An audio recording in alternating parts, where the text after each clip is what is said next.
Welcome to the JB Marks Oval. It's the start of the summer, the Cricket South Africa One Day Cup. It is the hosts Northwest up against the runners-up of last season, Western Province. Northwest, they've elected to bat on a cloudless day here in Potchefstroom. Not many people in just yet, but I'm sure as the day progresses, we'll see a lot more, particularly the students coming in to watch the home team. Western Province, their side, they will go with Tony De Zorzi, John O'Bird, Yasin Vali, Kyle Verena, Michali Mupangwana, Abdullah Bayumi, the SA under-19. He makes his debut today for Western Province.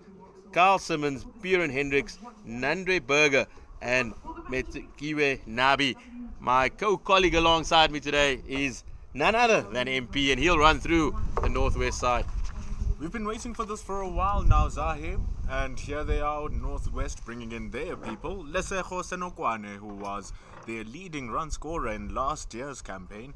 They also have Leslie Bangwepe, Reynard van Tonder, a part of the new people they have acquired, Vihan Loba, who makes his way back to the Northwestern Dragons, Senoran Mutusami, the Protea, Ruan de Swart, Mikhail Prince, who's making his debut here today, and we also have Dwan Janssen, Mikhail Pretorius, Caleb Salega, and the veteran, Kerwin Mangru. MP, it's really interesting to see how this Northwest side goes today. They've got a very different lineup to last year. 6 new players in Van Tonder, Libber, De Swart, and Pretorius, and of course the youngster Mikhail Prince, who hails from the Western Province. Played in the Coke side last year and also the SA under-19 team. Very much an exodus from the Free State up here. They've all come to settle up in Potch, with the ITEC Knights unfortunately being relegated to the second division last season. It's not that far, it's just up the road even, Northwest Free State. Just taking your route here. But here we're about to have the start of the game. We've been waiting for this since December. And here's Nandre Berger looking if the Western Province can actually resurrect the loss that they faced last year to the Lions. Nandre Berger, very impressive young seamer. He has plenty of experience. We are underway. Nice start by Berger. He has had a few injury problems over the years, but he's fit and strong. He played in the Sri Lankan Premier League and also the Zim Afro 10 during the winter. So he's got a bit of yards under his belt. Totally has developed from those tournaments as well, wanting to use that experience now to see how further he can take this Western Province side.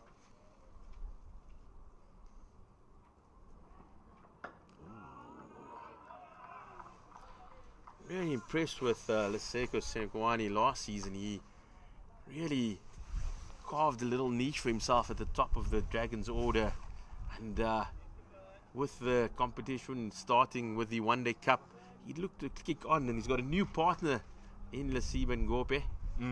Ngope, as he told me last season. He made it very clear to me. He's up here from the Warriors.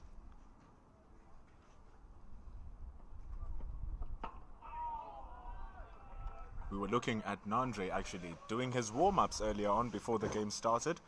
He was working on his lines, looking to execute his length and get his rhythm going. And it hasn't taken him long to find what he needs to find.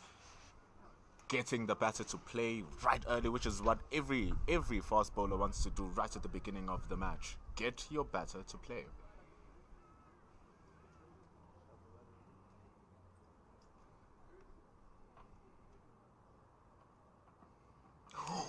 That's a really one that took off there, finding the outside edge of Senekwani, but falling just short of the second slip. Province utilizing 2 slips for Berger up front. Hitting that length hard, and squaring up the right-hander with that ball going across. And the wind is also playing some sort of element. We just need to give it some time to see how it really affects the game. But now that left and right hand combination, putting a test to the left arm seamer. 2 more balls remaining in the over here, Zahir.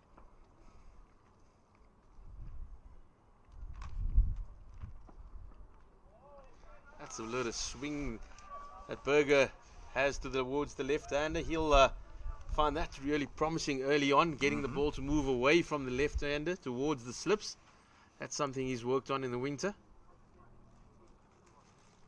And the new man coming in here, Ngwebe, would like to make an impression into his new employers, saying, I'm here. Nandre Berger wants to show that he's the mainstay in the Western Province lineup. So with the last ball in the first over, let's see how it's going to close off. Ooh. It's very well bowled by Berger, just hitting the splice. But Ngope does come back for 2. And that is the end of the first over of this domestic summer. The Northwest Dragons, 3 for no wicket. Been waiting for a long time, but luckily enough, right here at the JB Marks Oval, they were blessed with cricket not so long ago. A couple of days ago when we saw the Proteas starting the turnaround in the series against Australia. The pitch was playing differently, but we are on a different track. You can see tinges of grass. But from how we've started off, the ball is zipping off nicely. It's carrying brilliantly. And now with the experience of Buren Hendricks coming through, we're going to see more of the pitch do its thing, running in from the JB Marks end. Western Province utilising the 2 left-arm seamers with a new ball.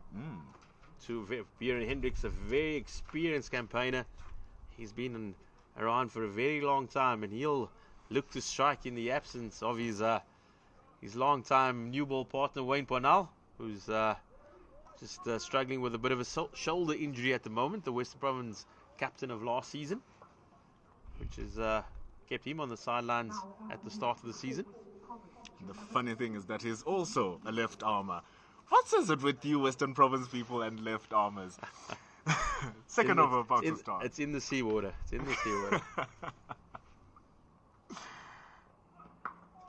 And Hendricks on the money from the get-go. Guess the lines and the lengths are also coming from the seawater here, then it seems, Zahir. I think Western Province's attack showed last year during the one-day cup that they were very experienced. They've lost the likes of Seppo Mareki. He's moved up to the Lions, and also Junaid Dawood, the leg spinner. George Linder, he's unfortunately not available. He's still on Caribbean Premier League duty. He'll be back in a couple of weeks' time.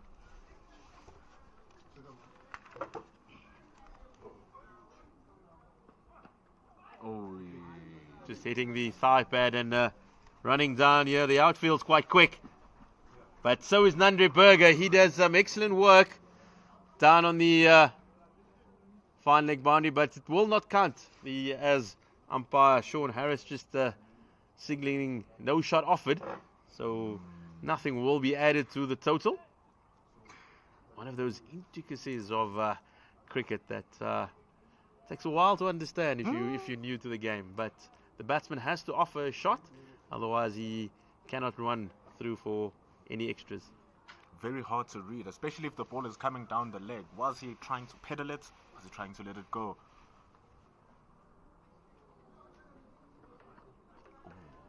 Buren Hendricks hitting his length perfectly here with a new ball. Carl Verena, the new Western Province captain, he's looked to be fairly attacking from the outset. He's got 2 slips for Buren.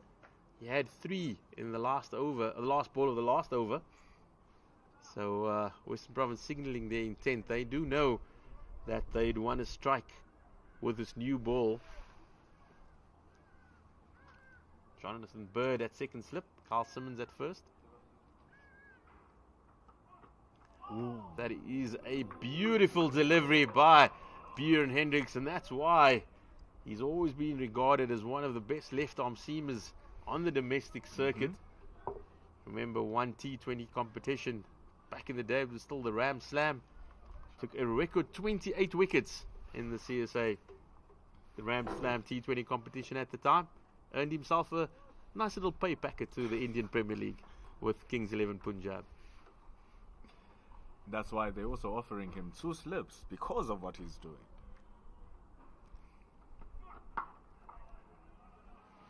It's a really good start by the Western Province seamers, as that is We're approaching the end of the second over. The one thing that he'll be happy about here, Buren, is how he has been tidy on the line, except for that ball which was called dead because he didn't play for the shot. His lines have been working excellently, really posing questions to the batter, especially Senogwane, who is the man that they'd want to grab first.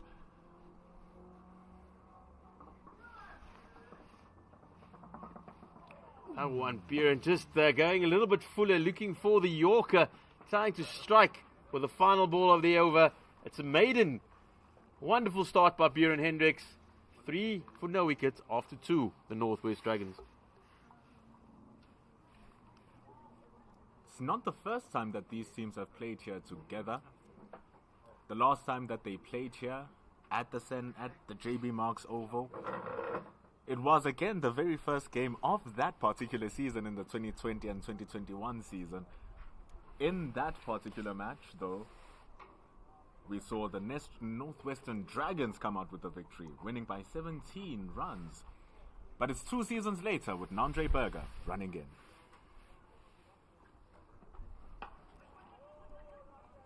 Andre also on the money here with a new ball for Western Province. MP, it's quite interesting that you mentioned that game. Last night we were at the ODI, the 4th ODI between the Proteas and Australia, and bumped into Nona Pangolo.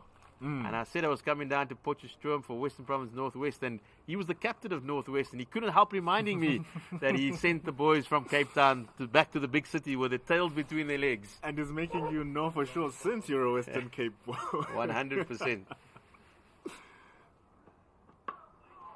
The funny part about it is that Nono is very much a Western Cape boy. He attended Bishops, and then but primarily from Langa initially. He's a Langa boy, and then got a scholarship to Bishops. Do tease him about his privileged roots. And then he came up here to Wits University and hasn't left. So he enjoys the high felt now. There's Nono Pangolo. What a beautiful delivery by Nandre Burger. Squaring up Lasiba Ngupi, going past the outside edge. Thought I heard a bit of a tickle there, but not to be. But Nandre just having a wry smile to himself. He knows he's got the better of Lasiba Ngupi there. How can you not have a smile on your face after bowling that kind of peach? Sun is shining, the cricket is hot, and Nandre seems to have his hand steaming here.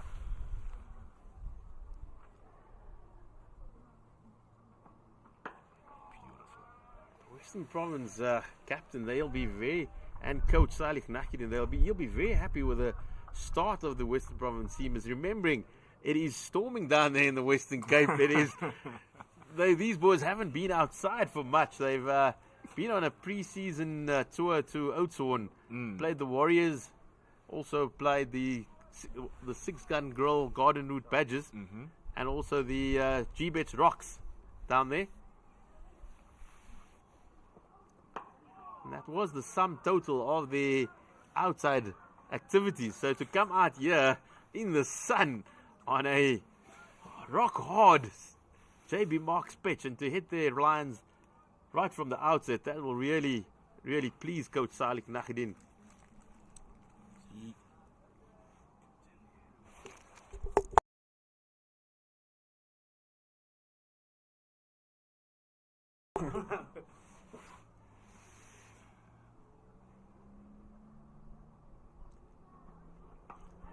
Another outside edge by Ngupe, but on this occasion manages to keep it away from the slips, and it's a single down to Nabe, who is back in the blue of Western Province this season.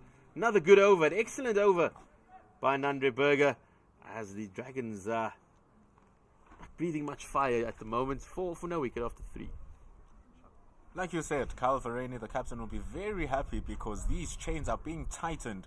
And as you can see, the fans are out here also trying to take a look at the chains that Western Province are putting in here. Only 4 runs in 3 overs.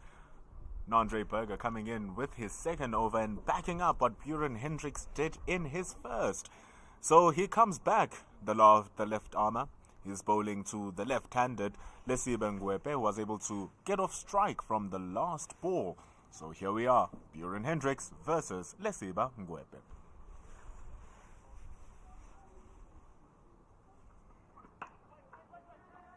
It's a little bit of a misfield there at point. Looks like it's the young Bayumi playing in his first one-day cup game for Western Province. The youngster played in a couple of games in the CSA T20 last season. He's still only 19 years old, is Bayumi. Just getting off those first match jitters. Making sure that I have a feel of the ball and where I am. But Buren Hendricks continues. The left arm seamers of Western Province really asking some questions here. Whistling past the outside edge of Lesego Senekwani. There's that area where you believe that you have a safety margin as a batter. And if you as a bowler can challenge the batter in that space where you think you are safe, man, are you bowling well. That is exactly what Buren Hendricks did. 2 balls into over number 4 as he continues.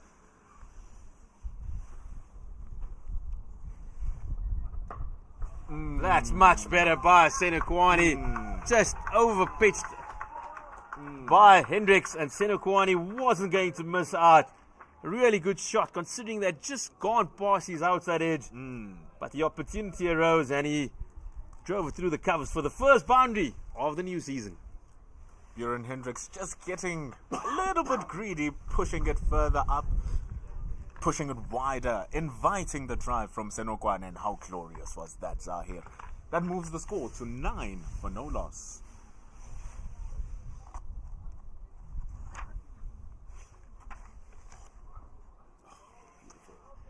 That's the experience of Buren Hendricks. Overpitched the ball before and just adjusted his length for the next delivery. Then you ask yourself the question, how would Senokwane's mindset be if that is the ball he received straight after the previous one that beat his bat? Just letting ease off the pressure. Now Senokwane feels like there's no need for him to chase at everything and play at everything. It's 9 for no loss.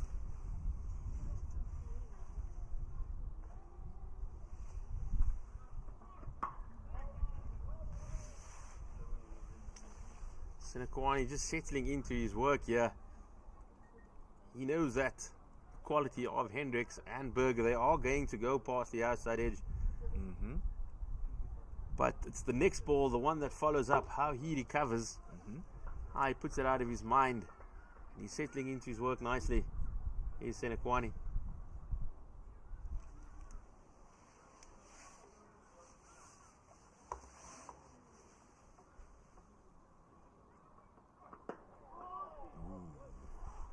Straight to Senekwani. It brings us to the end of the 4th over. A little bit more productive for the Northwest Dragons. They are 9 for no wicket after 4. 9 for no loss after 4 overs, after winning the toss and electing to go out and bat. Surely looking at the track and seeing that they can make the most out of it. Look at how gorgeous it is. Just waiting for the ball to land on the bat and for the batters to put in that work. But it is the disciplined bowling of Western Province that is asking those questions from both Senokwane and Ngwepe, as we have from the university end. Nandre Berger coming in for over number 3.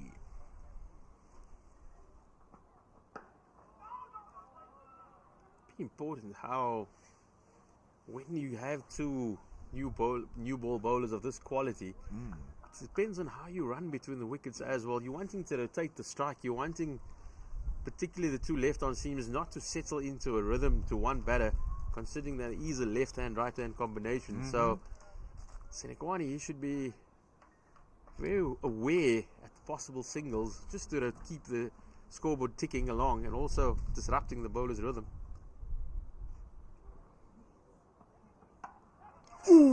That was a chance, but it evades the square leg fielder, and Lesiba Ngwepe, he picks up his first boundary.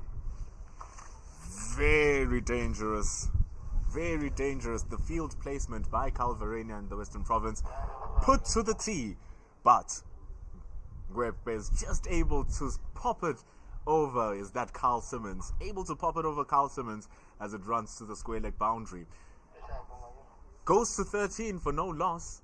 And as we were talking about how they should be stealing those singles and rotating the strike, in my head was the field placement and the bowling that supports that field placement by Western Province, which makes it tough. Even that 4 had question marks around it, given how well Nandre is bowling to his field.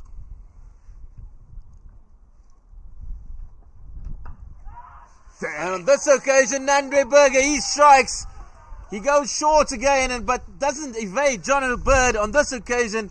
And it's a comfortable catch at square leg. Western Province pick up their first wicket as Nasiba Ngupe, he finds his way back to the change room. The plan's working to perfection.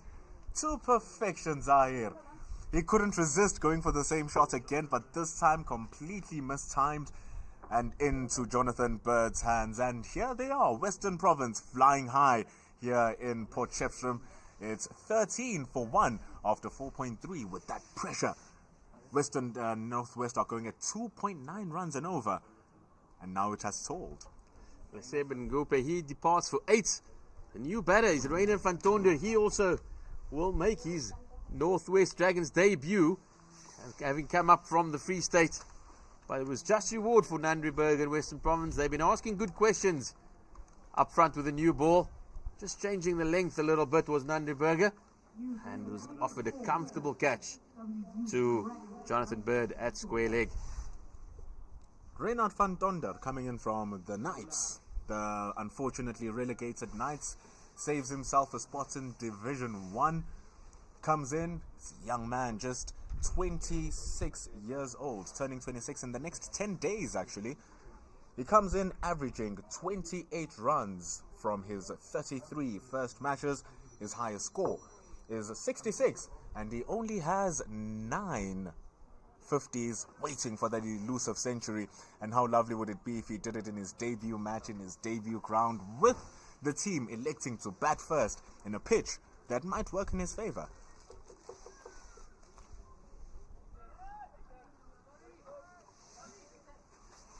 It's amazing how there's possibly not even 100 people in the ground, but yet there is one in front of the side screen, just holding up play. But Nandre Burger comes in with everything cleared. It's an excellent delivery by Nandre Burger. Straight up front, he went full and straight. And Van Tonder just managing to get his bat down in time. But we are witnessing a really quality spell here from Nandre Burger. You can look at his face even here, Zahir. He is enjoying himself. The way he's running in is so rhythmical. His face just has this joy. And what a delivery to introduce Reinhard van Donder. Last ball of over number 5. 2 more. Just a bit fuller. Reinhard van Donder stuck in the crease a little bit. Could have pounced on that one. But new to the environment, new to the season. And just letting Nandre Burger get away with that. And after facing that first ball, seeing another full ball coming in, it's hard to not think that it might be another Yorker. Just getting off those jitters off. But Nandre comes in now for the last ball. That's an excellent over by Nandre Burger. Successful one for the left arm seamer and Western Province, as Northwest limp towards 13 for 1 after 5. Bowling impressively well here. After his first over, just going for 3 runs, he's now gotten that wicket.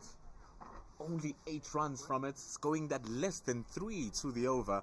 And the entire run rates for the Northwestern Dragons, after electing to bat first, going at just a meager 2.6. They've now lost the wicket off Leseba Ngwebe, who is their new man. But now, Senokwane, who is their leading run scorer from last season, faces Buren Hendricks. That's a big appeal by Western Province.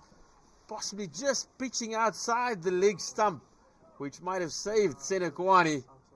But Western Province are asking questions, and Sean Harris just explaining there to Biren, saying, you've played this game long enough, you know the rules. But Western Province, this new ball, this left-arm southpaws, Absolutely. doing really, really impressive for the boys from Cape Town at this juncture.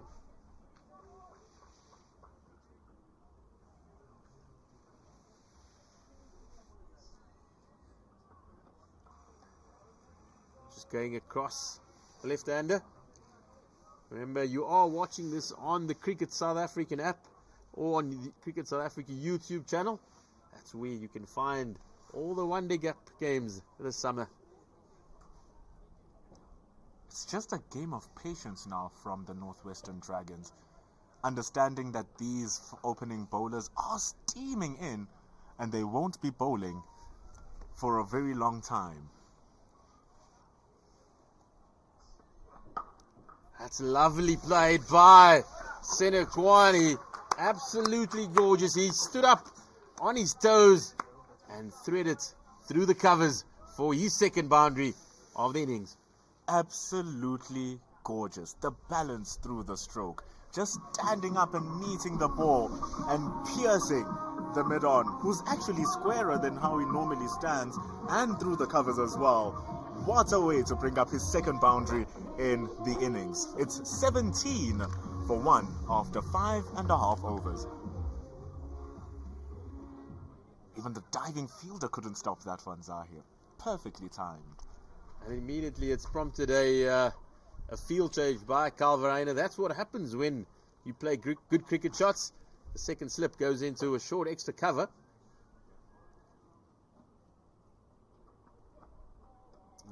It's a good comeback by Hendricks.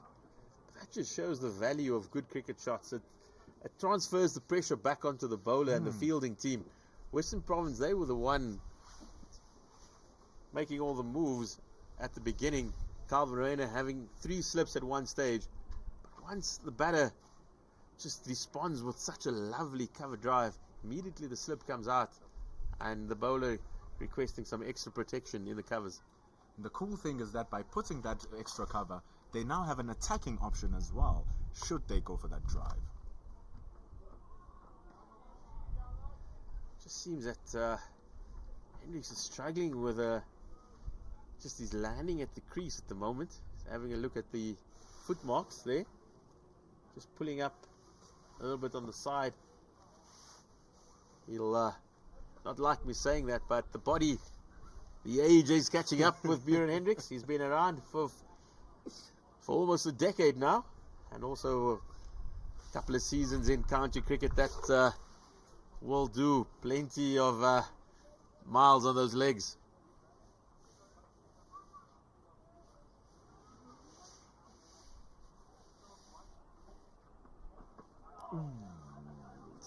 Looking for 2. They will only pick up 1. Yasin Valley is a whippet in the field. That brings us to the end of the 6th over. 18 for 1 on the Northwest Dragons. 33 years old now is Buren Hendricks. He has been going at it for a while, playing in his 98th List A match.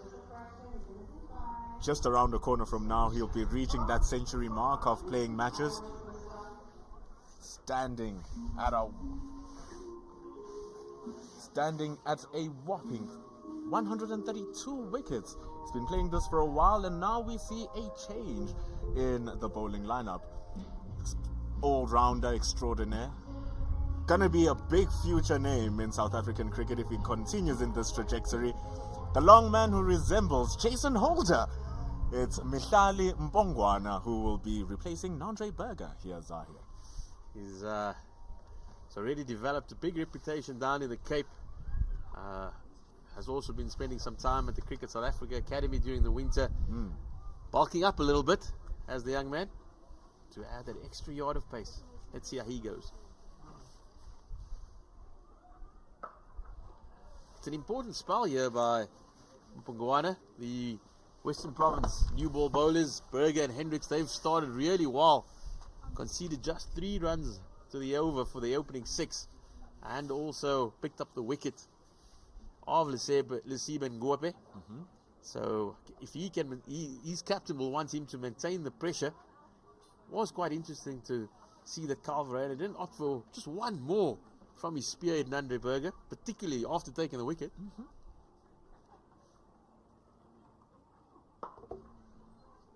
And he was steaming in, he was enjoying himself, he was rhythmical. Sometimes that's all that you need, just to put a bit of doubt from the batter's mindsets in how they approach the next phase of the game. Definitely surprised that Nandre Burger actually said to his skipper, just give me another one. I want another one. Or give me the ball back. I'm just taking a wicket. So, but it is Mopongwana, and he needs to keep up the pressure for Western Province.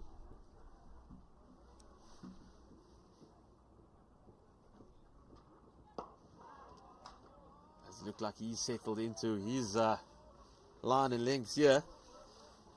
Giving us a different dimension from what Nandre Burger was giving us. Apart from the express pace and the left arm nature, much taller bowler and very stump to stump. Really, really, really attacking those stumps, saying if you miss, I hit. I'd like to see how Senekwani approaches this. Both mid-on and mid-off are fairly close up in the circle, not wanting to give a single away.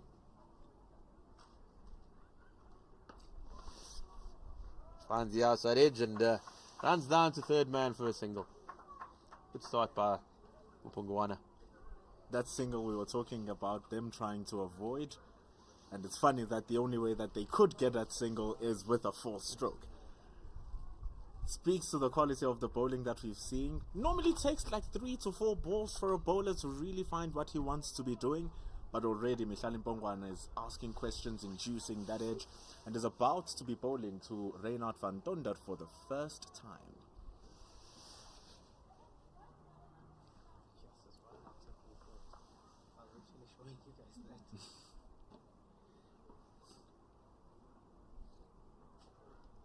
That's short, and immediately Van Tonder, he pounces, and that is the first 6 of the innings, the maximum for Reinhard van Tonder. He rocked back, and he comfortably dispatched it over square leg.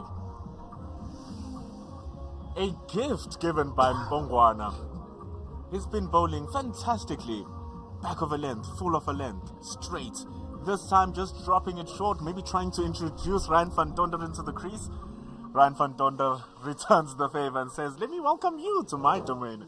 6 runs, and it's 25 for 1 after 6.5 overs.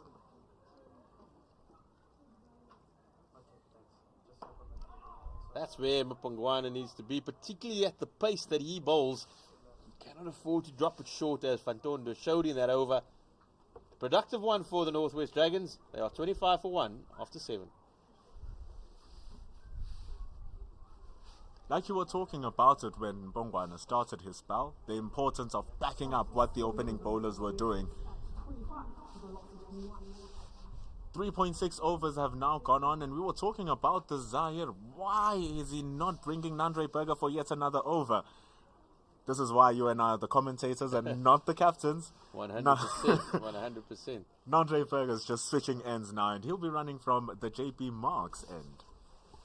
I think Björn Hendricks he was feeling a little bit something there in the run-up. And Andre said, I'll take over from you. And I'll come down from the JB Marks end. The man with the wicket. Can he get the invaluable wicket of Senokwane? He stands on 11 from 25 with two stunning boundaries at that. Nandre Burger's asked for the cover protection to go back into second slip. Immediately induces a false stroke from Senokwane. That just shows the fact that Burger does have his tail up. He sent his skipper a message, said, I don't need the extra protection. I'd rather have another catcher. That's exactly what he's got with John O'Bird going back into second slip. Also the confidence for Carl Verheyen to back him up and say, I've got you, Nandre.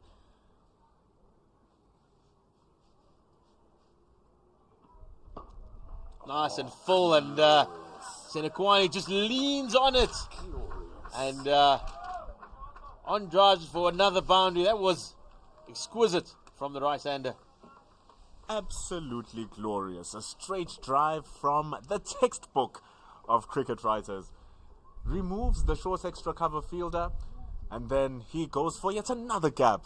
Nandre Burger just bowling that one too full, too straight, and all that Senekwane needed to do was introduce the face of his bat, and 4 runs it goes. 29 for 1.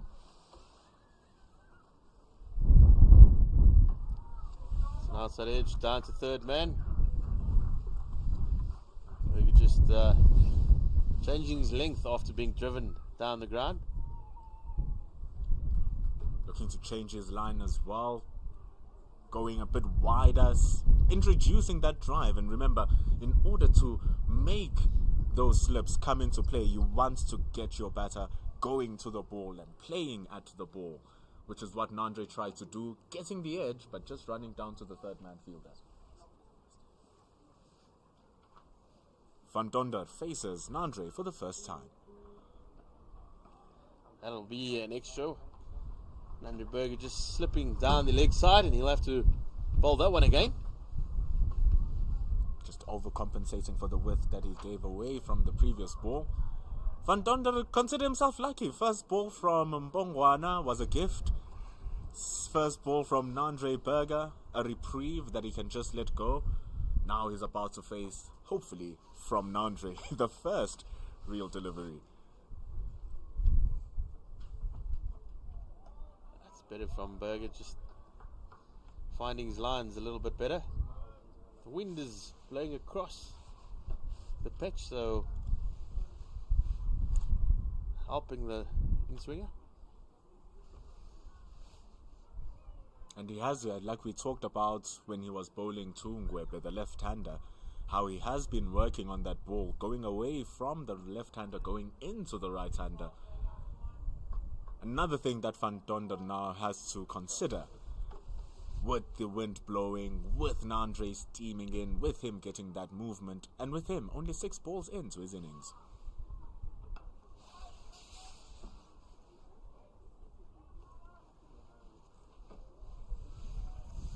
Different angle for Burger coming from the other end. He was getting good shape away from the left-hander from the university end, but with the 2 right-handers now, just trying to go across them. Trying to justify also maybe the usage of those 2 slips. Stand on to the last ball though of over number 8. The paddle around the corner for Leonard van Tonder brings us to the end of the 9th over, at least the 8th over, with the Northwest Dragons 32 for 1, moving their run rate up to 4 runs to the over. The important thing that they're looking for here is the building of the partnerships, Zahir. We saw that the first opening partnership was very labourful due to the excellent bowling from the opening pair. Now we're looking at the second wicket partnership, standing at 19 from 22 balls. And as you can see, the fans, that's what they're here for. Good quality cricket, a contest between the bat and the ball. Michael Mbongwana has the nut. With the blade is Reynard van Donder to begin over number 9.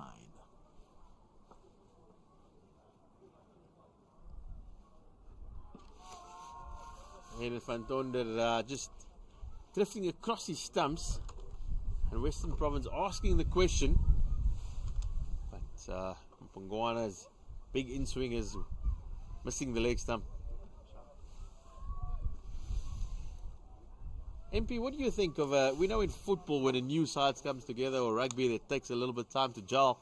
How do you think this Northwest side are going to go this season with all these new additions?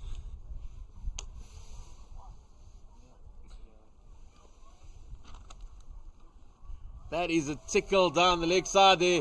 Finding is up in the boundary after the short delivery the previous over.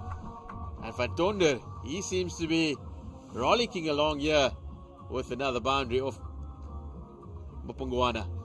Having fun. Pongwana just drifting those lines, and maybe Van Tonder answering your question, asking, what are they expecting? They're expecting runs. They're expecting lots of runs, which is what Van Tonder just got there with those 4. And with all of their new signings, it's exciting signings as well. But we'll speak about that just after this ball from Pongwana. I thought Mpongwana was just a little bit naughty with that previous delivery. He was short the previous over and banged over square leg for 6. And his captain sent out the square leg boundary rider, Tony Dezorzi, brought up the fine leg. And then he just drifts down the leg side for Van Tonder to tickle it around. So Mpongwana just under a little bit of pressure here early into his second over.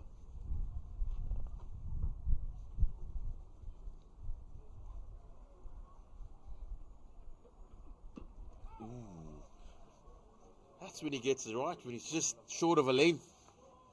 Asking Van Tonder not knowing whether to go back or forward. And that's when he's hits those hard lengths with his the height advantage that he does have. It's that extraordinary height that he must be using. And every time he tries to do something different, there is a level of punishment that he always goes into. Betraying his captain. But hopefully that won't be what he wants to do for the last 2 balls. He's also, we have to remember, there's only 2 fields allowed inside the first 10 overs of the power play. There's very little room for error if you are a seamer trundling in at about just under 130 k's an hour. And if you're bowling to the quality of batters that we have here, which shows to the strength of what Coach Craig Alexander wants to build with this Northwestern team.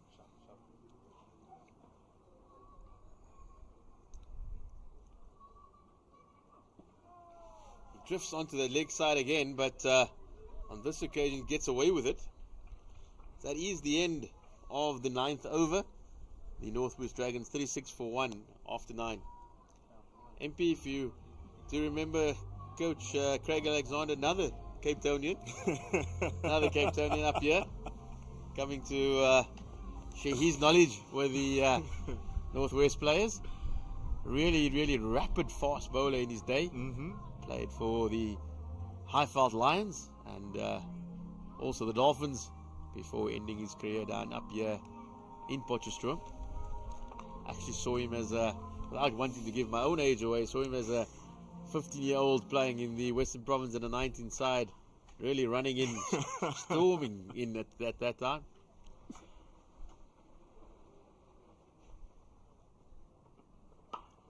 It's another push by Senekwani into the covers, but good fielding by Tony Dezorzi on this occasion.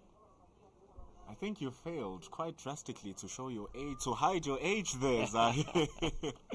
Under 19 tournament of Craig Alexander, who's already retired. But he was talking about how he wants to bring in players who wants that South African badge, who wants that hunger to play and to win. And you can see with the signings that he's bringing. Averaging 53 is Ruan de Swart from the Dolphins.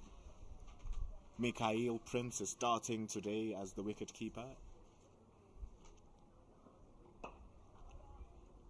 Really excited to see Mikhail Prince, having made the move up here from the Western Cape.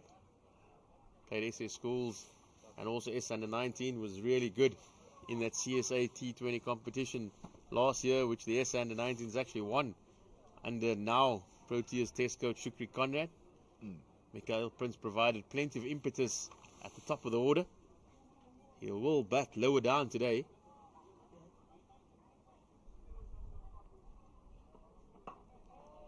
But a young man with plenty of potential. He's not one to hang around. He enjoys feeling bat on ball.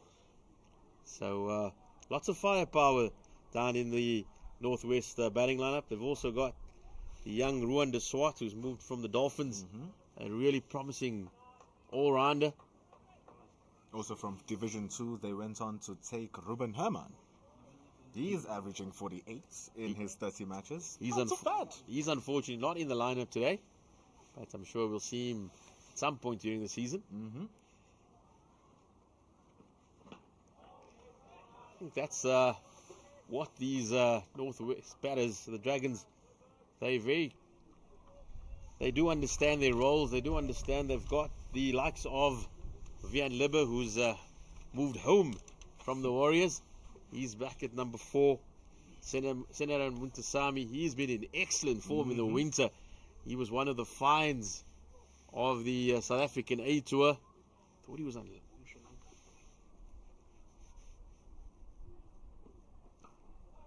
the South Africa A Tour in Sri Lanka. I thought he was, my personal opinion, I thought he was very close to that Proteas World Cup squad, particularly that number 7 spin bowling all-rounder. Thought saw what he did in the test side last year as well.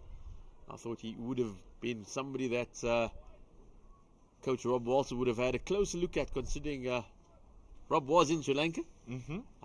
Thought he, with bat and ball, he really excelled on those subcontinent surface. So he'd like to prove a point later on when he does come to the crease.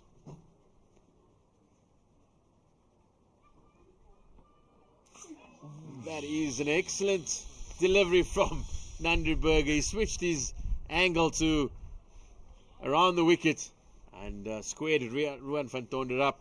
That is the end of the over, 37 for 1 after 10. Nandriberger changing his ends. Just going for 8 runs in those 2 overs. Going for 8 runs in those 2 overs, failing to take the wickets, but we are 20% into our first innings. Northwestern Dragons choosing to bat first. As you can see, the home fans are here to come watch their team as we go into the second power play with Mihlali Mpongwana in charge of the ball. Gone for 11 runs in his 2 overs, bowling to Senokwane.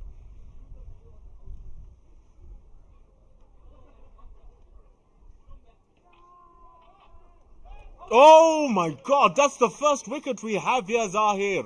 Very timid, very light, very mild. The ball going behind the legs, trying to pull it again, but a faint touch gets the wicket of Lesego Senokwane. That's really unfortunate for Senokwane. He was looking really comfortable at the crease. He played a couple of lovely back foot cover drives, and then to get strangled down the leg side. I think Mpongwana can consider himself lucky with that dismissal, but Western Province, they'll take it. It's the second wicket for the visitors. Score 37 for 2 now, Zahir, from out of nowhere. Even the appeal was questionable. Everything was questionable, but not the umpire's decision. In comes the old boy who makes it back home, Mr. Vihan Lerber. Really be looking forward to a good season from the skipper, Vihan Lerber. He's played plenty of cricket here at the JB Marks Oval. Once upon a time, a very promising Picker student. Scored plenty of runs for the university. And he will look to get back into the swing of things here at the Dragons. Had a couple of productive seasons at the Warriors, and a few Proteas T20 caps, a couple of T20 caps. But just found one thing in the last year or so at the Warriors. Plenty of promising youngsters coming up there in the Eastern Cape, and he's opted to return home and lead the Dragons this season. As you were talking about the runs that he was scoring, made his debut in April 2021 against Pakistan. But now, for his List A career, he's only just 74 runs away from clocking 2,000 List A runs. So he's playing his 69th List A match, currently on 1,926 runs. A good knock here by Vihan Lerber will be a good return back home as he faces Mihlali Mpongwana.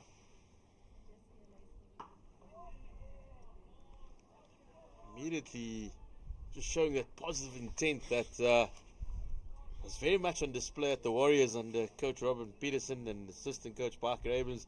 That's the way the Warriors want to play, and it seems Van Libber's brought it with him here to Potchefstroom. He's not even wasting any time to leave or to defend or to feel the ball. Already freeing his arms, the ball a bit wide from Mpongwana with 4 to go in over number 11. Oh, that was a close one there, Zahir. Almost chopping it back onto the stumps was Van Libber. Survives, though, as they scamper for 2. And the score moves to 39 for 2. Spoke about that positive intent that Van Libber brings to the crease. He doesn't want to settle in and feel his way.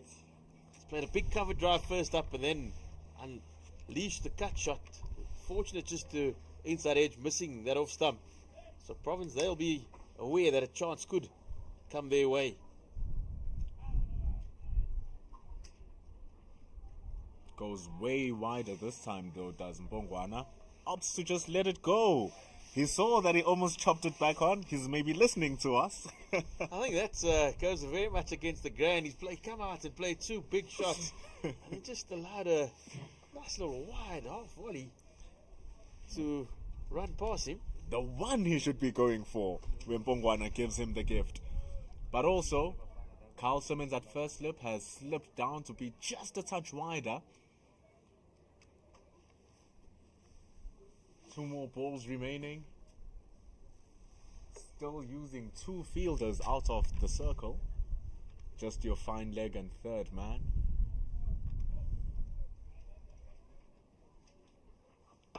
Smashes that, does Loba.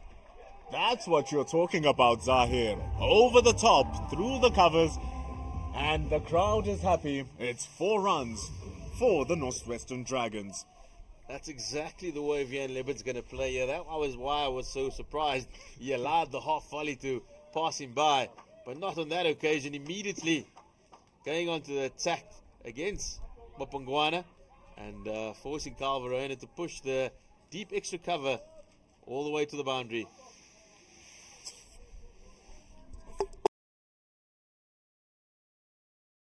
Completed. That's why it shocked me that he only kept 2 players into the circle. But maybe it's because Lerber is still new, trying to exert that pressure onto the batter.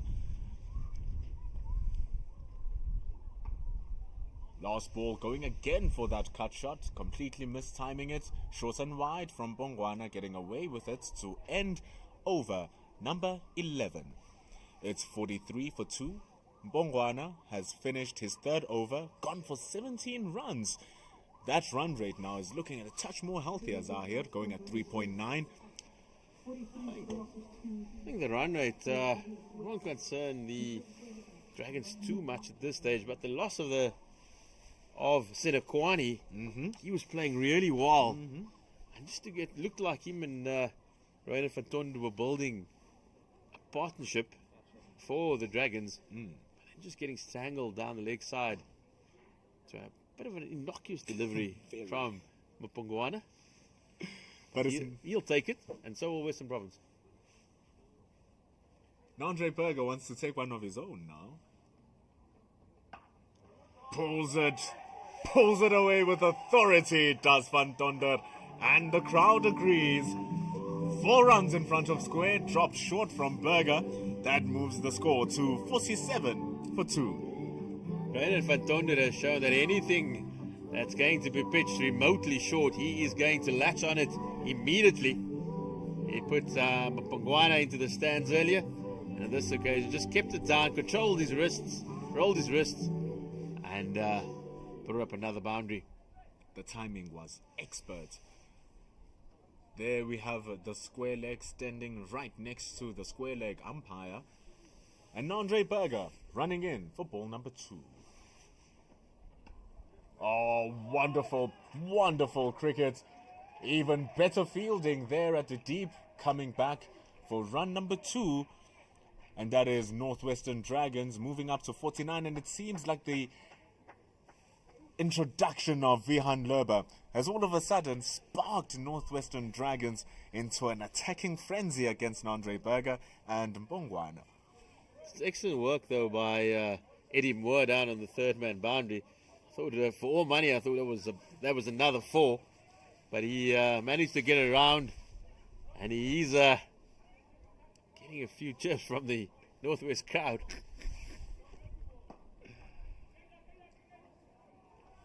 Some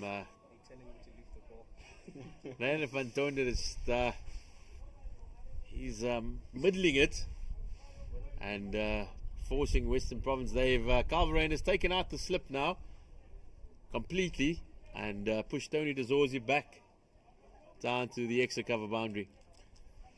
The fans are having a conversation with Eddie Moore here, Zahir. Let the ball go. But Eddie Moore does not take their advice. He stops that one as well, just keeping it to a single as Van Tonder was looking for yet another explosive square drive. It brings Vihan Lerber in to face Andre Berger for the first time. There's 2 more balls remaining. I think Eddie Moore is going to have a lovely conversation for the rest of this innings if he's going to be fielding at third man throughout. And he's still close on 38 overs remaining, so he best enjoy himself down there.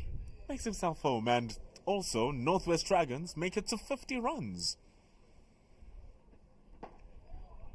That did bring the 50 up for the Northwest Dragons. Took them no more than just 71 deliveries from the beginning of the match when the innings were started. It didn't look like they were going to be going so smoothly. Now the fans are building up. They are enjoying the match. They having a nice conversation with Eddie Moore. They've taken a break right now. But we have 1 more ball remaining. Andre Berger bowls it nice and straight. Lerber shows that he's not just an aggressive bloke. Defends that to end the over. Northwest Dragons 50 for 2 after 12 overs. MP, I'm gonna take you even. I'm gonna take you back even further here. You're talking about my age. I'll tell you, when I went down to Newlands, the third man boundary was a particularly vocal place to be. There was a guy called Kojak down at Newlands, and he would give the likes of Garth Leroux and particularly any Transvaal bowler would come down, a big piece of his mind. And it was very much a part of the legend of Newlands down in the 80s. And before you forget it, I was just a kid. Mbongwana again starts off his over with that wide ball down the legs. Story as old as time, as old as your story. So his legacy of spectators down at third man having conversations with the fielders. Every time that happens, the image of Merv Hughes is the first thing that comes about. And he's a legendary stand at the MCG. Merv Hughes doing his fielding exercises. Pat Simcox was there once upon a time as well and had the Aussies in his pocket. So we might see Eddie Moore doing a few exercises later during the day. Looks like he's still having a chatter there with the fielders on the boundary.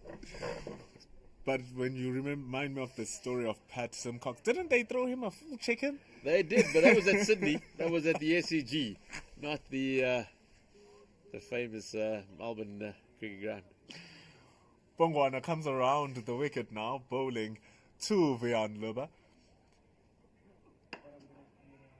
Middle that straight onto Eddie Moore. Can't get him out of the game. And every time he touches that ball, the fans are alive. Just putting the pressure onto him. But this is the beauty of playing professional cricket. You get used to these things. even remind me of Kagiso Rabada most recently. Controlling an entire, trying to remember where it was specifically. But he also controlled an entire field by himself.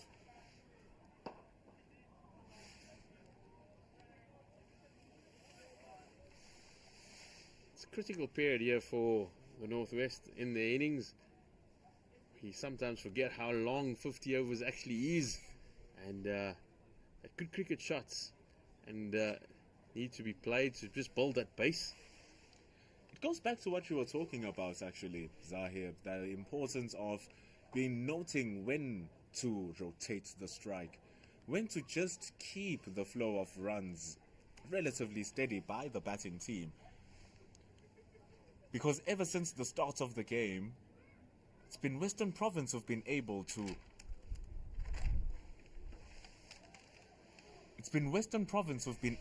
back up their bowling. Apart from small wayward deliveries here, like the 6 pulled away, and some of the deliveries which were running down the legs. Apart from that, it's Northwestern Dragons who would be wanting to just keep those runs ticking every now and again.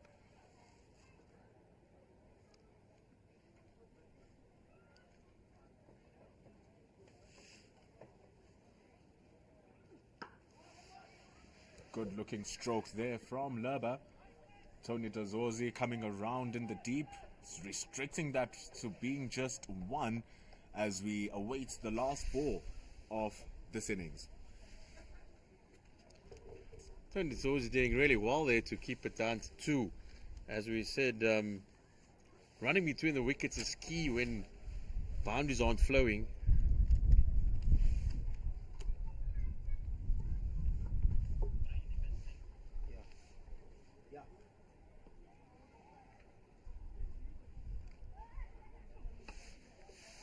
Running hard, just guiding that away.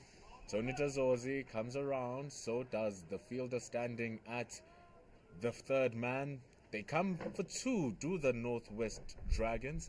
Partnership now grows to 18 as we end over number 13. It's 55 for 2. We take a look at everything that was happening last year for the Western Province team. They did play against each other here in Northwest and the Western Province, but last year they were playing in Cape Town. And what happened in that Cape Town game is that we saw an extraordinary performance by an absentee, George Linder, both from the ball and the bat. It was Northwestern Dragons who fell in that game, with Western Province coming out as the victors. They want to continue that story as they change up the pace just a little bit. The introduction of the left spinner, not George Linder, who was destructive last season against Northwest, but that of Kyle Simmons. The all-rounder had an explosive SA20. With the Joburg Super Kings. It was amazing stuff, Zahir. Here he comes, though. Opening himself up a little bit, Vian Lerber just guiding that down to the backward point boundary. MP, there's another Cricket South Africa One-Day Cup Division 1 game happening around the country. Down at Kingsmead, the Dolphins and the Rocks are in action. And the Dolphins are currently 32 for no wickets after 6.3 overs. Yaneman Malan, he's not out on 16, along with Clyde Fontaine. And Yaneman Malan will really be looking for a good season.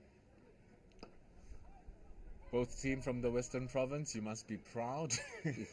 Playing today, you have a double dose of action to look at.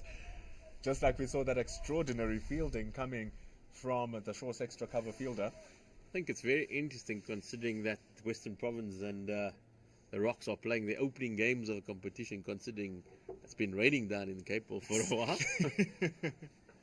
You would think the Lions or the Titans might be in action. That's why you had to move away from your hometown to come play.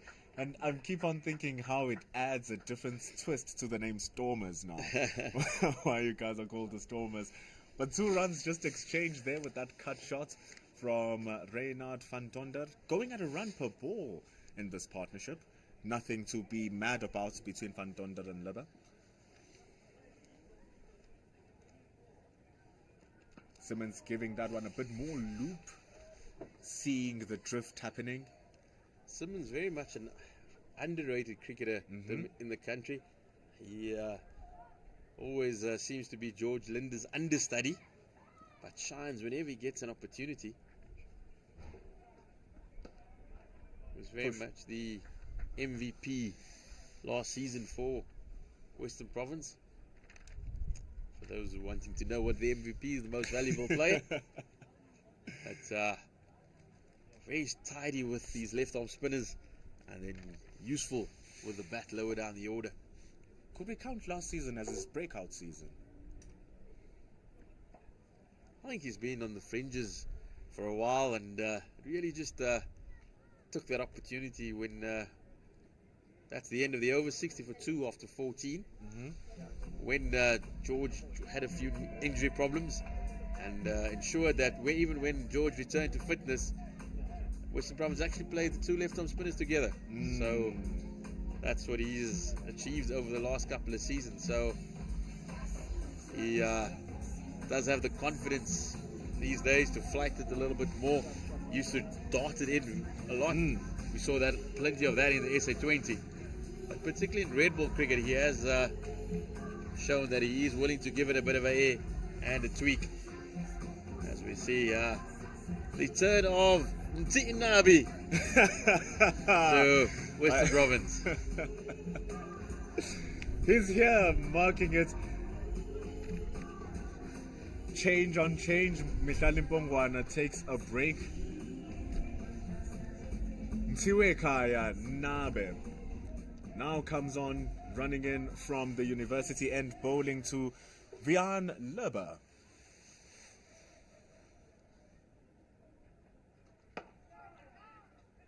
Going a bit with that round the arm action, targeting and closing the angles to the left hand batter. A new face who's back again, trying to An old face, yes, he's back again. Okay. Yeah, an old face. He's here bowling to an old face of the Northwest Dragons as well. Ooh, just looking to nibble at that, but a good line and a good length exercised by Nabe. Looks like Nabe's added a yard of pace since he's left, and has he bulked up a little bit there? Something in the seawater you were talking about. There's seawater in the waters down there as well. There's seawater down there as well. But let's just look, just caught a little bit by surprise with that one. Hitting the deck hard as well. I do feel though that the mid on and the mid off, they up in the circle. And Libba might just look to go aerial here. But now be wanting to rush through his overs, but Libba's a lot more experienced. He just walks away from the crease, changes his gloves, and says, "You'll bowl when I'm settled." What a good way to get rid of the miss and of the play and the miss.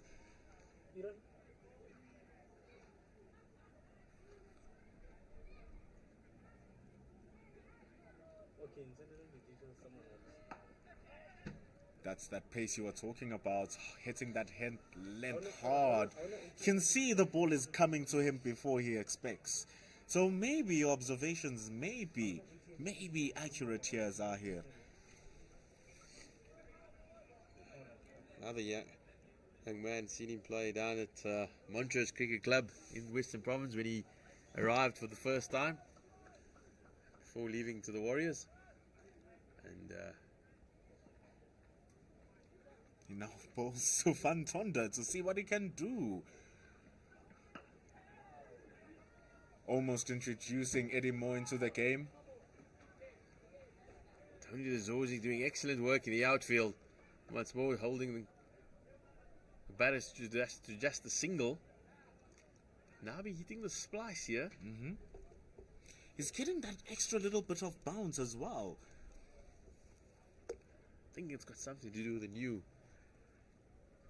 B.A. Baraka's haircut as well.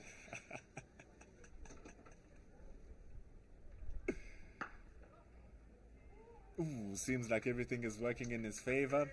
Even his fielders. Stopping that diving was anymore, but well covered from the fielder who's standing at the mid-off.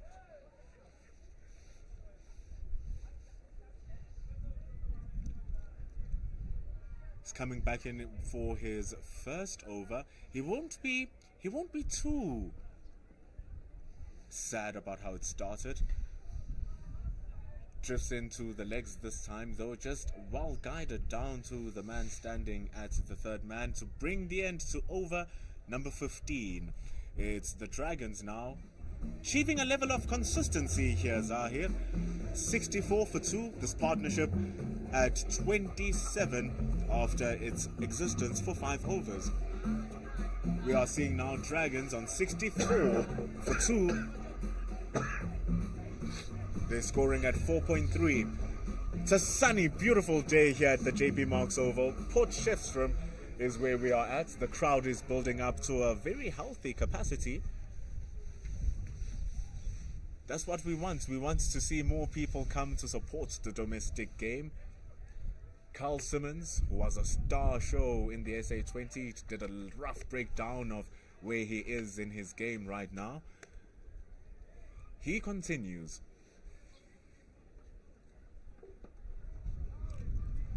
SA20, real revelation in South African cricket. We saw the draft list going out yesterday. Some interesting names. Ahead of the auction, the much awaited second auction on September 27th, where we will once again see South Africa's best talent go under the hammer. Not far away from here. A week to go. Literally a week to go.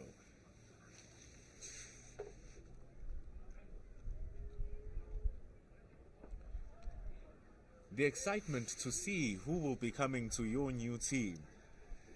With the way that the tournament was such a success last year, and the amount of people it brought into the game as well, it would be nice to see the new people coming in as well.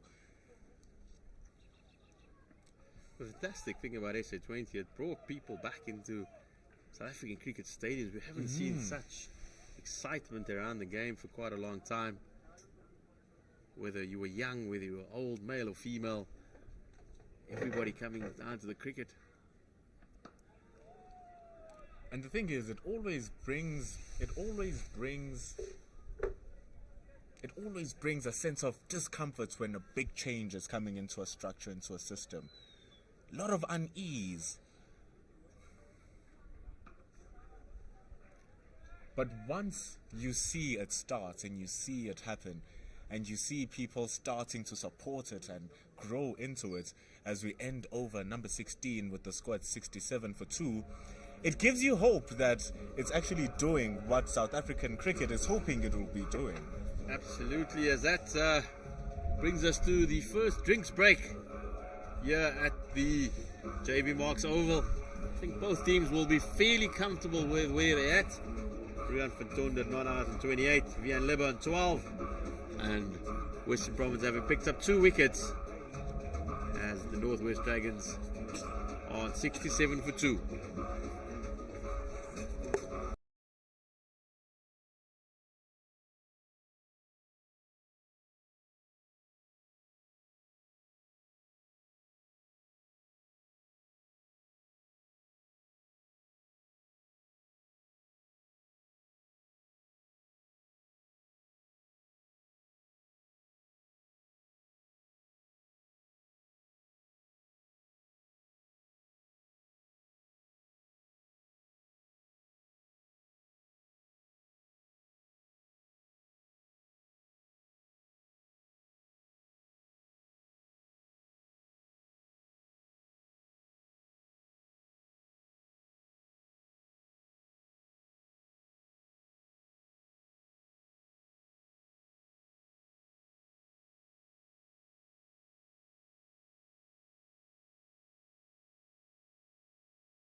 Nabe returns.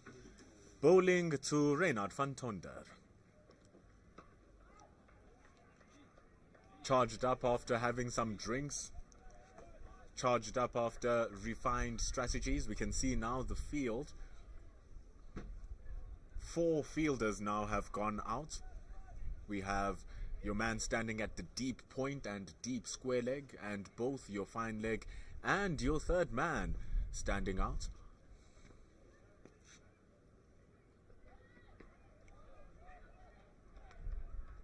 Nabe being wicket to wicket, not giving much away.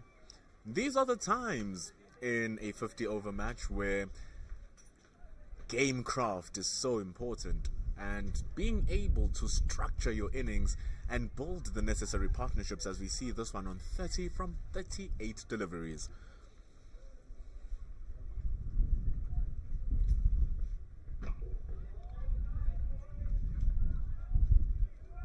And it's always a tricky phase when you come back from the lunch or you come back from drinks, having to re-coordinate and recalibrate your mindset into continuing the job that you were doing, because the job was stellar from Van Tonder and Leber. 28 and 12 respectively.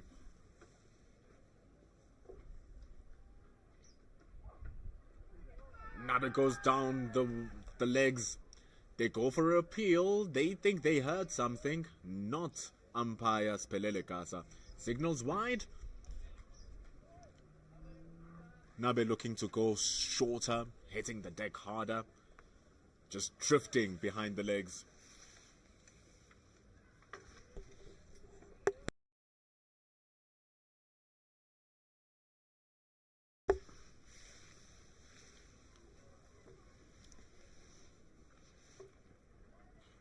Again, Nabe just losing it a little bit here. 2 wides in a row. Captain Calvarena, he's not going to be too happy with that from his seamer. He showed good control in that first over. Just let it slip here, the last 2 deliveries. That's what he wants. That is where he wants to put it. Every single day of the week.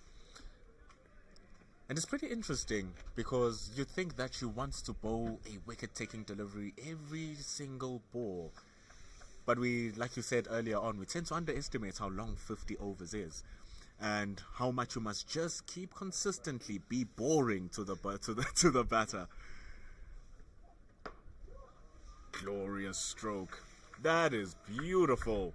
It's running all the way from this beautiful JB Marks outfield, and it makes its way to the boundary.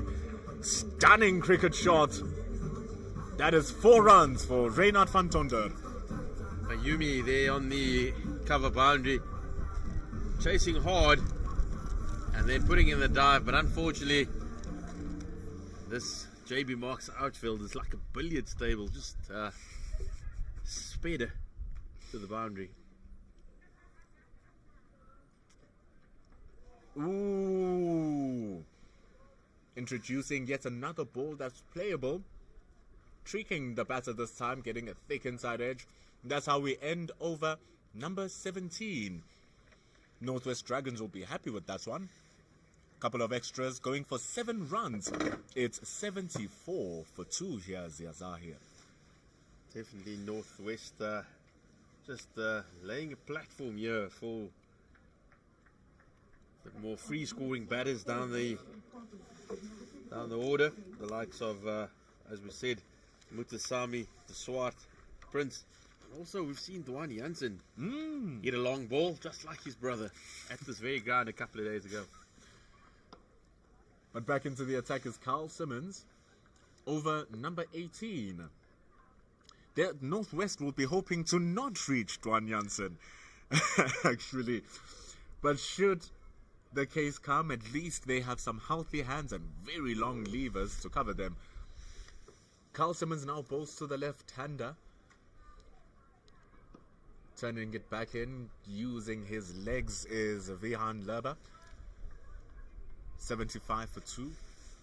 Said that Carl Simmons doesn't give the ball much air, which hasn't given Ian Libber much opportunity to go down the wicket.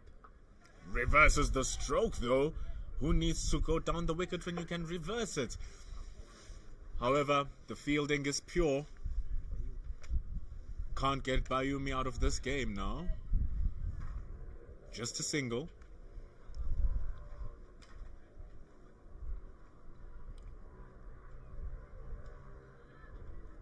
Going much straighter though was this time Simmons. That sends the partnership into its 40s. Both batters, they would have adjusted to the conditions by now.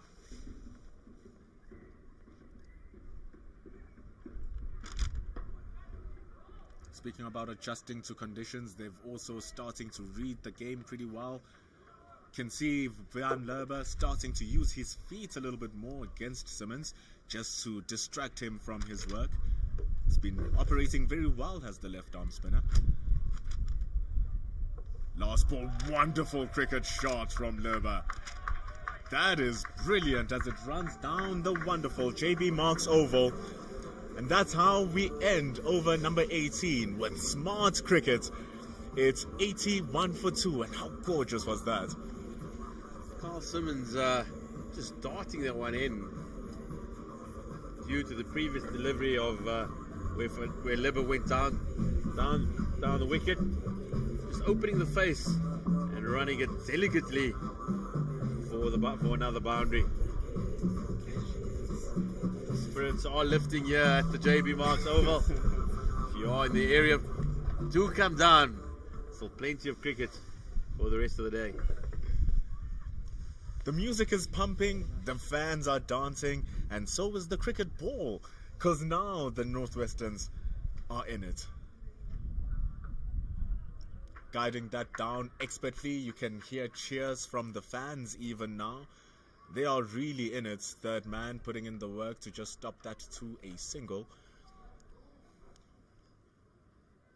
The Western Province players, they'll be wanting to do something to just shake up the system right now, because it's clearly starting to work in the Northwest Dragons' favor, starting to justify their decision to bat first here, Zahir.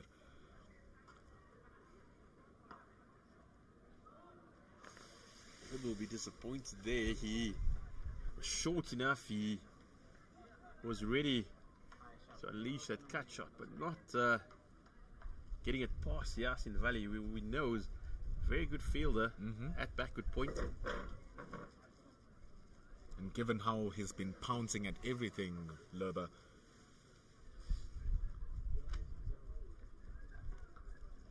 but it doesn't need to pounce at everything when he can just use the pace against him, the bowler, guiding that down to third man again.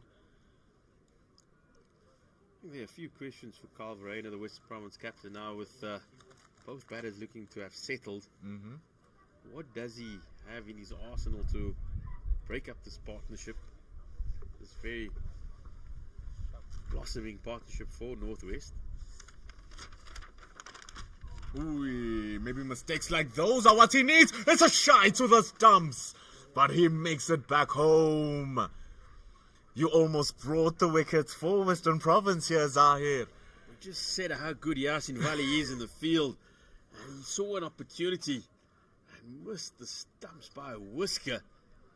And that would have been a massive breakthrough for Western Province. Very much against that out of play. But that's how these things happen. And Libber just going for a bit of a stroll.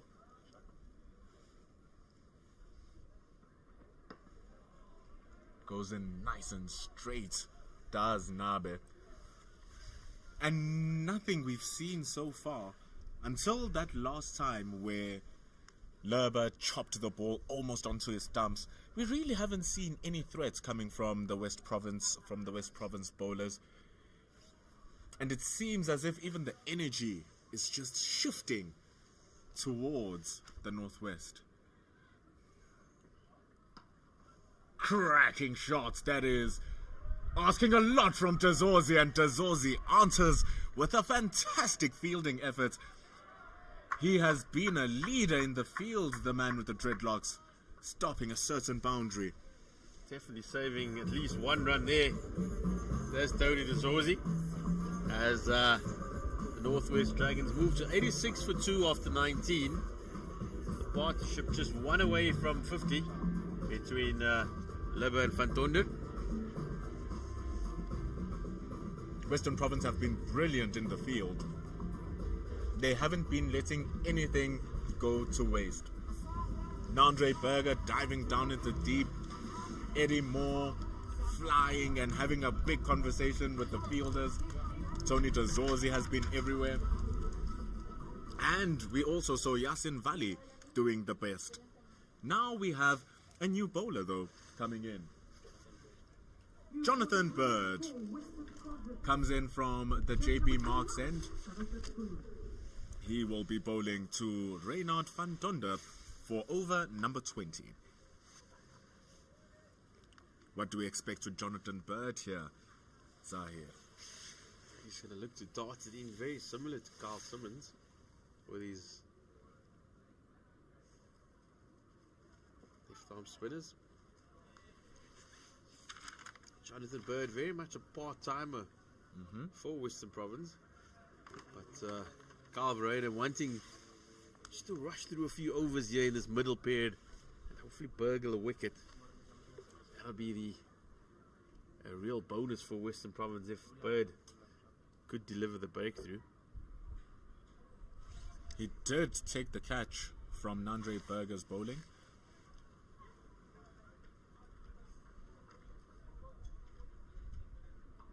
Now wanting the same effects with the ball in his hand as he chucks it.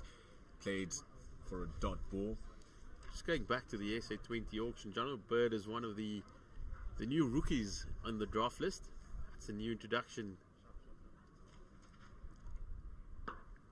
Bang! Straight over the head.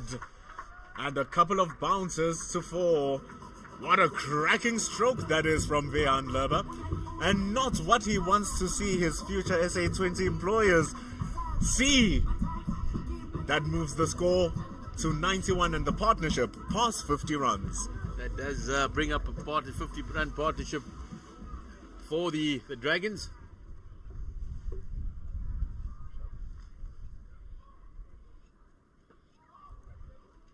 Goes back, Valley dives, stops that. They're coming back for run number 2, and they seem to make it safely.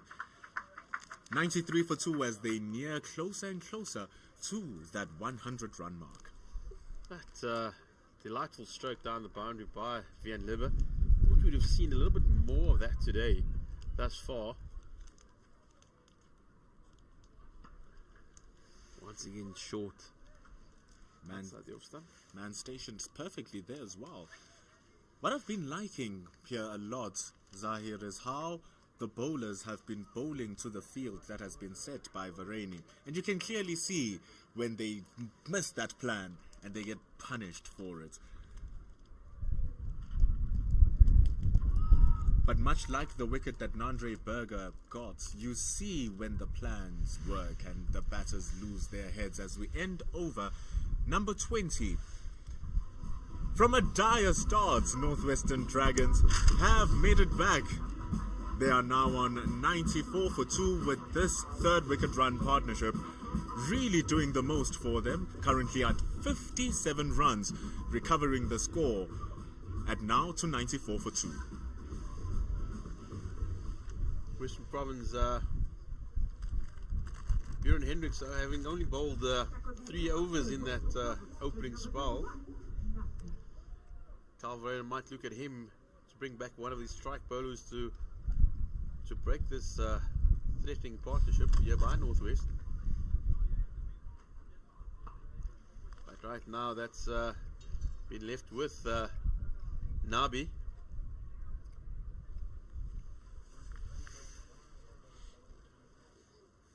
Also, it might be an interesting way to keep the overs moving for your change bowlers. Make sure that you don't get them when your batters are set on 100 in 100 balls.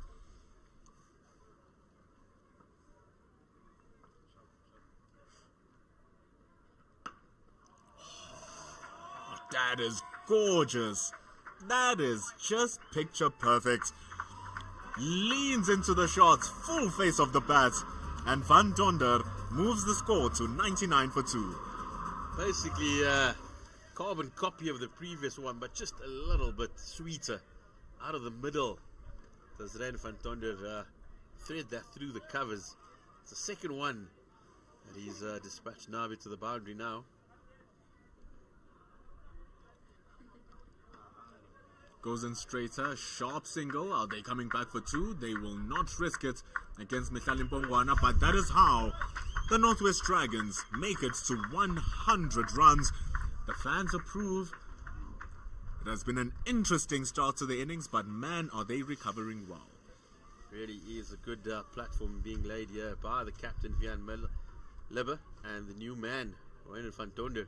He's settled nicely into his work at his new provincial union. Settling in brilliantly, Zahir. Vian Lerber takes to the air. And a cracking boundary against Nabe, who's now given away 10 runs in this over, up to 104 for 2. That's exactly what I thought would happen a couple of overs ago. I thought Western Province were getting away with a little bit of murder with their mid-on and mid-off up thus far into the 21st over. And Vian Libber showed his intent in the previous over against Jonathan Bird, and now he's just popped Nabi over mid-off for another boundary.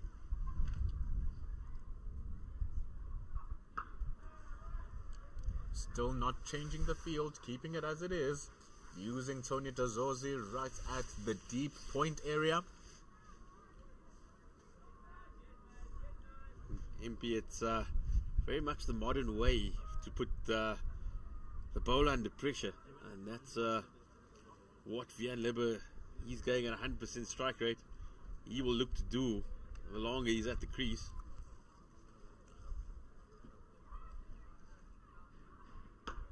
Glorious! Absolutely picture glorious! What is this cricket we are seeing? Nabe bowls a half volley and it's properly dispatched. That is a whopping 15 runs from the over and exceptional batting from the Northwest Dragons. That pushes them to over 5 runs and over as they go to 109 for 2 after that demolition job. Definitely the most expensive and productive over for the Northwest Dragons.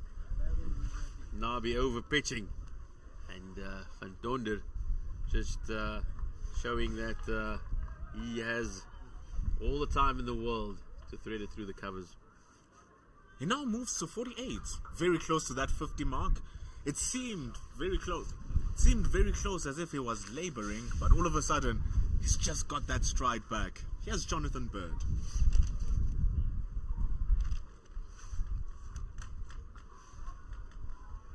Let's cut out to the square leg boundary. Bayumi having to put his skates on, and does manage to restrict it to just a couple. Lots of questions for Carl Verreynne, the Western Province captain now. His change bowlers haven't quite maintained the pressure.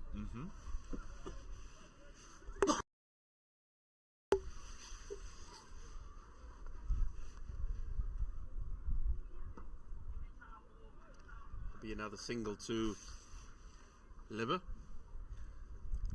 And also, the batters have really gotten their eye in now. 33 balls for Van Tonder, 53 balls for Van Tonder, 33 for Libber as he nears his 50. Van Tonder, he would have felt that he missed out there. Jonathan Bird offering up a juicy waist-high full toss. Van Tonder just knocking it straight to short mid-wicket.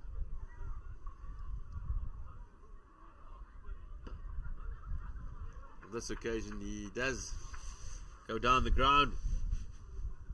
But Bird just showing that what a part-timer he actually is at the moment. But Carl Verreynne just trying to sneak a few overs out of him.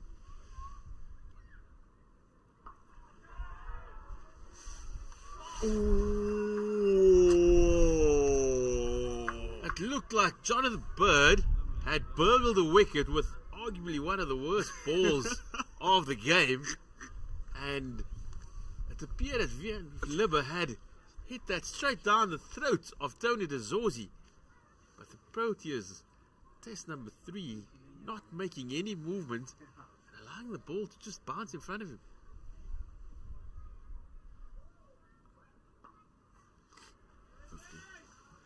That is Reynard van Tonder's 50. He starts out very well at his new provincial union. And it looks like it's going to be a happy hunting ground, the JB Marks Oval, for Reynard van Tonder. It's 50 of 56 balls, including 5 boundaries and a 6. That makes it 50 number 10 in his career. What a good way to bring it up. In times where it wasn't looking too good when he was coming in here, Zahir, he seemed to flip the script for the Northwest Dragons, and he's accumulated that at a very healthy nick as well. 50 runs from just 56 deliveries. As we see the change of bowling now with Mtsiwe Kayanabe after that expensive over being given a break, as we see Kyle Simmons come back.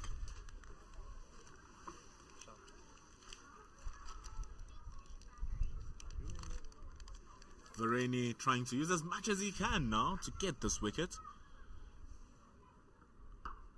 But the dancing feet of Van Tonder not good enough. The running is quick between the two runners. And that is 2 runs added to the score. This partnership now into the 80s. And it is going at a nick of over run per ball. 80 from 75. Carl Simmons having protection at the long off boundary. Also has protection at the deep square leg and the deep point. Kyle Varane only using those 3 outfield players. Could use up to 4. As Kyle Simmons darts that in. And it's just pushed away kindly.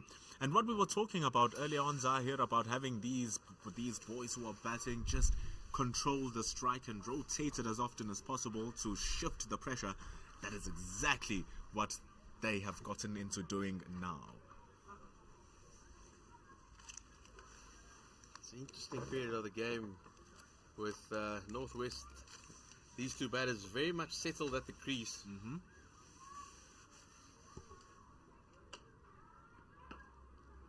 Vian Libber, he'll know that this is an opportunity to really take the game by the scruff of the neck. He's not going to allow the likes of Carl Simmons and John O'Bird just to bowl at him.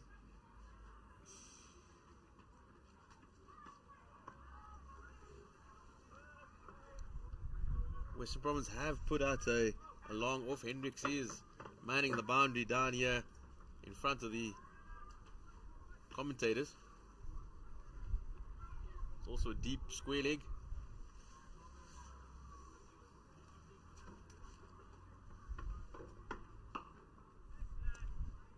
And you can also understand having all of the outfield players on the leg side with Simmons spinning the ball back into the left-hander, allowing him to just free the ball onto the leg side. But that is not what we saw. As we end over number 23 here, Simmons just completed his 4th. Going at just over 4 runs and over. The score is 118, and we are just near halfway of the innings after 23 overs. I thought the previous over that John O'Bird might have pulled the rabbit out of the hat for Western Province. Exactly. And sometimes that's the strike of luck that you need from your part-timer. Just that flick of gold.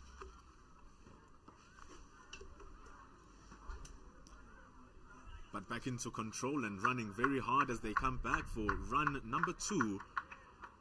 People are happy with this contribution. You can hear the cheers and the claps. And if you're a lover of cricket, this is exactly the type of cricket that you want to be watching.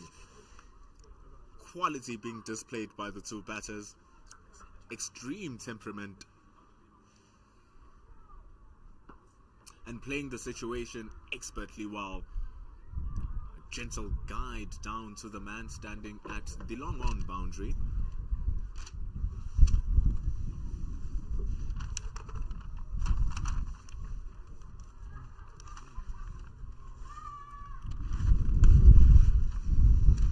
The breeze is picking up a little bit here at the JB Marks Oval. Something needs to balance out the hot cricket we're watching. Something needs to balance out the hot skyline that we are blessed with. It's a beautiful day. Even the birds are swimming around wanting a taste of this cricket as Carl Simmons continues halfway of over 24. It was really well bowled there by John Bird previously. He saw Van Libber advancing down the wicket.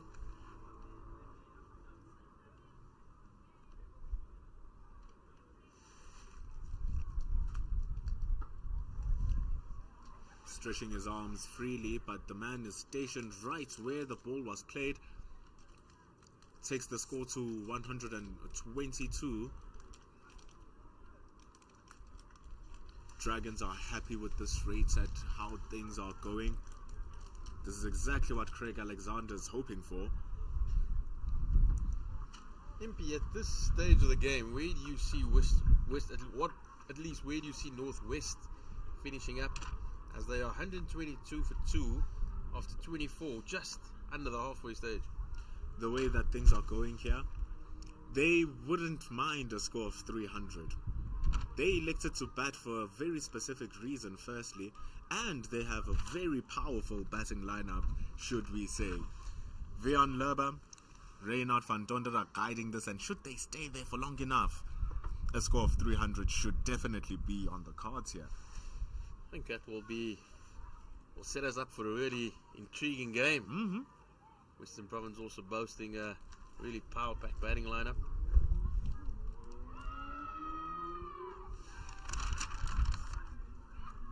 Just a chance, but they come back for run number 2. The ball's bouncing very safely in front of Nandre Berger at the deep. Once again, Van Libber flirting with danger down in the mid-wicket region. He really wants to get going. The wind is fighting the ball as well. There he goes, big and big it is. 6 runs from Vihan Lerber, down on one knee, and he takes Carl Simmons to the cleaners. 130 for 2. That is an excellent shot by Van Libber. He realizes that he's hitting it with the wind, and as we said, the wind has picked up here at JB Marks Oval, and a free swing of the bat as it lands in on the banks. A left-hander up against the left-arm spinner. That matchup is always in favour of the batter, and Van Libber, he realizes that and takes full advantage.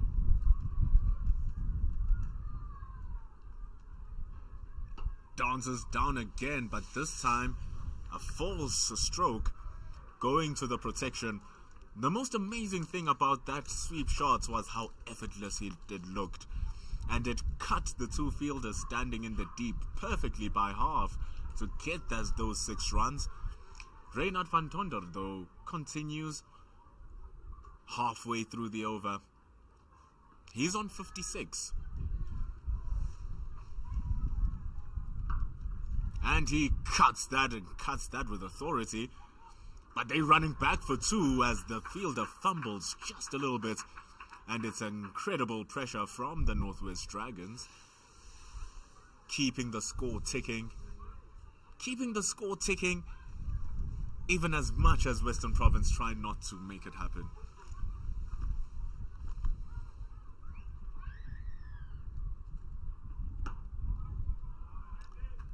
I think this is the period where the lack of game time that Western Province have had leading into this game, that's when the legs start feeling it, when how long 50 overs actually is.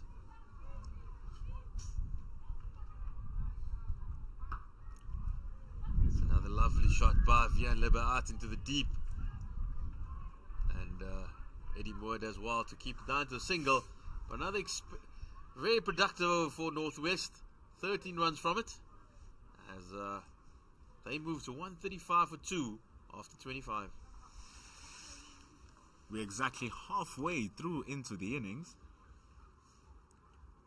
Simmons having a conversation there with Calvarene as they work out how they can actually break this annoying partnership that is now worth 98 runs. 98 from 92 balls. As they bring a change of bowler, because that might be the only way. What you were talking about earlier on, Zahir, when are they bringing back their strike bowler? Bjorn Hendricks has only bowled 3 and only gone for 10 runs, and they're giving him a run now. This is an excellent call by Carl Verona. He knows that this partnership is threatening to run away here, and he's called on his most experienced bowler to try and find them a breakthrough.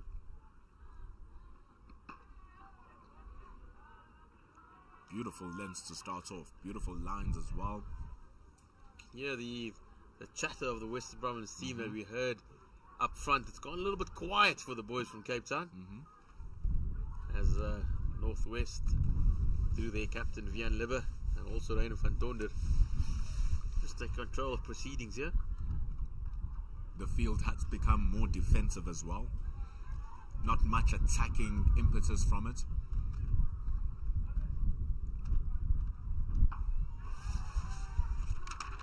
And that's exactly what Carl Verena wanted. You can see him throwing his hands up in the air.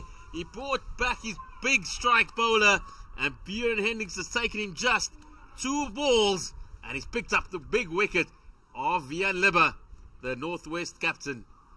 He was trying to go for it, Zahir. It was there, so he thought, but clearly it wasn't. The ball hanging in the air, and all of a sudden, the big wicket of breaking this 98-run partnership has come to pass. After a fantastic innings, he's gone for 46 runs. Is Vian Libbe just a throw away from his 50 in his return? 46 from 46, boasting 4 fours and 1 mega 6. I think it was basically on the cards. We knew that why Hendricks was brought back, and he delivered immediately with Vian Libbe falling for the sucker punch. But the new batter is the Proteas Test all-rounder, Senaran Mutasamy. He's walking in for his 82nd match, coming to bat for the 72nd time. Comes in boasting a very decent average as well of 32 runs per innings. Comes in with a single 113 50s, his best score, standing at a clean 100 runs. Man, will they be hoping for as many of those runs as possible, and it's just 59 runs away from getting those 2,000 List A runs. It was a very crucial breakthrough for Western Province. We can see Carl Verena, they're just having a chat with his spinner, Carl Simmons, who's just struggled in the last couple of overs. But Bjorn Hendricks, he's got the golden touch for Western Province, and he'll look to continue here against the very experienced Senaran Mutasamy. Comes in the left armer, left-hander, replacing another left-hander, facing the left armer. Bjorn Hendricks finally on the wickets chart, looking for wicket number 2, bowling to the fresh Senaran Mutasamy. Going straight for the block hole. Mutasamy deals with it well though. Just getting himself steady. He was brilliant with the ball in Sri Lanka. He did everything you could wish for. Getting 6 furs, 7 furs, left, right and centre. But with the bat, it's just been lacking here, Zahir. His last competitive score of over 50 coming earlier on this year, in March. Bjorn Hendricks almost getting through the defenses early on there of Mutasami. Just managed to hold that one out. He's gunning for those stumps. First ball going straight for the block hole. Second ball still targeting the stumps. And he still has 2 more balls to work with. A man with that vast experience should know how to handle a new batter who's just walked in so that they don't feel comfortable in playing their strokes and feeling like they're at home.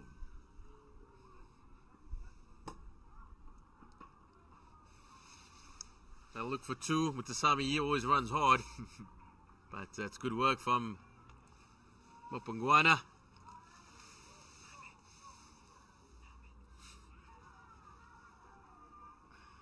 Finally, Mutasami is out of strike. With the last ball remaining from Bjorn Hendricks. Reynard van Tonder very happy with his day. 59 runs from 64 balls. Would like to carry his bats through the innings.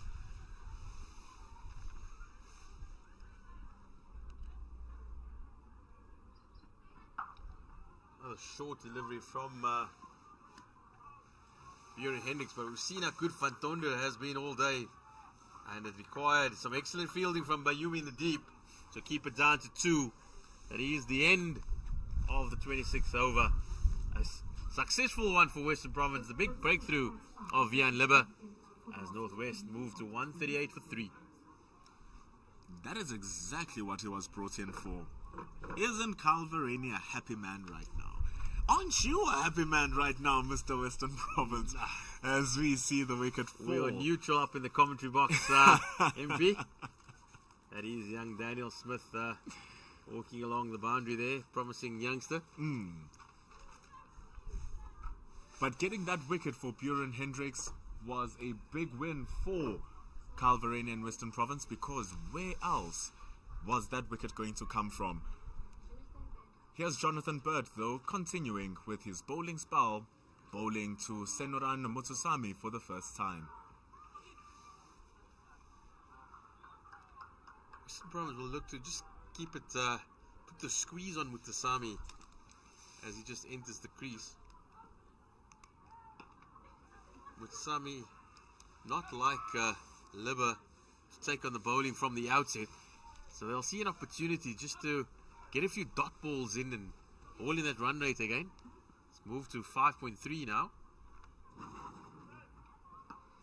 And with him spinning that ball away from the left-hander, finds his way to the leg side, however, though, does Mutasami, to get himself off of strike and bring back Reynard van Tonder. Will be much happier with the ball spinning back into him from the Chinaman. We see protection in the leg side, deep behind square is where the man is, and another man standing in front of square.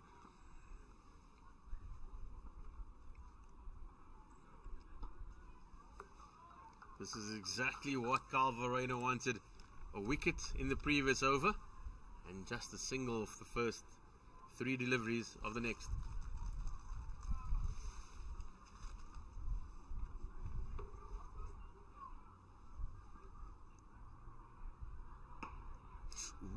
That's good fielding by Jonathan Bird. That is required from a spinner. We've been seeing it from earlier on. He's been very adventurous in the field, Jonathan Bird.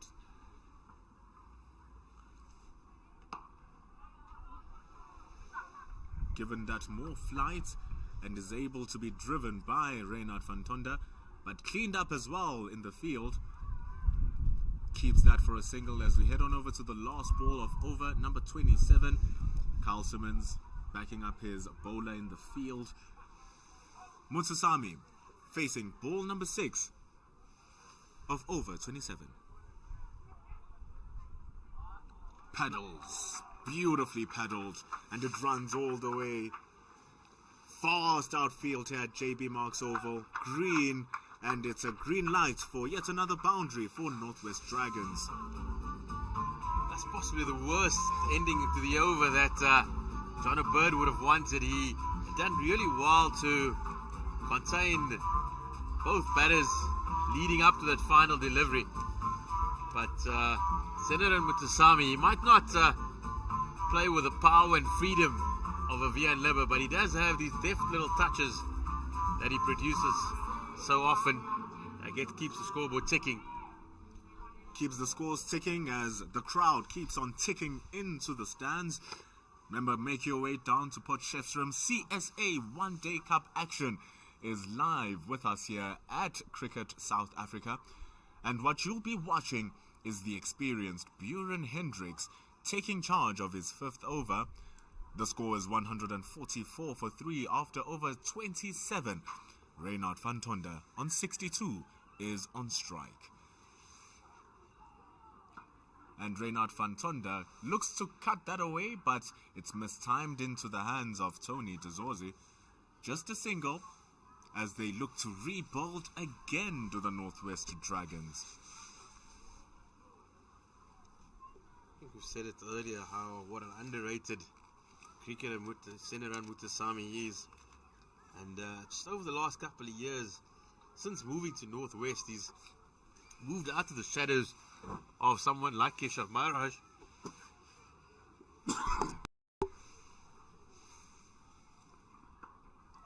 Or a Prenilan Suprayam. Equally, as both have captained the Dolphins over the last couple of seasons. And he just felt he needed a place where his skills would be appreciated and he'd be the first choice. And that's exactly what he's shown by making a comeback to Test cricket for the Proteas, and also doing very, very well for South Africa in all formats of the game.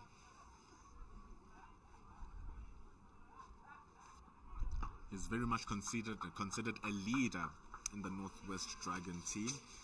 Let's not forget he also had an excellent run with Pretoria Capitals, having been called up as a wildcard player during the SA20. Missed out on the initial auction, but was called up and played a prominent role in their starting 11 all the way to the final, where they just fell short against the Sunrisers.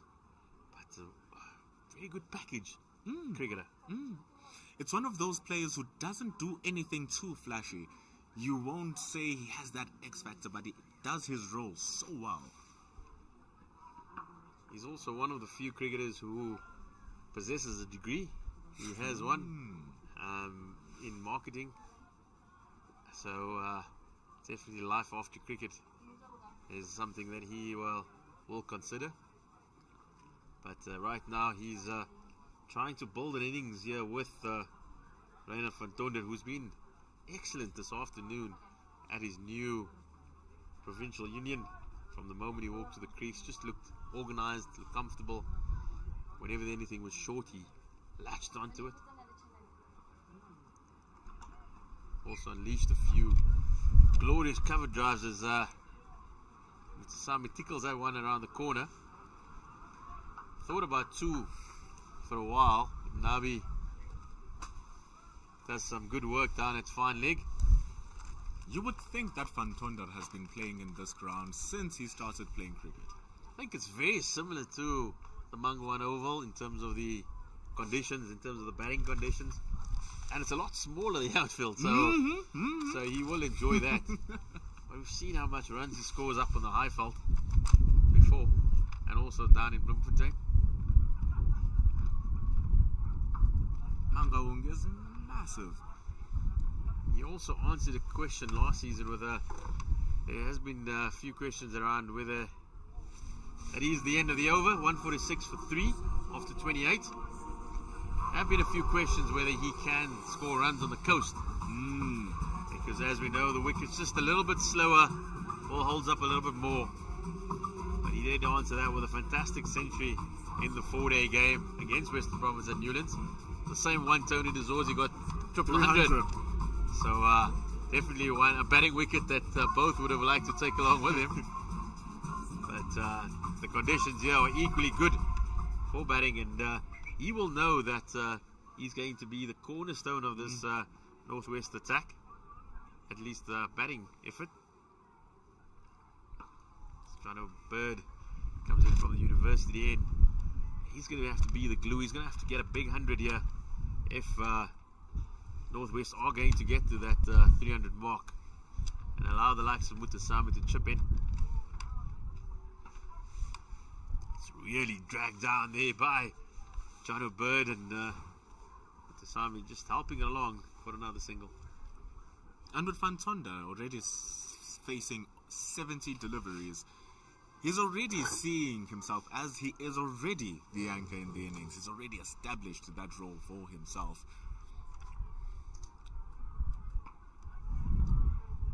And with the way that he's actually manufacturing this inning, he is playing like someone who is an anchor for the team, showing right at the beginning of the season that they made a great signing. Also batting with Vian Libber earlier, it allowed him just to settle into his work, with Libber being very much the aggressor, taking the attack to Western Province, and allowed him to go at his own strike rate.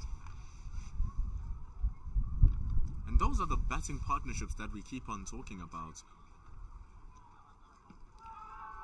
Dancing down the pitch was Mutusami. The appeal completely unbothered by umpire Kasa.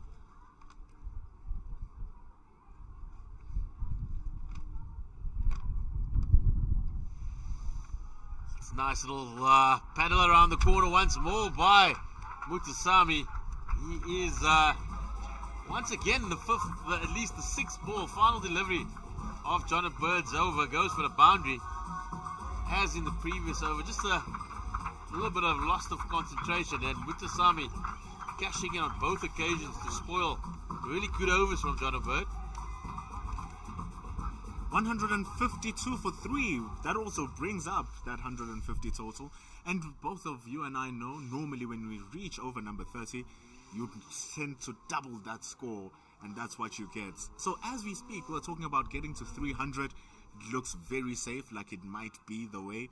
And the only way that may put the question mark to that 300 is the loss of Fantonda's wicket. It's currently on strike though. In comes Carl Simmons. Change of bowling, the left arm spinner going back to where he originally started from.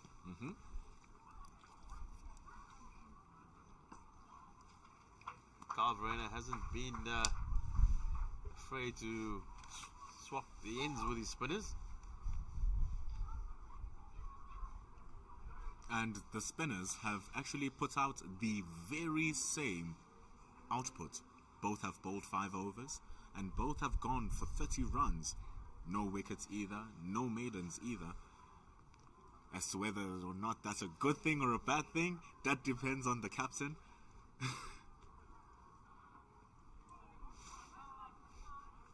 But Mutusami looking to reverse that stroke, just reversing the pressure as well back to Simmons. But nothing coming through with Jonathan Bird protecting his fellow spinner.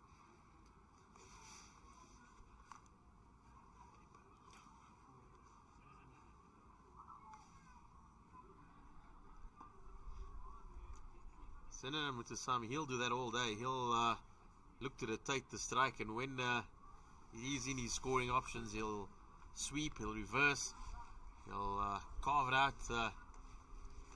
That's the way he plays. He just transfers the pressure back onto the bowler. I think it's going to be a big season for Ryan van Tonder, having moved here to Northwest. Possibly opportunities in the test side that also beckons,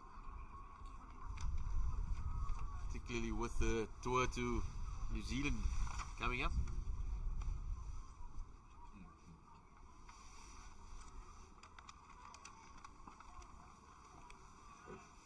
I'll trot through for another single. And as you look at Reynard van Tonder's career, really just starting off and only having played 33 games, and when you're looking to build your career, you want to get a place where you're going to have a definitive and strong role.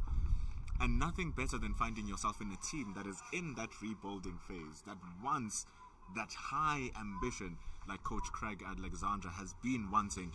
As we end over number 30 with the score on 157. Playing imperiously well here are the Northwest Dragons. This partnership grown up to 22. And as we see, next bowl batters who are still coming in. Ruan de Swart coming in from the Dolphins. The fans are ready to see him as well as he averages over 50 runs. Jonathan Bird comes back to the attack though, bowling to Reynard van Tonder.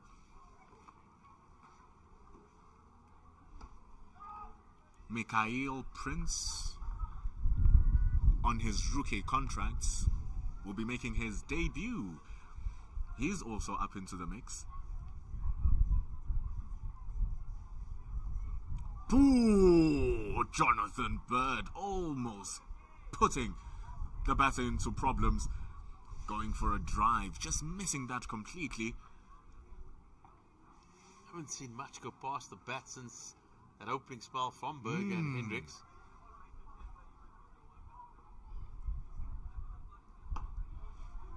And especially beating the bat of Reynard van Tonder, who's been there for 77 deliveries.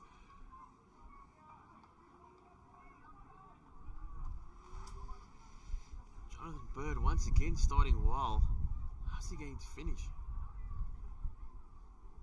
Oh, gorgeous delivery. The length is brilliant, getting that extra bounce. More of a top spinner. It was excellent from Jonathan Bird. 2 more balls remaining. Drops that one short. Van Tonder won't be happy of the connection that he made as it runs straight to Tony Tazozi behind square in the deep. Just a single. This is the crucial delivery for Jonathan Bird. He's conceded 2 boundaries off his previous 2 overs. Balls. Imagine. I thought that last ball was going to be the one as he dragged it short. Mutsasami on strike for the last ball.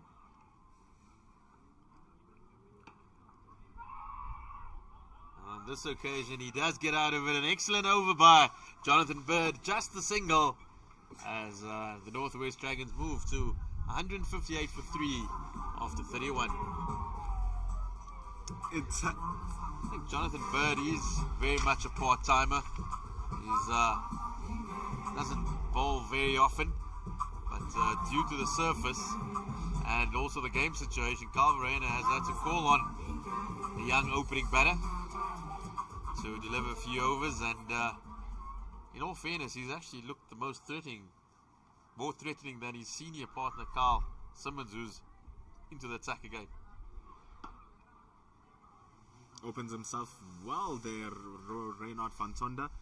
Starting to use his feet a bit more, but that is driven straight to Mihlali Mpongwana, who's stationed at the long off boundary.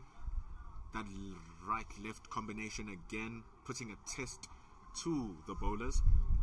Simmons now turning it back into Mutsasami.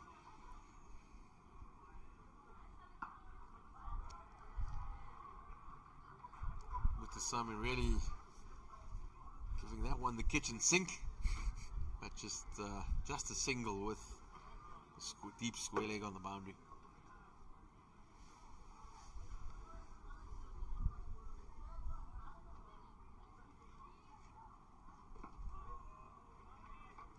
No feet there from Van Tonder.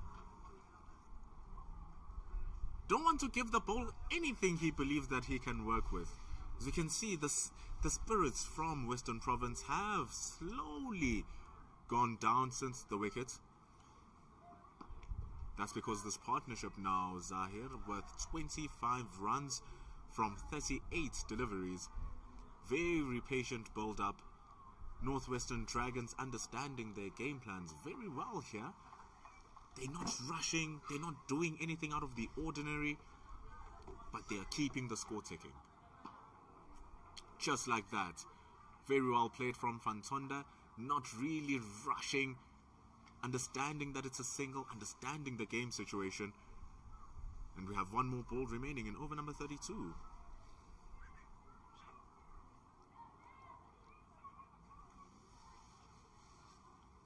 Mutsasami, with the ball turning back into him, has to deal with 5 fielders on the leg side. three of them riding the boundary. But he opts to go to the offside. They're running hard, they're questioning the two, and they get the two. That's how we bring the end to over number 32. Carl Simmons now has dispensed of 40 runs from his 7 overs. 163 for 3 after 32. If you're looking at how things are going here, Zahir, projected score is looking at 255 runs should they continue scoring at the rate that they're scoring. But surely they'll be wanting more than that.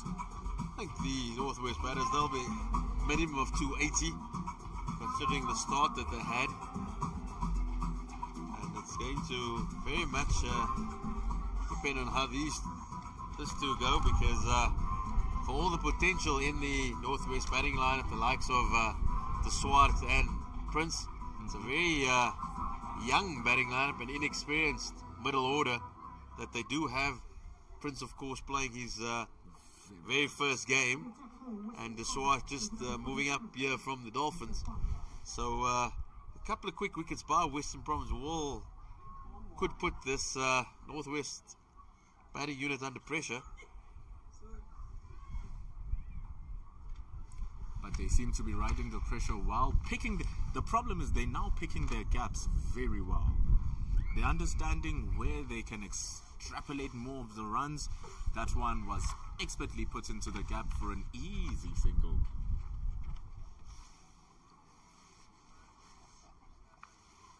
It's 164 for 3.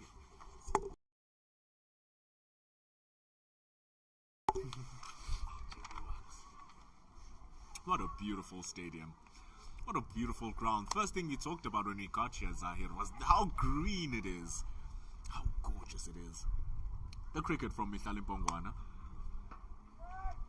Bowls it wide, driven hard by Mutusami, but straight to the fielder, Eddie Moore.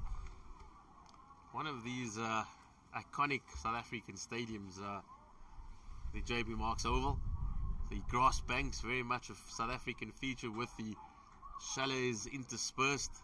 On a good night, as you'll see later, definitely a place to be out in Potchefstroom.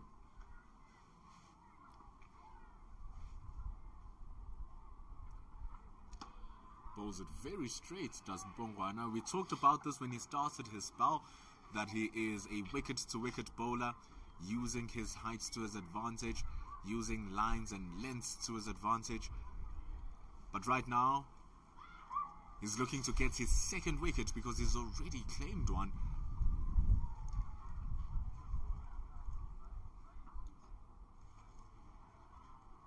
Will the beautiful JP Marks Oval give him wicket number 2?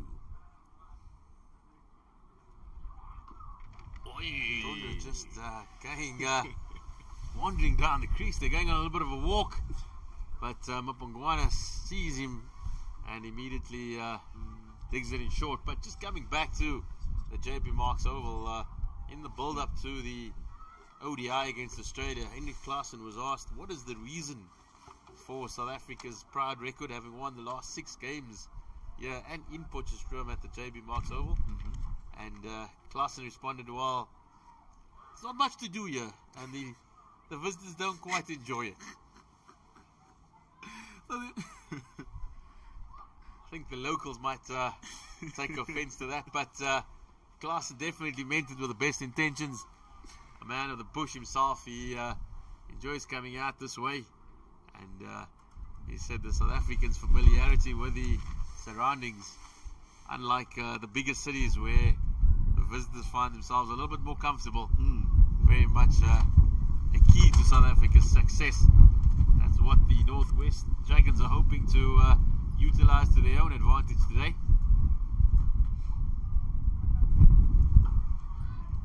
That's a possibility of a run out. Tony Zosi has a shy, but Van van Tonder makes it count. End of a good over for Western Province, and Mpongwana 166 for 3 after 33 overs.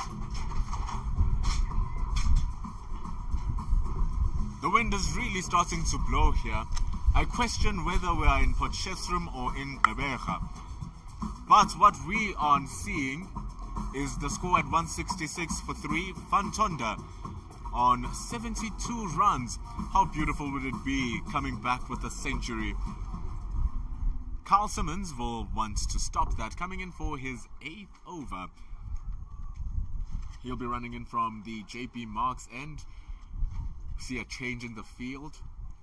Long off is running back. We have an extra cover fielder.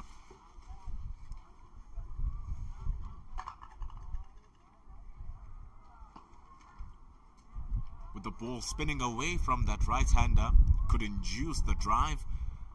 The wind is blowing against the ball, going to the offside, where exactly Simon Simmons wants Fantonda to play. So, been a good little period for Western Province here. Simmons is tightening it up and Papungwana offering good support. And the field is also offering some good support. But it seems like there's been a fair contest between the two. You can see that the partnership is currently on 31 from 48 deliveries. So they also understand what they must do. The batters, that goes high, that goes safely in front of Yasin Valley in the deep. It was the feet used from Fantonda, clipping that over the top.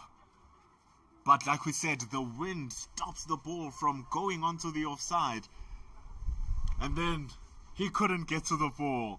That's the second opportunity of Western Province, just allowing the ball to bounce in front of them. It was all the pressure created by the last few overs from Simmons and also Papungwana that has put Fantonda under pressure. It looked like he had given it away. Mm-hmm. But Yasin Valley just not getting to the ball. Walking in. Not getting to the ball. And it would have been the key wickets of Reynard Fantonda, who's currently on 73 runs now. And he hasn't shown too many signs of giving it away. The only signs he showed was those hits and misses from Jonathan Bird. But right now, he's dancing down the track, using the gaps in the field, and moves himself candidly to 74 as we end over number 34. It's the Northwest Dragons, currently on 169 for 3 after 34 overs. Remember, they chose to bat first, they won the toss, and they said it's ours.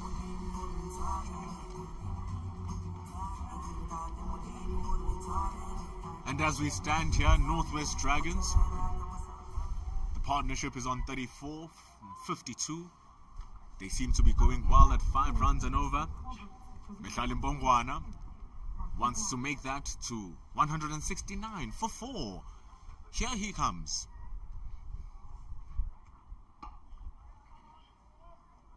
With Sami, he will look for the second.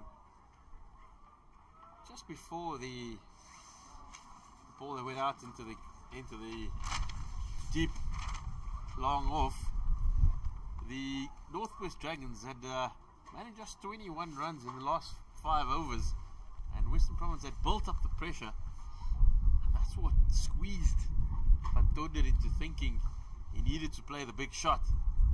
So massive missed opportunity for Western Province. You could just see all the fielders at the end of when the chance wasn't taken, just the hands on the hip, realizing that they had worked very hard to create that. And sometimes we don't quite understand a game within a game, and that's exactly what Western Province were trying to do: build a bit of pressure, and that will lead to the wicket. And it's very difficult to destabilize a player who has faced over 80 deliveries.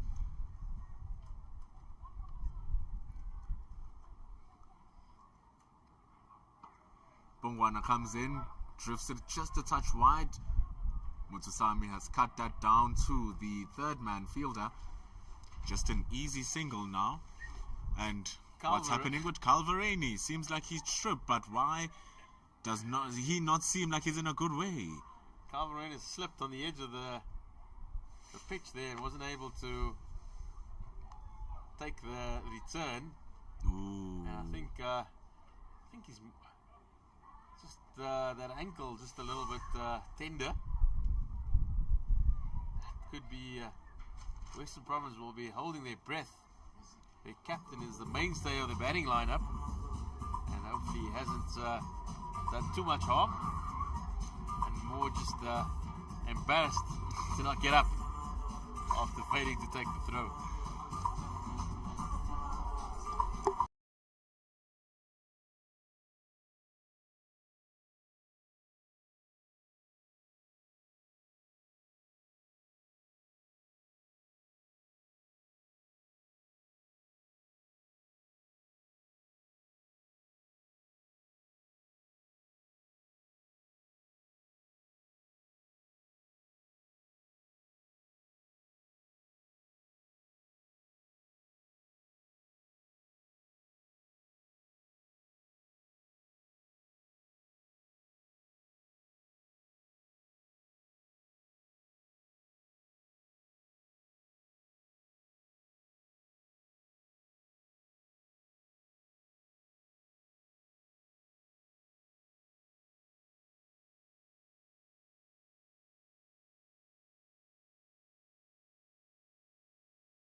Mikani Pongwana returns to the attack for over.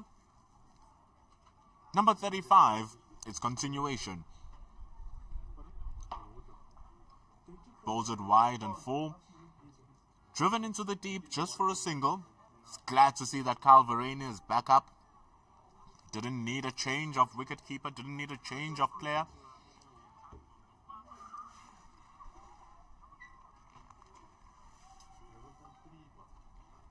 Senuran Mutusami with 2 more balls remaining.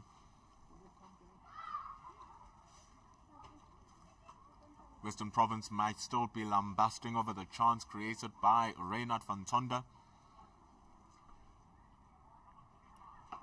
Pongwana continued with his disciplined lengths and lines, which is so famous for. But Mutsasami has gotten to settle well. We were talking earlier that he's not too much of a brute. He's a very balanced player, just building up his innings slowly and slowly. He now faces the last ball of over number 35.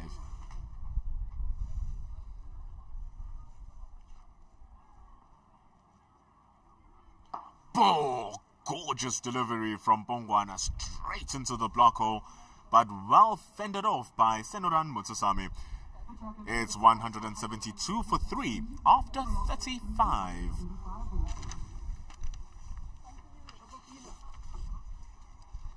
The fact that this platform has been built for the Northwest Dragons, it's an impressive feat given how slow they started.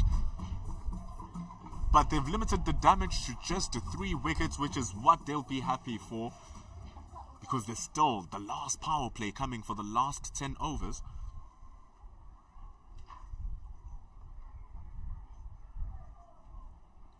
Dancing down the trick. Here's Tony Dazorzi though, still defending as Carl Simmons continues, and over number 36. Going at a fraction under 5 runs and over now are the Northwest Dragons.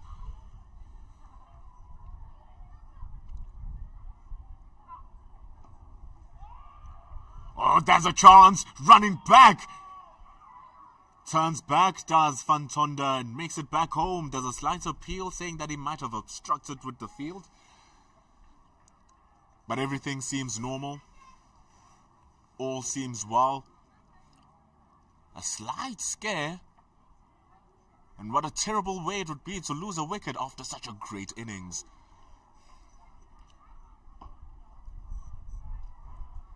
Simmons just going around the arm, trying to find a different variation to trouble Reynard Fantonda. How can you trouble a man who's faced 99 deliveries?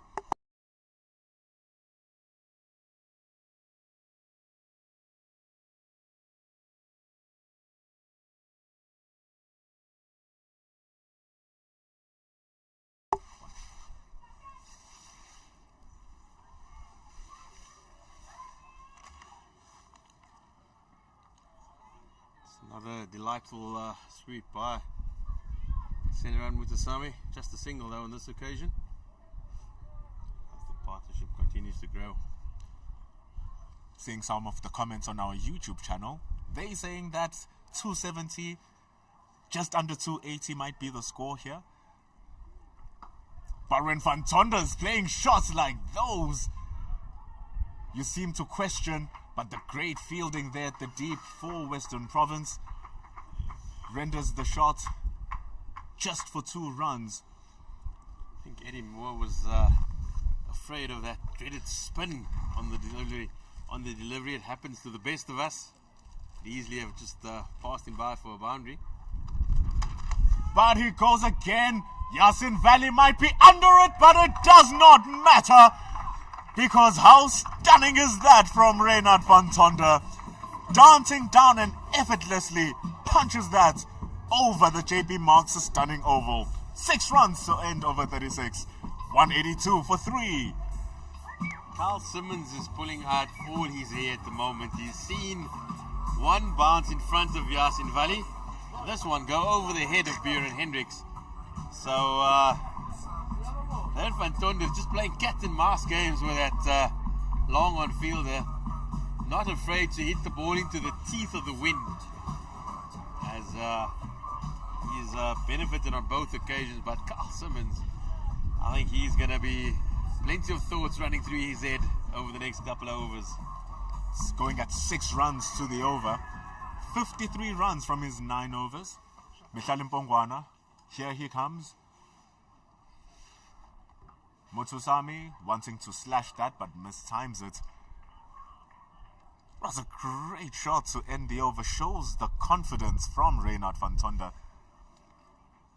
Do you think this pitch is not the easiest to score freely on? It's not one there's plenty of demons in, but just the when batters have tried to play freely and really take the attack to the bowling, that's when they've come a little bit unstuck. Just showing that the ball maybe not coming on to the bat as they would have hoped. But that is a lovely stroke by Senoran Mutasamy, showing the full face of the bat and striking the ball straight down the ground. I think we've seen some beautiful shots from Reina van Tonder, but that, for me, MP, that's the shot of the day. That was gorgeous. That was expert. Running through the ground from the moment it made contact, beating Tsiwekaya. He had no chance to catch that. And it's 4 runs. Definitely one of the shots of the day.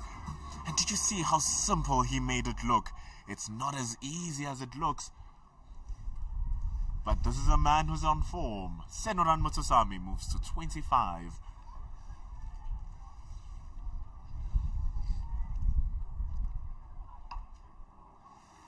This is when Senoran Mutasamy gets into his best positions, when he's just settled in, he's assessed the conditions, and this is when he does come into his own very often. Very pragmatic player. He does what needs to be done. Doesn't matter how it looks. And even when it looks good, it shows the functionality of the player. He's on 26 from 30. Reynard van Tonder on 85, halfway through over number 37.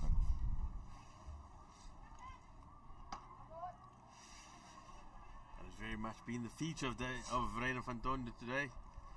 He's been exquisite whenever he's just moves on to the front foot and look to play that cover drive.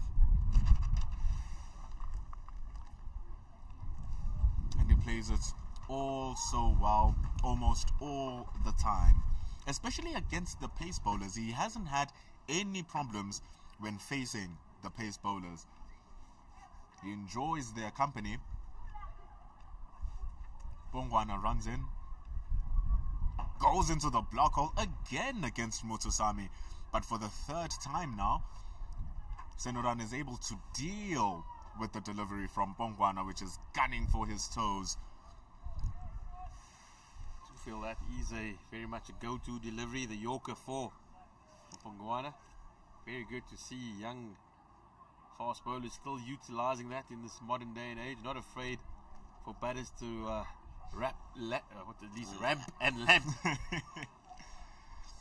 Ramp and lap. That's it. Don't show your age. That's how he ends the over. And even the over ends at 188 for 3 after 37 for the Northwest Dragons after winning the toss and choosing to bat first. And with the modernization of the game, even good balls nowadays, you put question marks on what is indeed a good ball. Even a ball which would be considered as bad can be good in a certain situation, because players can now change a Yorker into a half volley by opening themselves up, stepping back and driving a full-on Yorker for 6. Helicopter shots, paddle sweeps, ramp sweeps, anything. These new age cricketers. How dare they modify the game? Here comes Carl Simmons. Just on 13 overs remaining, if Northwest are going to get up to that 280, 92 runs required, at just over 7, currently going at 5, so they will need to lift the tempo. There's also the small matter of Reynard van Tonder closing on his century. That will be at the back of his mind. He's arguably just given that one chance out in the deep thus far. He'll be keen to get to that 3-figure mark, and that could be an opportunity for Western Province just to get in a few dot balls and rein it in the hope that he has the personal milestone ahead of his team. And that's exactly what I was thinking right now, Zahir, as the batter reaches that 100 mark and draws nearer and nearer to it, they start to overthink the game plan that they've been playing so simply over all this time. They start slowing down and playing differently.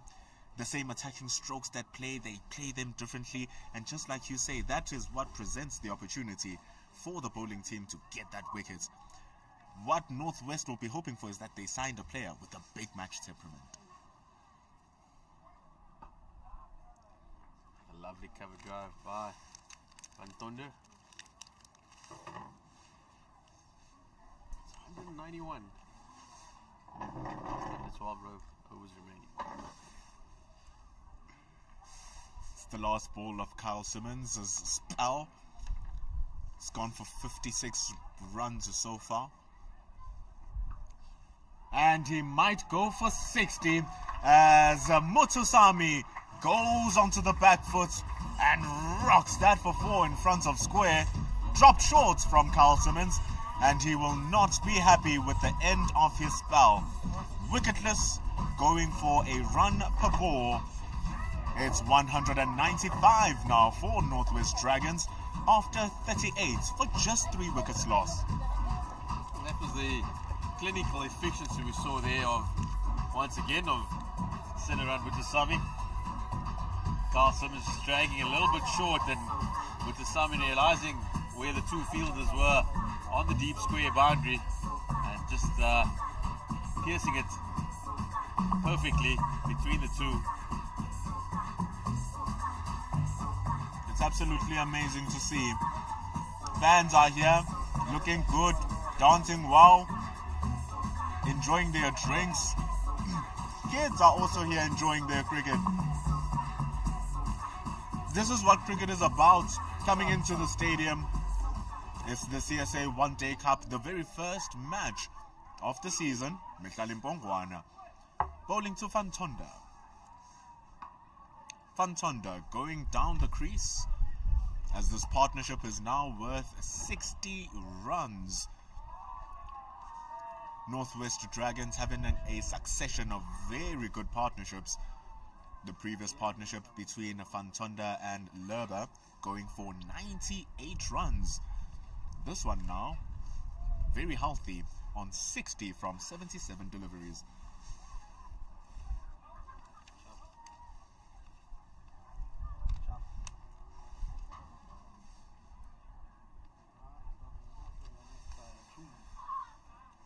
Small adjustments in the field. Buren Hendricks now goes deeper. He's now at long off. Down goes Nandre Berger to cover the 3rd man boundary. Up comes the fine leg. So we have 3 fielders out. Cover, long off, 3rd man. And square leg. Van Tonder opening himself up, bowled wide, but is able to squeeze out a single. Mpongwana has only gone for just 35 runs. Currently in his 8th over. He got that 1 wicket. Surely he's looking for a second one. But it's Mutusami who's looking to keep and anchor this innings. Van Tonder has been doing that exceptionally well on 108.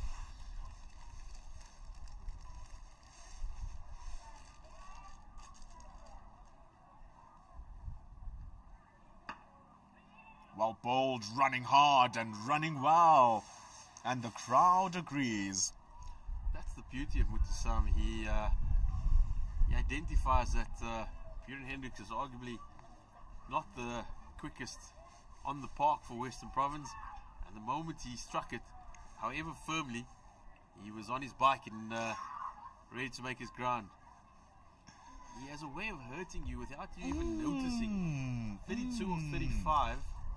Strike rate of just on 90 without having to play a shot in anger.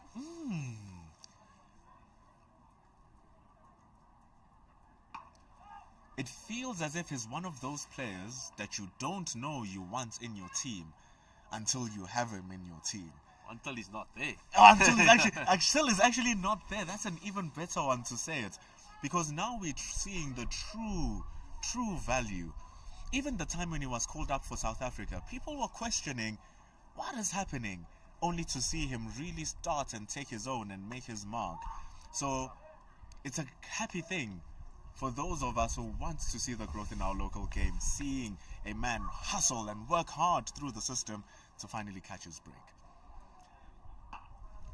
Superb shot there from Fantonda. But up in the deep, there's good cover by Bayumi. He's been working hard, the man in the field. The debutant, even if he does nothing, doesn't play, even if he doesn't do much, he's done a lot in fielding the young batter. Has been surprising that Carl Verena hasn't asked the young man to turn his arm over. He does bowl decent medium pace.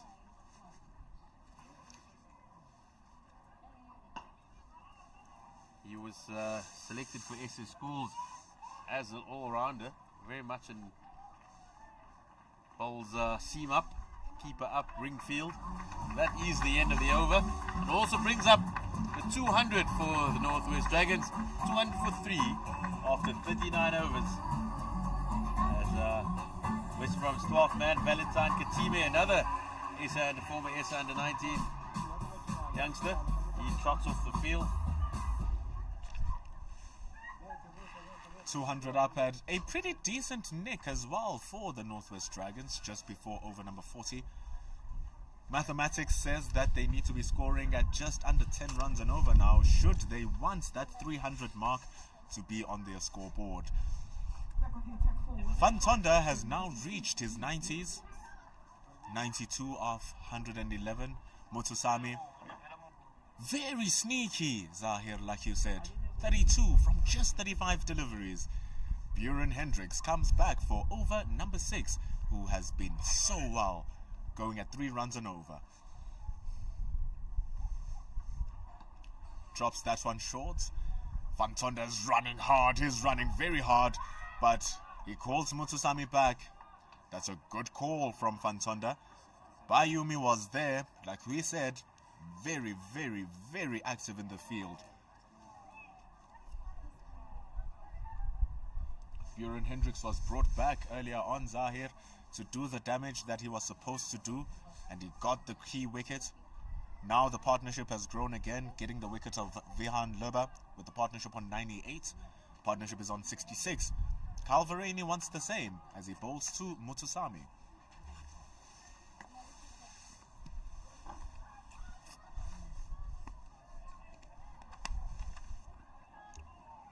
Drifting down the legs.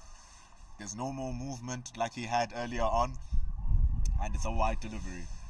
Western Brom's captain Carl Verena, he's gambled the dice here a little bit. He's bowled John O'Byrne and Carl Simmons virtually their full quota. That has allowed the likes of Buren Hendricks, with 10 overs remaining, just over 10 overs remaining. Buren, he still has 5, so he might bowl a full quota from that side.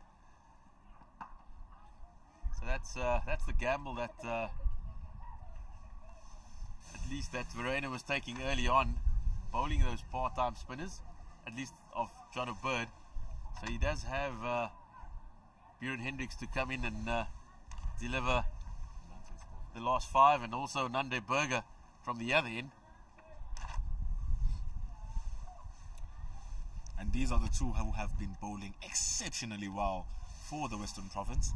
Yes, they held it in, the medium pacers and the spinners. However, when we talk about wicket creating and wicket taking, your pace bowlers in Buren Hendricks, Nandre Berger and Mihlali Mpongwana have been very exceptional. I think that's arguably where, as well as Northwest have done, the game is very much in the balance here. Going into this final 10 overs. You've got a set batsman in Dane van Tonder. They really need him to kick on. And with Nandre having only 4 overs remaining as well,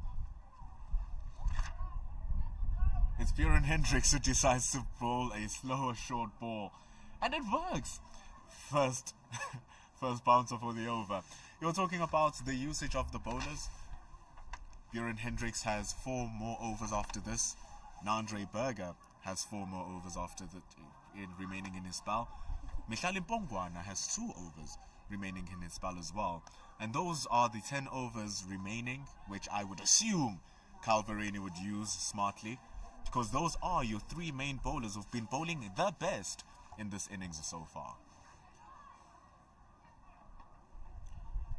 Big grunt, but it's just a single as he drifts down to the legs, down to third man. And again, it's the tick-tocking of the score that is key here for Northwest Dragons.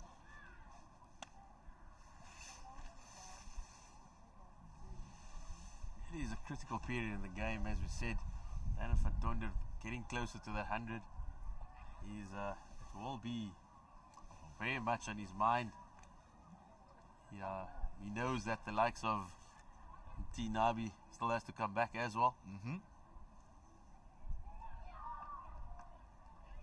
And as we saw from that graphic, Nabe just stretching, and here he is with the ball now, throwing it back, getting more warm-ups. It's all to see what Calverini will do for the last 10 overs. We've completed 40. It was not long ago when it was over number 10. Second power play has come to an end. It's 204 runs now for Northwest Dragons. If they continue scoring at this rate, we are looking at them scoring 255 still. So for the last 10 overs, they've literally kept their scoring rate consistently at 5.1 runs and over. But now, Calverini has had enough of it. He brings in his key strike bowler, Nandre Berger. He's had the pleasure of bowling from both ends, but he comes back from the university end where he got that wicket at the beginning of the match of Ngwepe.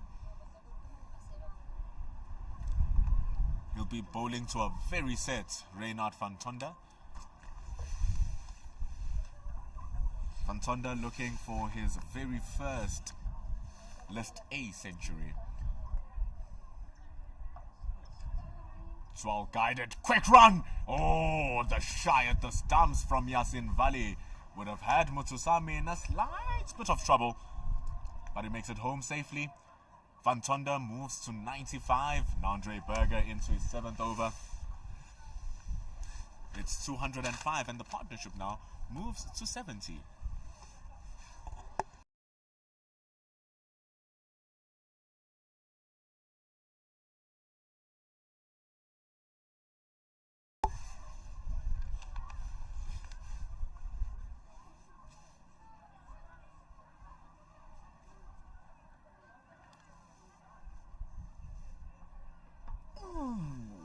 One almost snuck in by Nandre Berger, but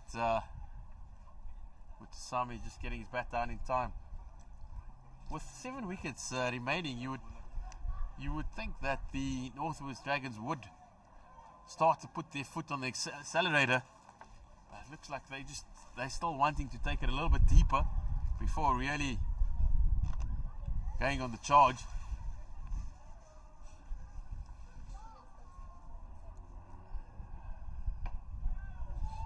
Overpitched from Nandre Berger, but Mutusami not taking full advantage of that, hitting it straight to Mpongwana in the deep.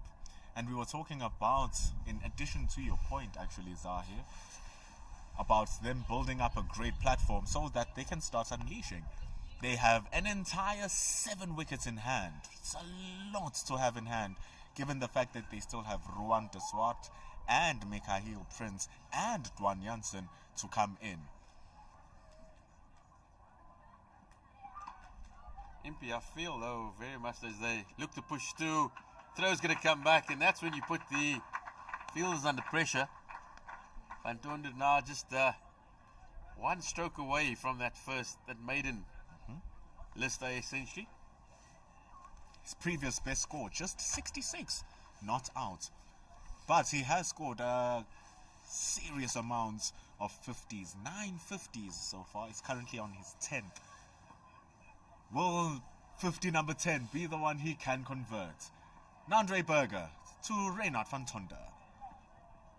Slower ball by Nandre, just changing it up just a little bit, the fast big man. I feel that Northwest, possibly the batters out there, they possibly getting a feel of the conditions, that it's not actually that a ball not coming onto the bat, that a score in the region of about 250, 260, they'll back their bowlers to defend that, and that's possibly why they're not looking to go really hard at this stage.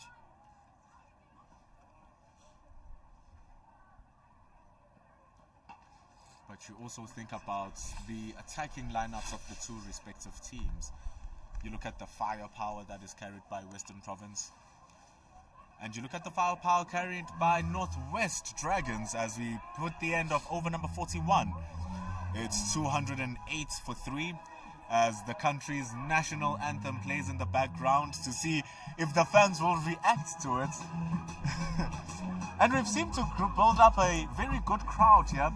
Even in the banks down under the scoreboard, we've had a few fans coming in. It's all happening here at Port Shepstone, and if you're watching us, we are live on the Cricket South Africa YouTube channel. We're also live on the Cricket South Africa app. This is the CSA One Day Cup, the opening match and opening weekend of what ought to be a phenomenal tournament which ends just next month. Once again, Bjorn Hendricks from the JB Marks Oval end.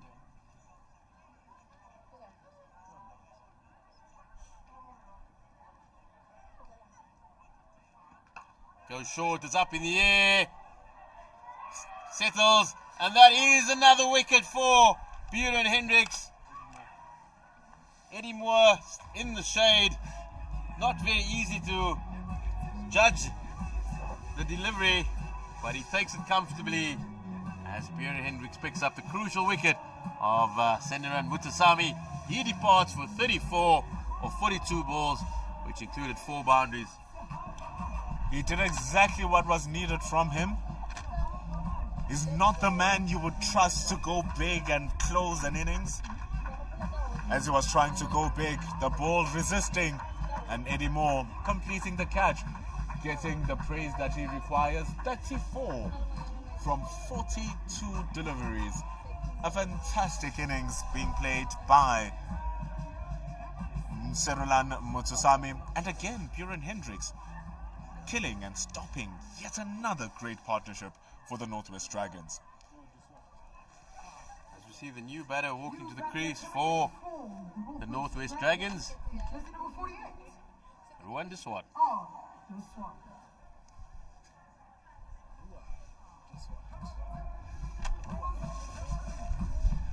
In comes Ruan Deswat. New man signed from the Dolphins. He packs an incredible record. 28 matches in his 25 innings that he's played. He's got 3 50s, he has 3 centuries, and he packs a whopping average of 53 runs. In he comes now with Bjorn Hendricks steaming in with 5 deliveries remaining in his over.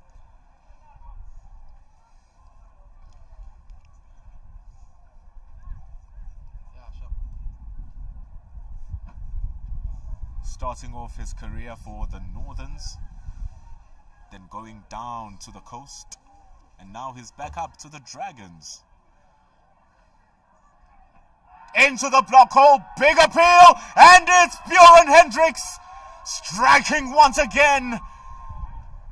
That block hole delivery, putting a block hold on Dragons' charge, and out goes the new man who just wanted to make an impression here, Zahir. Bjorn Hendricks, what is happening? That is the value of experience, and as we said earlier, Carl Verena's gamble to keep 5 overs from his premier strike bowler, and we've seen Bjorn Hendricks deliver a couple of snorting Yorkers earlier in the day, but this one was right on target, and for a new man walking in, it was always going to be hard, and Bjorn Hendricks finds himself on a hat-trick.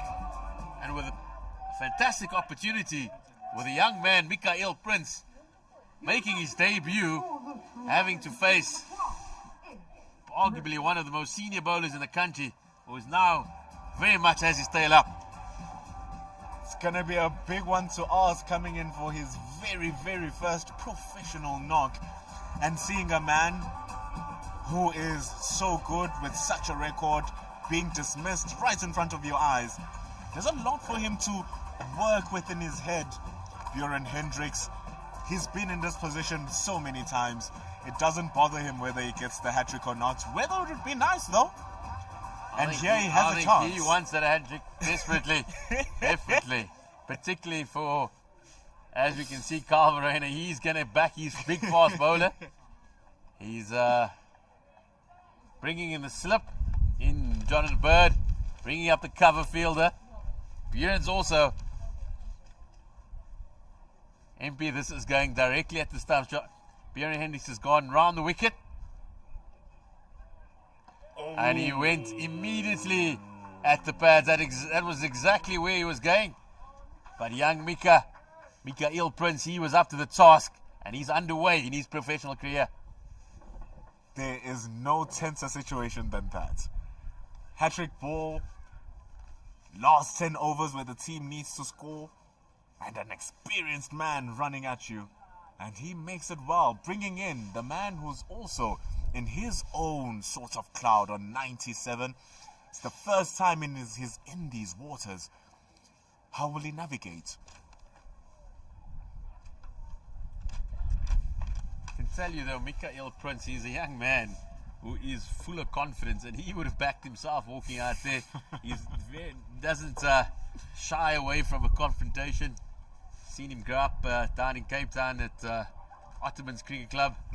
Spent his last schooling years down at Sachs, the alma mater of Alan Dawson and the like. And he's really just blossomed as he's got older. The nephew of former Titans, Lions, Warriors batter Kasim Adams. Oh, the last thing that Reynard van Tonder or the Dragons want. The last thing the fans at JB Marks Oval want. It's an excellent over here by Bjorn Hendricks. He's picked up another wicket.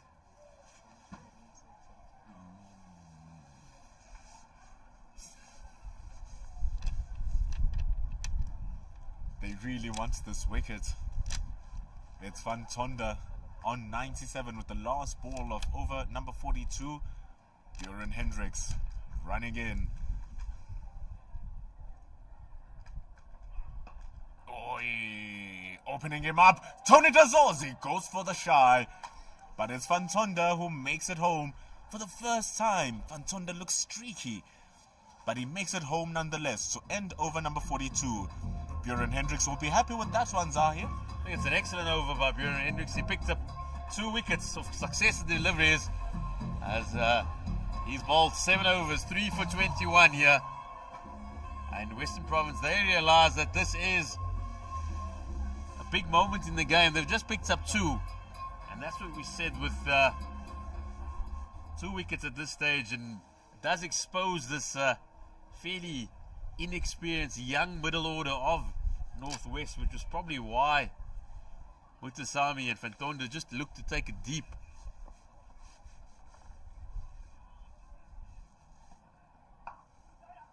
Andre Berger will look to not make it easy either. Fantonda goes to 99. He was thinking about coming back for the second.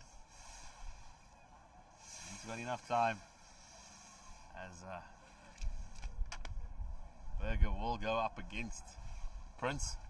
Think there'd ever be a time when Andre bowled to Prince down in the Western Cape? Oh, most definitely. Mikael Prince would have spent plenty of time with the Western Province team last season, and the build up to the with the him going to the national under-19 week.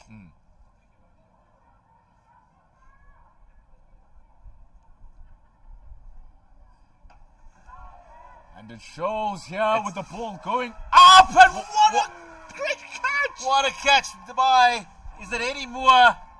We said that Nandre Berger, he's going to go for the jugular, and Mikael Prince, he wasn't going to die wondering, but just getting the bottom of the pack, and Eddie Moore showing a few Western Province fielders just how to do it in the deep.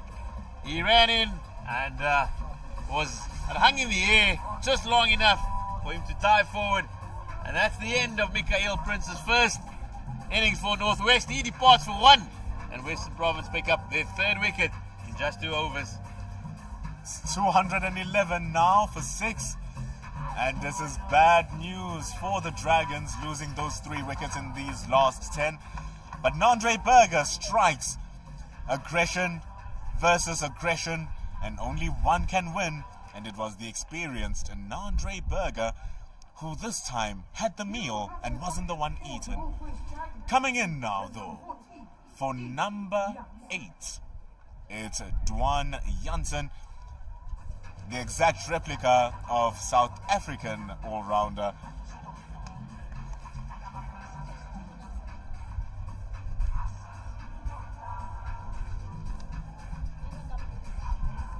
Van Tonder's left there, still on 99 runs. Thought he would have gone over the line with Senoran Mutusami with him, but all of a sudden he's lost him, lost De Swart, and now has just lost Mikael Prince. The long levers of Dwan Jansen now make it into the crease.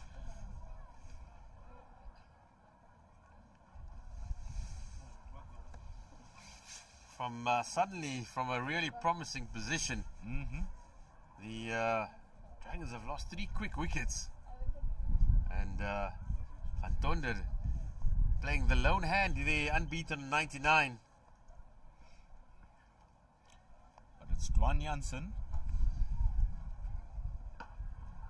who drives that well, but Michal Mbongwana, stationed at mid-off, stops that from causing any further damage. But he's off the mark with the very first ball. What a good-looking shot. Very good-looking shot by the lanky Dwan Jansen.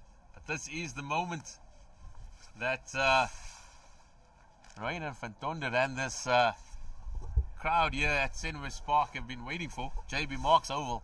My apologies.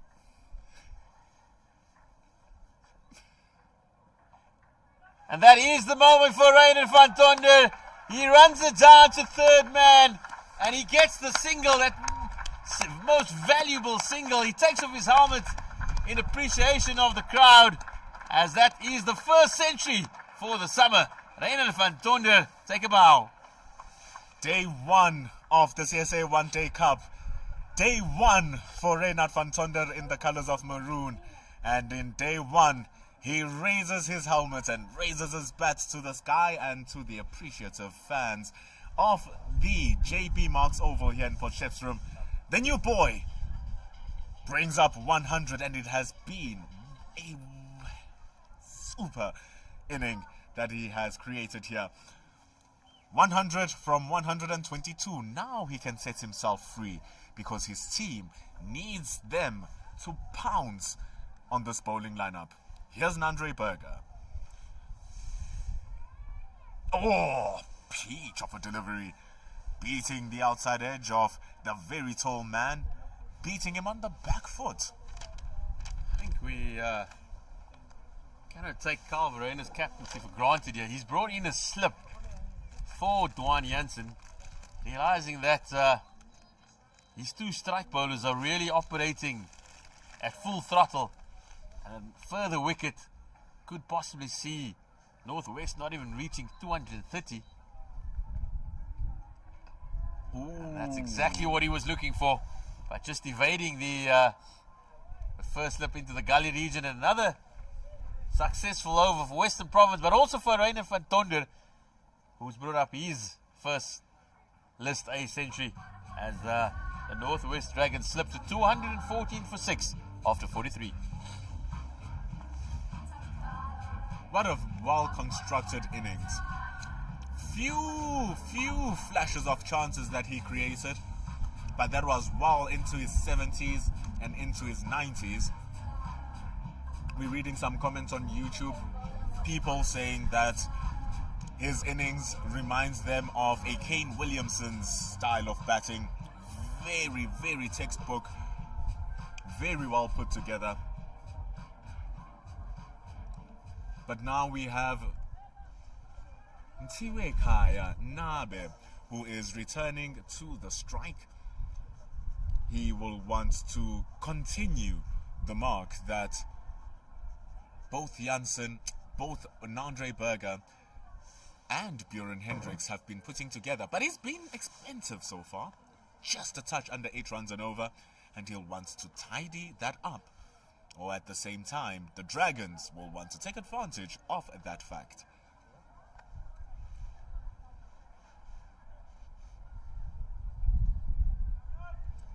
Just 7 overs remaining. And it looks like Nabi, he's going to leave Hendricks for a couple of overs. Hasn't been at his best today. Like to finish well.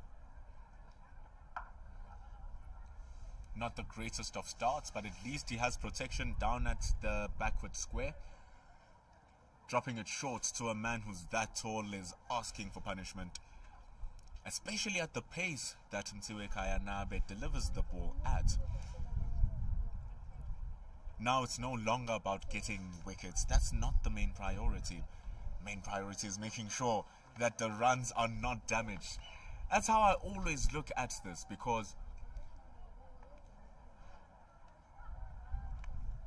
it's 215 with a man coming in.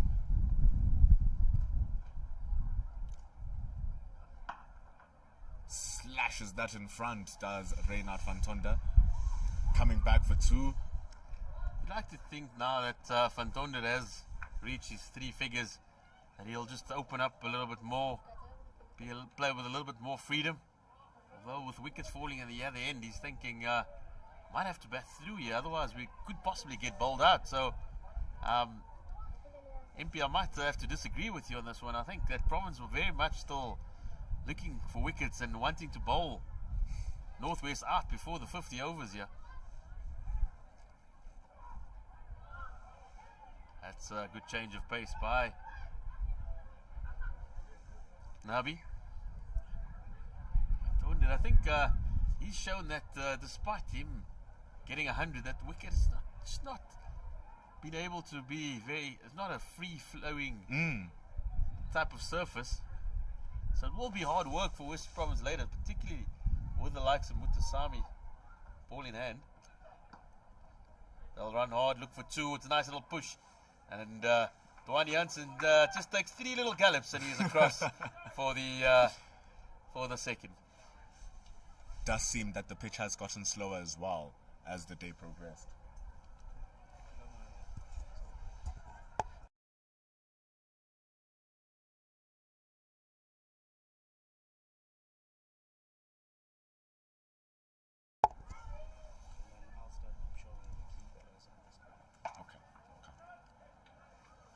Looking for a big heave there, but well bowled from Nabe, who was able to read what was happening. Just 4 more wickets for the Western Province to get. And given the situation of the game, I might be inclined to agree with you that they've already started pouncing on that pressure, getting those 3 wickets within the first couple of overs in the last 10. So why would they not want to carry on? One Janssen, another one that we'll see in the Betway SA20 later. Signed by MI Cape Town. Newlands is his home. So teammates of Buren Hendricks actually. But that is the end of the 44th over, 60 remaining here at JB Marks Oval. Northwest Dragons 220-6. The approach here 100% needs to change from the Dragons. They have not just 6 overs. If you put it into balls, they just have 36 balls remaining in this innings. Buren Hendricks comes back. He has 3 more overs remaining. But now the Dragons, who are looking good to kiss that 300 mark run, now seem to not be headed in that direction unless a drastic change happens in terms of their scoring and the mindset that they are putting into their batting for these last 6 overs.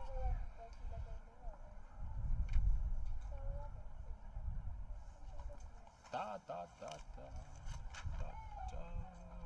Oh, it's safe.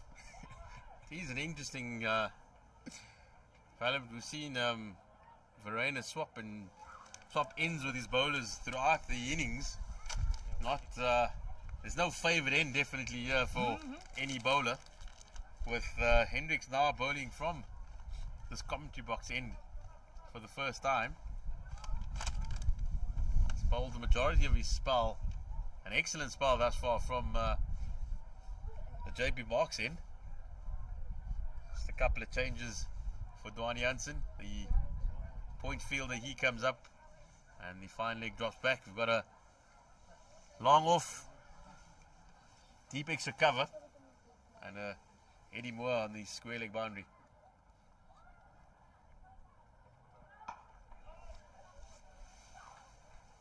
Muscled to the man standing in front of mid-wicket. Dwan Jansen will be looking to get that scoreboard really ticking now, but it's a big ask against the man who is this experienced. We look at the field now. 5 are out. You can see the inner ring. Fielders standing out in the deep, standing at long on. Now we have a cow corner moving in, and he is replacing the man who is at the deep third man field. There we have a fine leg also stationed. In between the cow corner and fine leg is a deep square leg. Following the bowler was Buren Hendricks. Large acres of space in the leg side, but it's well covered, well marshalled, and it's incredibly brilliant bowling here from Buren Hendricks. They're actually doing 2 things at once here. They might be doing more than what I thought. It's not only just them taking the wickets, but they are now putting in those chains. So it's working hand in hand, putting in the pressure. Will the pressure bring wickets? Reynard van Tonder on strike.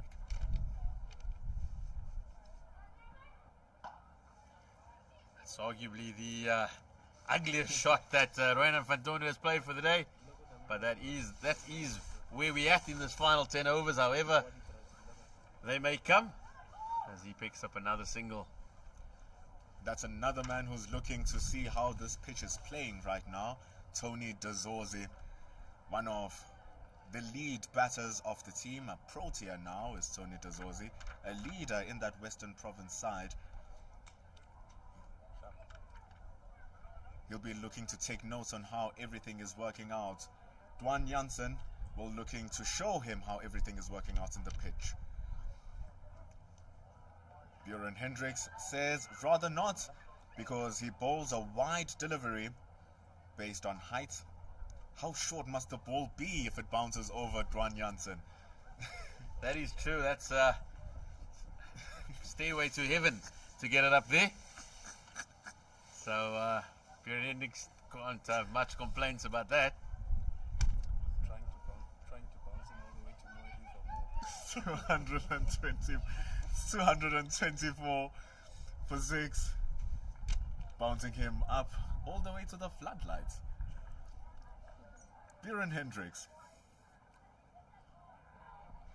bowls it straight, swivels his body, does to Dwan Jansen, but it's just a single. Still impressive bowling from Buren Hendricks. Very much the most economical bowler for Western Province. Very much so. It's been an excellent display by particularly that man as well, Eddie Moore. He's taken a couple of fantastic catches in the deep, also thrown his body around to support Buren Hendricks. He also has a task with the bats later on. Right now, tasks with stopping that ball, as he so often does. The small fumble doesn't cost anything for Western Province though. He has been everywhere. And look, small disappointment with such a small mistake. Such are the standards being put. But there's 5 more overs remaining now, Zahir. Almost thought it was commentator's curse. We were singing his praises and then he misfielded. But 5 overs remaining, as MP said, 226 for 6. An innings that has ebbed and flowed, but not quite struck first gear. It never reached the potential that it was geared to have. It never reached the fast lane. It always stayed in the middle. You know, it has the indicator to go into the fast lane, but the steering wheel never swiveled. Never quite got through the gears. Never got there. Never got through there. But maybe they might now. Reynard van Tonder has 30 balls and the rest of the tail to make the score be something respectable for the Northwest Dragons, especially given the fact that they elected to bat first.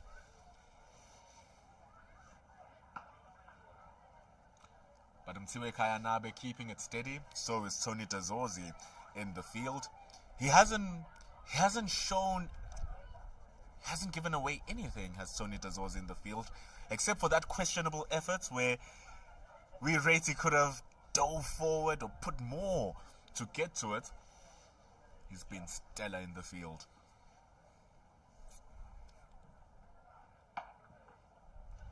Slap by to belong on. There was thoughts of a second. That's good work there by John O'Bird. Down at long on. Western Province are working as a unit. Just an indication of how long the 50-over game is.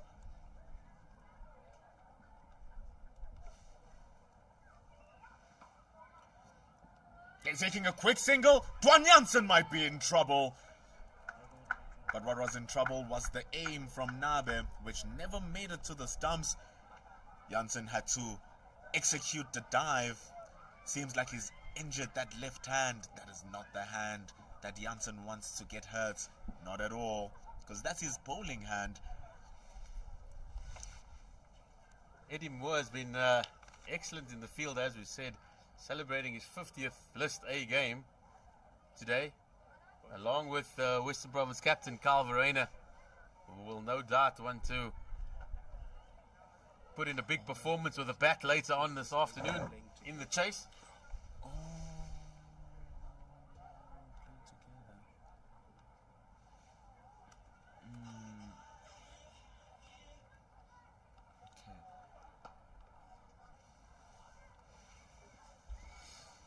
Worked into the vacant field in the leg side, but that is easily stopped. That is the new man who's just standing in, Valentine Kitime, one of the new signings for Western Province. It didn't travel far to make it to Western Province, coming from Borland. But that shot from Van Tonder looked like it had menace behind it until it was stopped. Good work from Michal Mpongwana.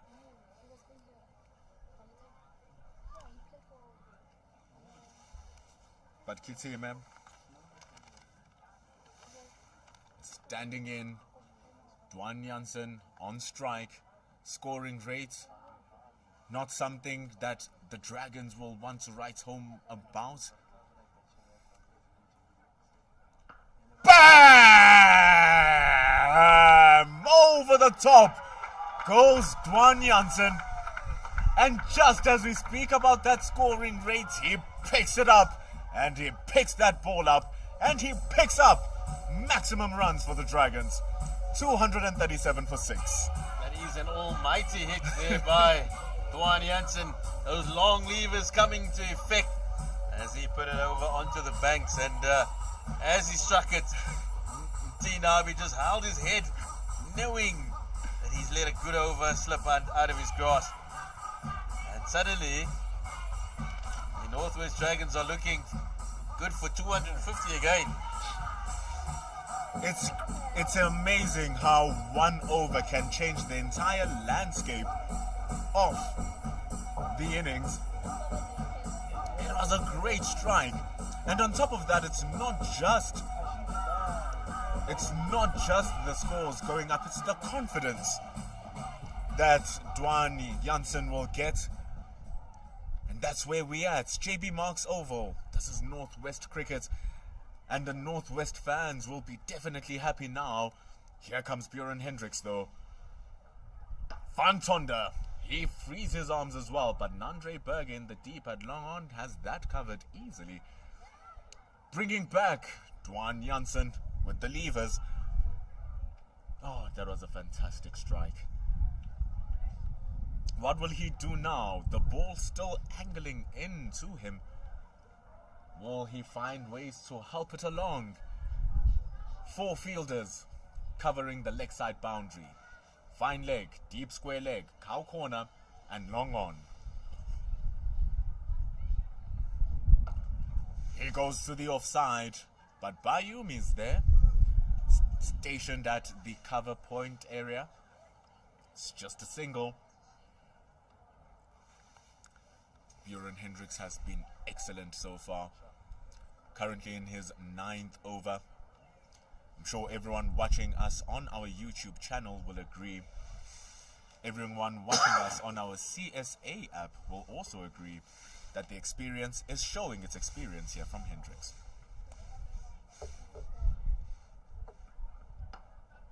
Goes in straight. Van Tonder's running hard. Dwan Jansen is also agreeing with him. The shy is in. And it's phenomenal running. You can hear the fans cheer. It's really clever cricket by Van Tonder, realizing that ball's not quite there to get to the boundary, so just dinking it into the leg side where the entire field is spread out. There's a deep mid wicket, there's a square leg, long on, and also a fine leg, knowing that Jansen can hurry back for 2.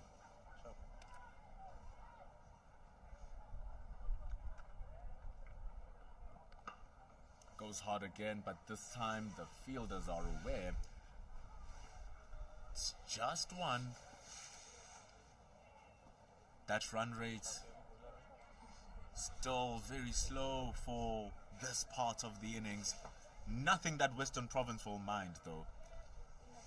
So Dwan Jansen's come in and made a little bit of a gem here. He's 14 of 12.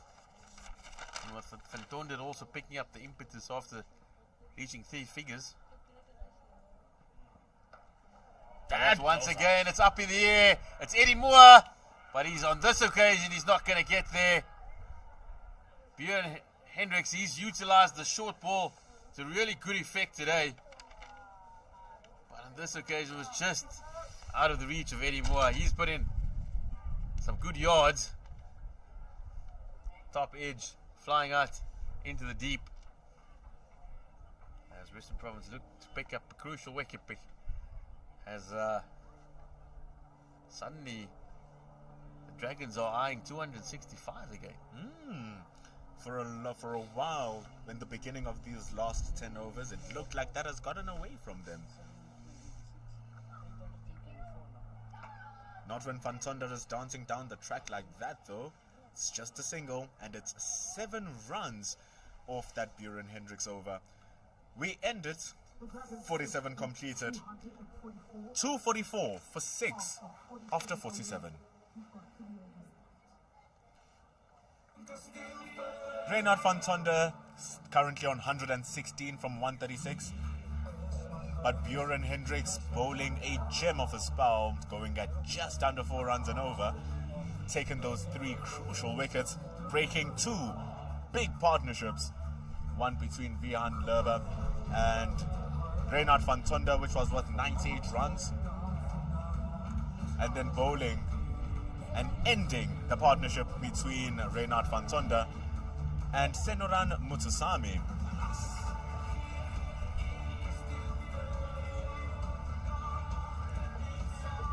But here's Nandre Berger with 2 overs remaining, tasked to bowl over number 48 and over number 50. Seems like Calvareni has worked his bowlers very well and worked out his overs incredibly well. Here's Nandre Berger. Here's Reynard van Tonder, and here's Eddie Moore stopping it again. 1 run. It's 246. It's been a real workman-like innings from Eddie, at least from Reynard van Tonder. He's had to absorb plenty of pressure. Initially up front with the loss of the 2 early wickets, and then again in the middle period.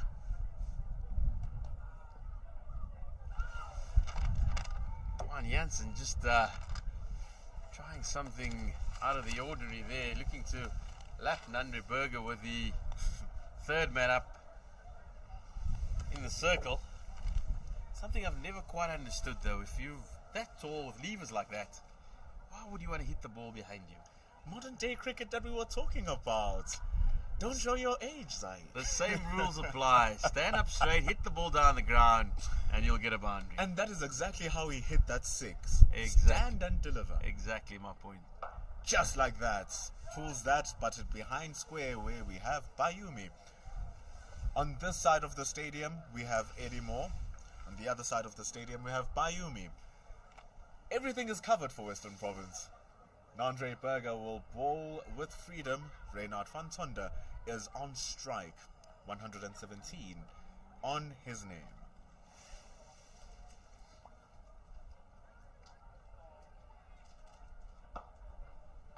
That's well bowled by Berger, but dug out by van Tonder, and he'll come through for another couple. Fantastic running from the two. They've built this partnership up to 37. They are scoring at just over a run per ball, which is the positive part of this partnership. The score is 248 as they near that 250 mark, which we thought they might not reach anymore. Nandre Berger. Once again, that should van Tonder, he's always going to come back for 2, and he puts Bayumi under pressure. It's fantastic running. They've been doing this time and time again, and Kitime was not having a time with love with that ball, but that's 2 runs. Also brings up the 250 for Northwest. One stage it looked like they were going to coast there, and then suddenly a couple of wickets, but they have managed to get there with 2 overs remaining. Juan Jansen looking to come back again, not on this occasion. As the end of the 48th over, Northwest are 251 for 6, with 12 balls remaining in this first innings. They put themselves under pressure, then they recover well. Then they put themselves under pressure again, and now they've recovered excellently. And you can see that he's happy. They dancing, they having a good time that their home team has recovered. I think he's putting himself under pressure there. But he's loving life here down at the JB Marks Oval.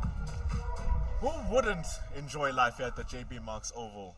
Such a stunning ground and such a stunning match we've seen so far. Reynard van Tonder with an equally stunning innings.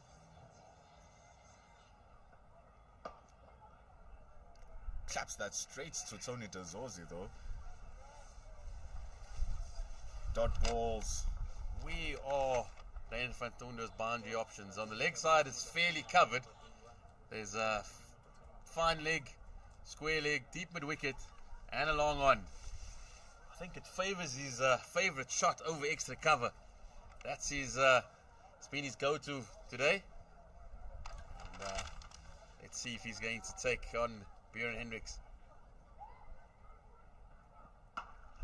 He goes over. Long, at least. But on Tony Dazor's in for the chase. Well, that's exactly where he goes. And it's another boundary for Reynard van Tonder and Northwest. That is incredible discernment by you, Zahir. Incredible discernment, understanding exactly where those scoring options are for Reynard van Tonder, and him understanding where those options are. It's a big risk taking on the ball coming into you and playing it against you with two fielders put there exactly for that reason. But he makes it anyway. What do you expect when you're on 122? With 142 balls, he's faced virtually half the innings.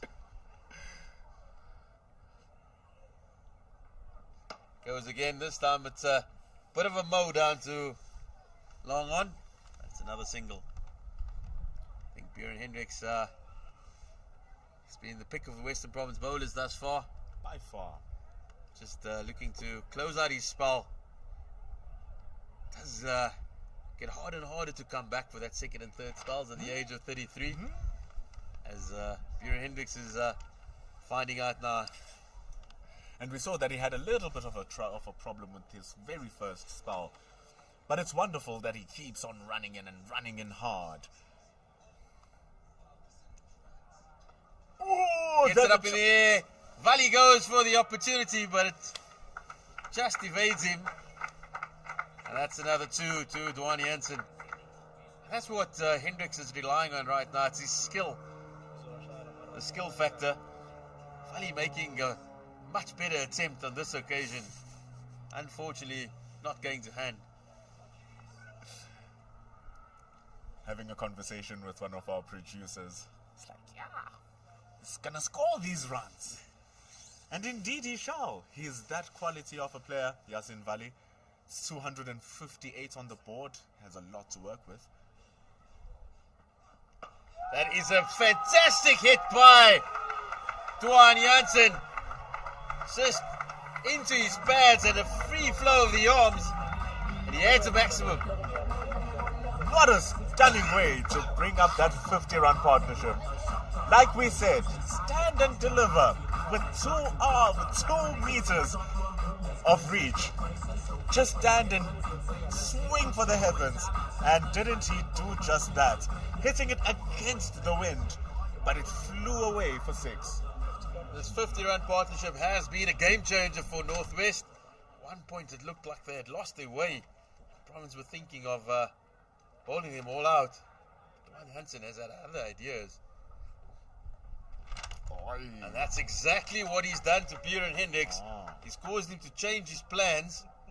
Bjorn Hendricks was very much in control at the beginning of his spell, but this over he's already conceded 13 runs with 1 ball remaining. And just walking back to his markers, you can see he's feeling the pain. It's stiffening, those muscles stiffening up. And he just wants to get rid of this final delivery. He'd want to make it a clean one and not one that goes for 6. For the spell that he's had, feels like he deserves a good way to end his job here today. Oh, what a cracking stroke! That is brilliant from Dwayne Jansen. And what a way to end Bjorn Hendricks' spell. Dwayne Jansen is playing a little gem here, ladies and gentlemen. He's come in and he's taken the initiative for Northwest. He's gone through over mid-wicket. He's gone straight down the ground. And that's why he shouldn't be lapping MB. 17 runs off that over, and Bjorn Hendricks ends his magnificent spell that lacked with that last ball. That last over going away for 17 runs. But other than that, 52 gone from his bowling, 3 wickets. But prior to that 10th over, he had only gone for 35 runs from 9. Question I've got to ask him is, why was he swapped to the other end? Those are good questions. Very good questions, since he got all of his wickets from the JB Mark end. But like we said, there's a reason why we are here, and Calverani is down there. It's the final over of the innings, 5 balls remaining. And Northwest, the Dragons, they're breathing fire in these final 5 overs. They're up to 270 for 6.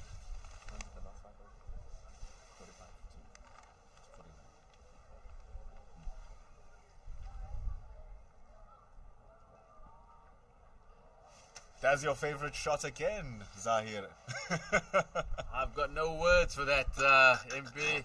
He's just struck the ball into the chandeliers over here. And then the other one is drilled down the ground. And he's trying to possibly... Maybe the only thing I can understand is that both the fine leg and third man are up. And it's with the wind behind him. But other than that, Juan Janssen just stand and deliver. Bam! Just like that again. But this time, slightly timed. Just, so much action happening. I almost couldn't comprehend it. But Reinhard van Tonder makes it home. He was running very hard. It's that stage of the innings. It's helter-skelter. Juan Janssen, he is suddenly gone to 30 of 20 deliveries. Little gem here by the lanky all-rounder. Just found out just to show how well Northwest have been batting. Since over number 45, they've scored 51 runs. That is how quickly they've been batting for these last 5 overs. Superb stop by the deep. That is Kitime, who makes that stop, and it's well received from Western Province. That was a huge clap from Janssen. Once again, when he stands still, he hits the ball very, very sweetly. Does the Juan Janssen. And now we're down to the final 2 balls of the innings.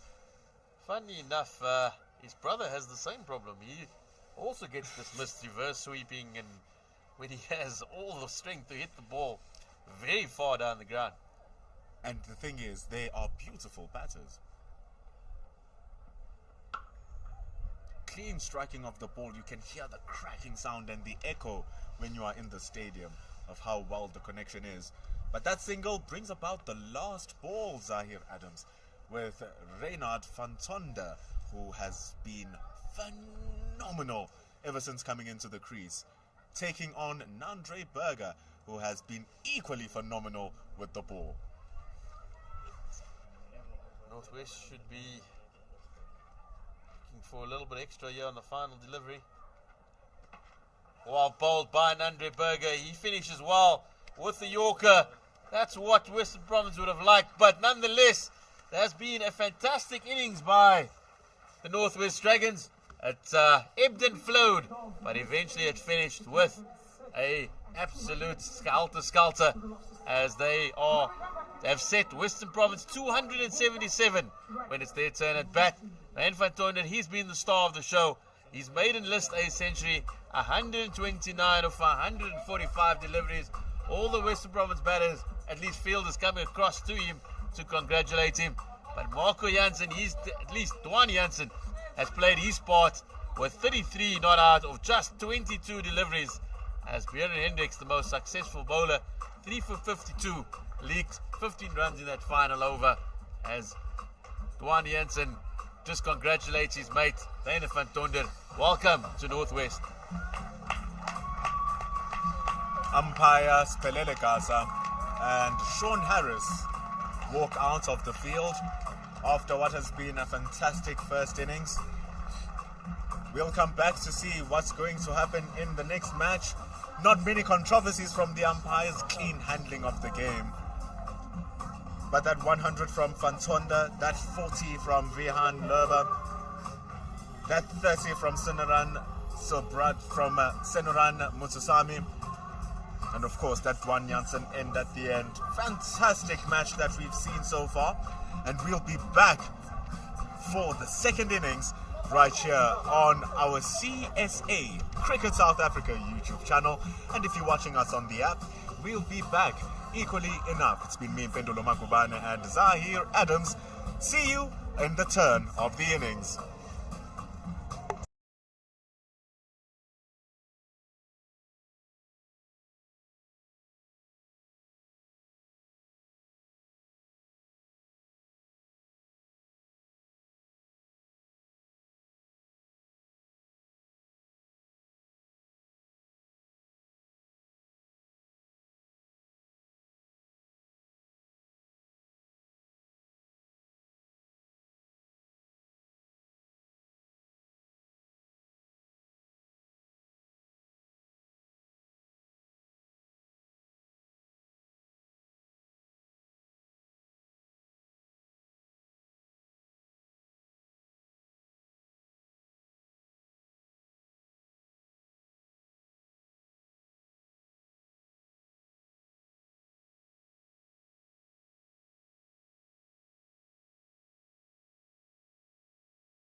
Welcome back to the JB Marks Oval. It's a beautifully sunlit afternoon with the Northwest Dragons, the host. They've set Western Province 277 for victory, courtesy of a maiden first-class century by Renan van Tonder. Kerwin Mangru, he opens the bowling for Northwest. And it's Jonathan Bird and Tony DeZorzi who have the task of setting up Western Province innings. Had a few conversations with the players during the break. And they feel, the Northwest players definitely feel that they have a total that they are able to defend. MP, I think it's going to be a fascinating chase this evening. This is where we see if Northwest Dragons can justify their decision of batting first. Cohen Mangru getting massive movements into the left-hander when he started with that first ball. Tony DeZorzi, South African international, in his Western Province colours, the white colours. Last season, that mammoth 300 that looked all so good. And he's wearing that confidence from wearing the Proteas jersey.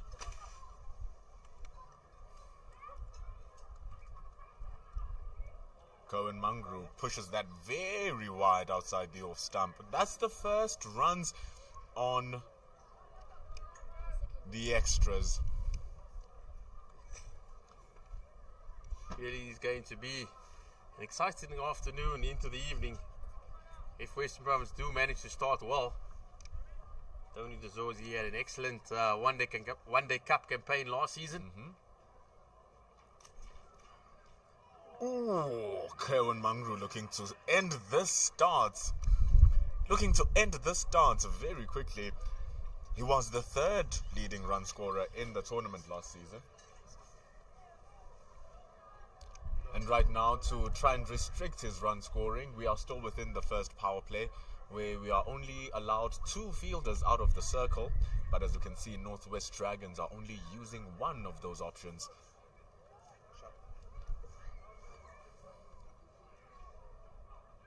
Mangru drifts down to the pads. There's our man standing behind square. First runs coming from the bats. I think it's going to be, this first power play is going to be crucial for Western Province in this chase. We know how vitally important Senuran Muntasame will be later for Northwest.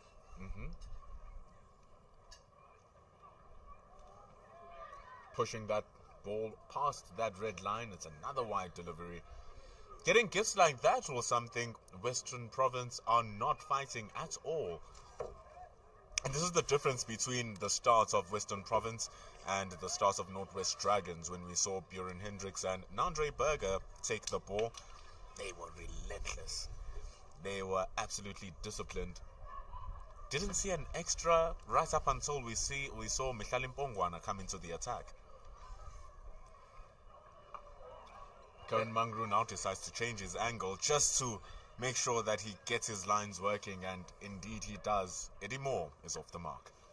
It will be a challenge for Western Province after their first outing. How their change bowlers maintain the pressure after the opening spells from Buren Hendricks and Nandre Berger.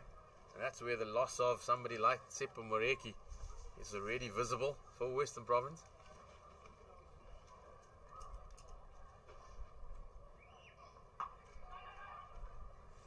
Still have the temperament of Eddie Moore and Tony DeZorzi. Dread contrast to Northwest Province or Northwest Dragons as we end over number 1. 6 for no loss. Western Province didn't go through too many changes in their season. Small changes here and there, big changes in letting go of Zubair Hamza, Tsepo Moreki, Aviwe Mgijima, Junaid Dawood going to the Lions as well. Big losses, but not wholesome changes as we saw with Northwest. letting go of 8 players, bringing in 10 players, Bit like Kaiser Chiefs at the beginning of every season, isn't it? just changing and hoping something works. And as we can see, one of those players that they brought in is the man with the ball now. Called in for the South African team, hasn't made his debut yet. Miguel Pretorius, bowling to Tony Dezorzi. Straight off a plane from Caribbean, at least from England, where he played for Durham. Starting straight, and the running is impressive from Mo and Dezorzi. I think that's going to be a feature of Western Province innings. We saw Northwest possibly missing out on a few singles early on, but these two left-handers, they run very well between the wickets, and they'll be looking to pounce on anything. And it's not that they're just running from balls which are played into space. They are attacking the fielder. They are attacking the field placements that are being put by the Northwest Dragons. Oh, that is a peach though from Pretorius. This is why he was brought in. Going for the defensive shots was more. Very close to getting an edge. Pretorius indeed just came from Durham. We actually plays with a Western Province player, David Bedingham, who is yet to arrive. He's still playing in the county championship. A real big loss for Western Province, David Bedingham.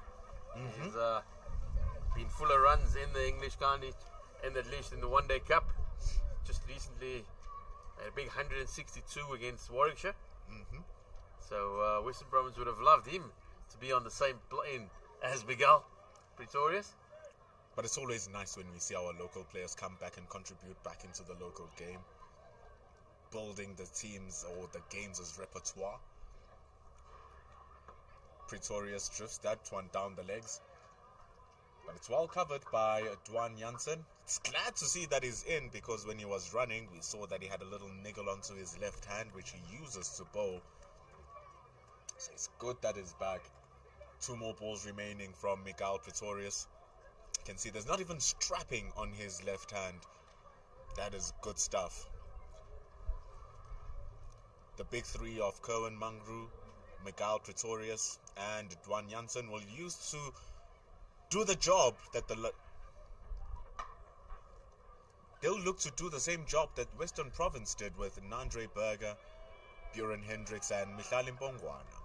Those 3 were instrumental in taking those wickets and to putting in that pressure. Spin bowlers weren't too much effective though, were they, Zahir? I think that's where the difference is going to be in this innings. The Dragons, as I said, they have Senator Matusami within their ranks, and he'll look to tie the Western Province middle order into knots. Oh, there's a slight chance presented by Tony Dezorzi. Slight leading edge bowling from Miguel Pretorius to end his second over. It's 8 runs gone, no wickets lost after 2 overs. They need 288 runs to win from 269 balls.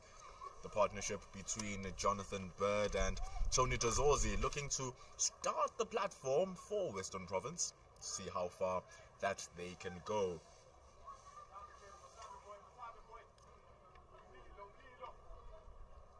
Last season, when they were chasing, North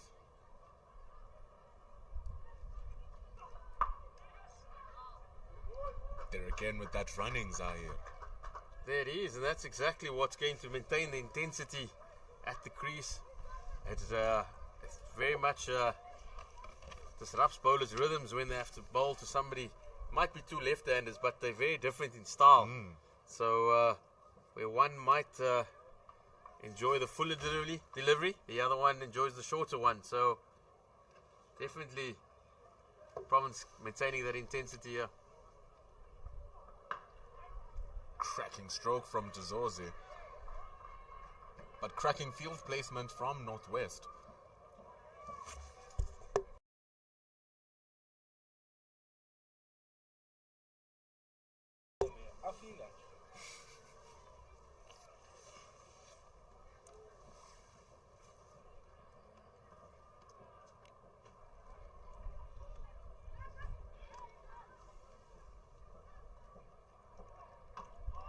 operating around the wickets seems to be more favourable for him, but Tony Dazorzi takes on the fielding placement in the open space and gets 2 runs. It's phenomenal running. Once again, just assessing the situation very early. The moment he saw it was, he didn't quite middle it, put on his skates and he got back for 2. So Province ticking over in these first couple of overs. Something that the Northwest Dragons couldn't do when they were starting off their innings.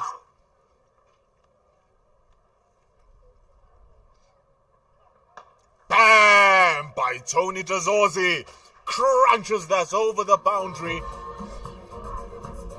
But the umpire signals 4. That looked for all money. There was 6 down here. But the Northwest have just waiting on the umpire. Is he going to change his decision? He's signalling a 4 still. Signaling a boundary, but Tony Dazorzi is signaling his intentions quite early here. It was a cracking shot. It was a beautiful shot from Tony Dazorzi. Stand and deliver over Lesibangwepe. Drifting down the legs is Mangru, and that is not good. No one protecting him behind. And all the way for 4, Tony Dazorzi says thank you, Mangru, as he adds 4 more runs. Tony Dazorzi, he's in a hurry here. We said this power play is going to be important for Western Province. And Tony Dazorzi is definitely looking to maximize it. And Kerwin Mangru finds himself under pressure early on. Already given away 16. 16 runs from just 1.5 overs. Here's his last ball. Tony Dazorzi playing that with a lot of confidence.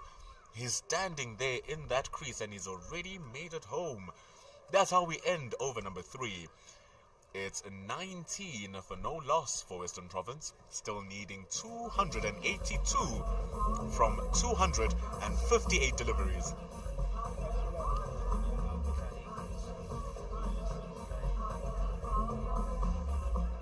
Fans are coming in now. The sun is slowly starting to set.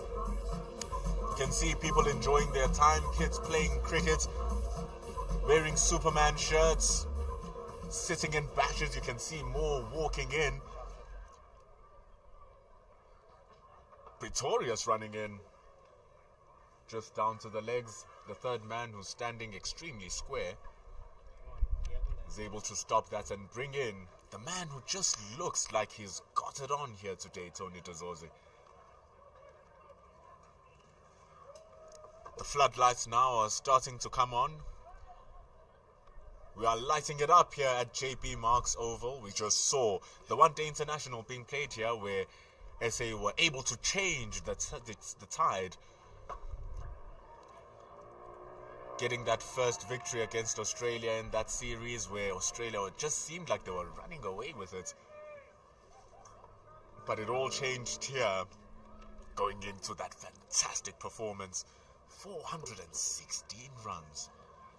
It all ends tomorrow at the Wanderers. So absolute cracker. We're waiting there. It's all set up for another 438. Exactly. Exactly. These were the situations going into it. And we almost got a 438 in the last match. But here's Mikael Pretorius. Bowls that one straight. Eddie Moore is looking to exchange strike with Dazorzi. Dazorzi thinking better of it. Moore has only... Jonathan Bird has only faced 7 balls. Dazorzi has faced 14.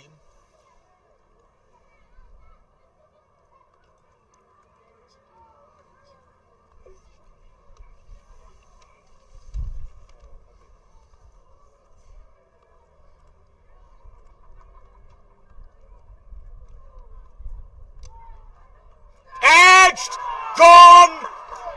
Taken! And it's beautiful stuff! Vian Lerber completes the job at first slip, and Mikael Pretorius removes the dangerous Tony Dazorzi, and it's 20 for 1 after 3.4. That is a massive breakthrough for Northwest Dragons. Tony DeZorzi, he was looking in fine form there. Couple of boundaries in the previous over, but that is all she wrote for Tony DeZorzi. He goes for 13 of just 15 deliveries. Western Province lose their first wicket. Fantastic bowling from Miguel Pretorius. Absolutely brilliant. Gets the line working, induces the stroke. And he uses the JB Marks pitch to its maximum. That dismissal of Tony DeZorzi brings in batter number 3 for Western Province. It's the experienced Yasin Vali here, Zahir. A big role for Yasin Vali now. He walks in similar time as Rainan Fatondar walked in for Northwest earlier.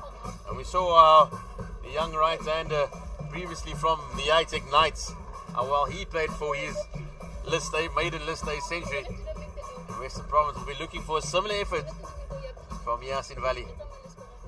Comes in with over 100 matches of experience, does Yasin Vali. He still has only 1 century under his name though. Fantonda came here without a single century next to his name at the same position, and we've seen how he's changed that. Yasin Vali only having 1 in his career. Will probably look to change that in gunning down the 257 runs which are remaining.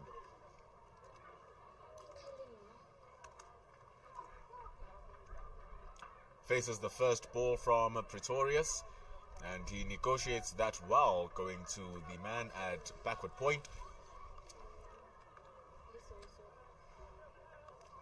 Looks like Miguel Pretorius is really building up a head of steam here. Real positive acquisition for Northwest. Both players that have come from the ITEC Knights are making early impressions at the new franchise. They are the knights in shining armor that Northwest needed. They just missed that missed field. Slight awareness problem. Even the fans are saying, hey man, how did you miss that? As we end over number 4. It's 21 for 1 with Miguel Pretorius claiming the big wicket of Tony DeZorzi. He's only gone for 4 runs in his first 2 overs. In contrast, Mangru has gone for 16. Really is heartwarming for a coach when new players walk in and just take like a duck to water at the new team and settle in, getting hundreds. Fantonda, wickets. Miguel Pretorius getting catches at slips. Vian Lever Vian with his Lever, return. he got some runs too. So definitely good thing. And you wonder why the Knights got relegated though. When you have such good players, you've seen a couple go to the Titans as well, like Matthew Kleinveld. You wonder just what happened at the Knights over the last 2 seasons. Just shows how things go beyond just the game. Kerwin Mangru though returns, bowls that short, and the Western Province are still running magnificently. They are not afraid to take it on. And going back to the point that you raised earlier on, Zahir, when the beginning of the Northwest Dragons innings, you were talking about how close into the pitch the fielders inside the ring are. Mid-on is right next to the square. The guys are right into the square. And that's not happening here. Which is why we've been seeing these singles being stolen every now and then. I do think though, Kerwin Mangru hasn't really started very well for the Dragons, which has forced all the players just on the edge of the circle trying to save the boundary, because he has come under a bit of pressure, particularly from Tony DeZorzi in that previous over. So he'd like to, with DeZorzi back in the hut, he'd like to just pull it back a little bit for the Dragons.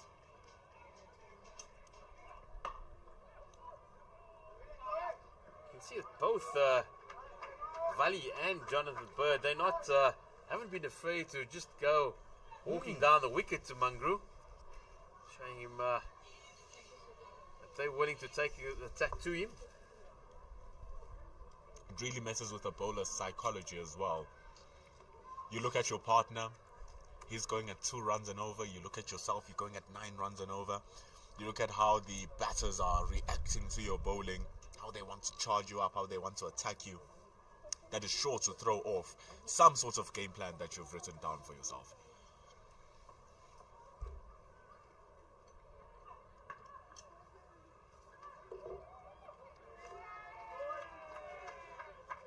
And they are unafraid to express themselves as well. Yasin Valley coming in early. He's not afraid to go onto the front foot, onto the back foot, trying to exploit the areas. Same thing with Bird.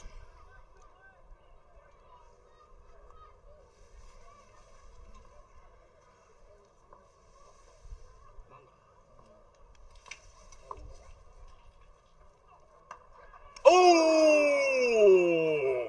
Smallest chance at the man at short mid-wicket, but it peels through. Kerwin Mangru almost getting Yasin Valley, but it runs all the way for a boundary. It was Seiko Senakwani at short mid-wicket. He threw his hands at it almost like Itumelekune style there. But just like Chiefs fetching the ball out of the net, but at the boundary. That's the best thing that they are known for, when the shots are struck well. In comes Kerwin Mangru. This time played to the offside, and it's well fielded. Well, he certainly looks in good touch, but he doesn't get anything for that delightful backward drive as Western Province go to 27 for 1 after 5. Tough work here. Dragons. But the Dragons ladies are here. They too came to enjoy some cricket. Enjoying some chips as well. The JB Marks Oval is definitely where you want to be to enjoy some CSA One Day Cup Challenge. Miguel Pretorius with the ball now, bowling to Jonathan Bird.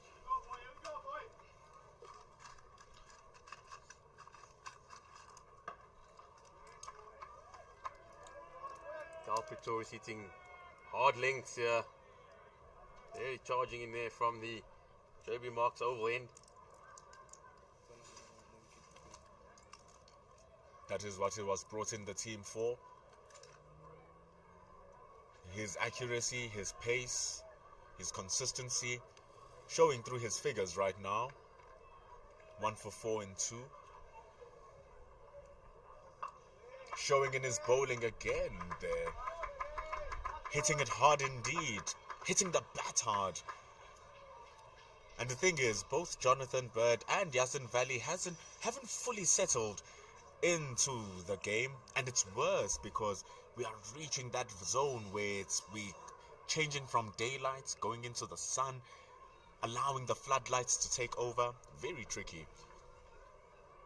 Even the ball starts behaving differently.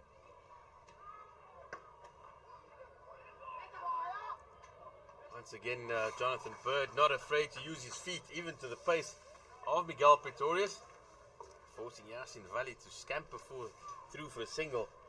Bird was halfway down the wicket when he basically hit the ball, so Valley didn't have much choice. He needed to get down to the other end.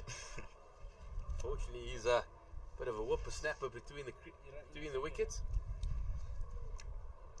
And also, the players are in the same mind. They are thinking on the same wavelength, which is what helps them so much.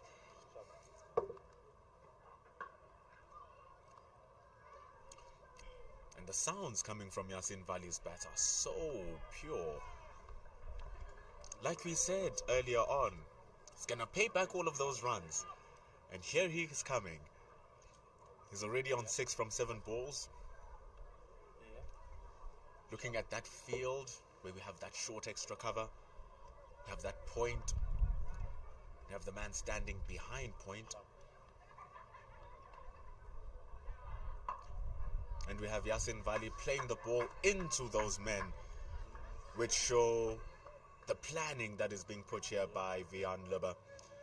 It's very offside dominated field. We saw Western Province holding on to a slip for quite some time, even after the power play. The two slips, even after the power play was done. But Mikhail Prince making his debut for the Dragons just has his skipper alongside him. Valley dancing down the track, and it beats the man at mid-on. Streaky looking shots, but it's the result that matters. And on to the boundary it goes. It's 4 runs and 32 for 1 to end over number 6. It was a crucial boundary. It was a bit of a quiet over. And yes, Valley, as the Dragons showed earlier, boundary of the final ball really hurts the opposition. And Valley showing his intent by running down the wicket, and Novak Djokovic slapping it forehand down the ground. Talking about a man who's unafraid to take things on. Cohen Mangru continues though from the university end. He's bowled 3 overs for 22 runs. There's pressure against him. Jonathan Bird on strike, 6 from 12. Needing 264 from 245.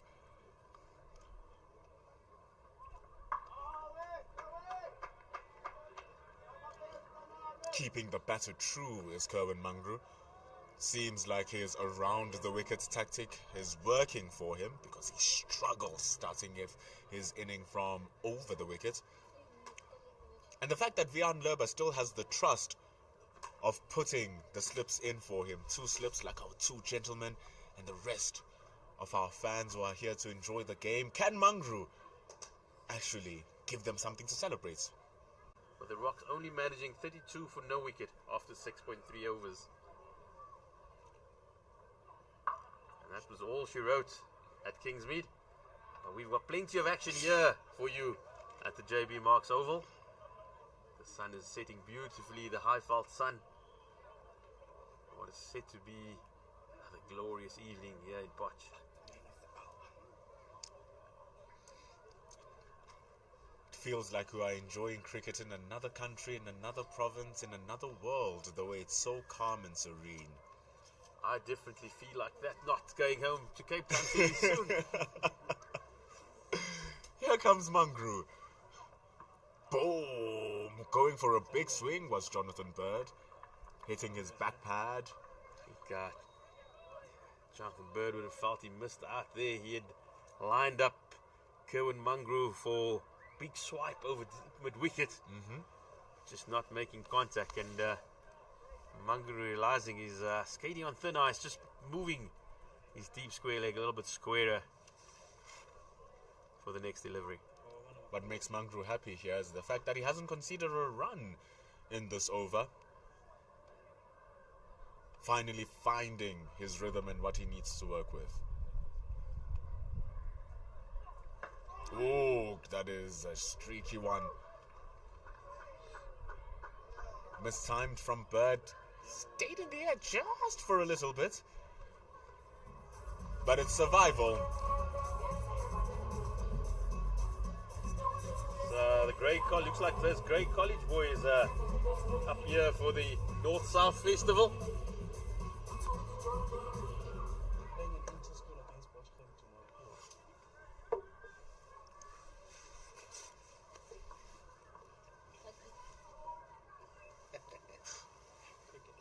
Cohen Mangru with the last ball of the 7th over.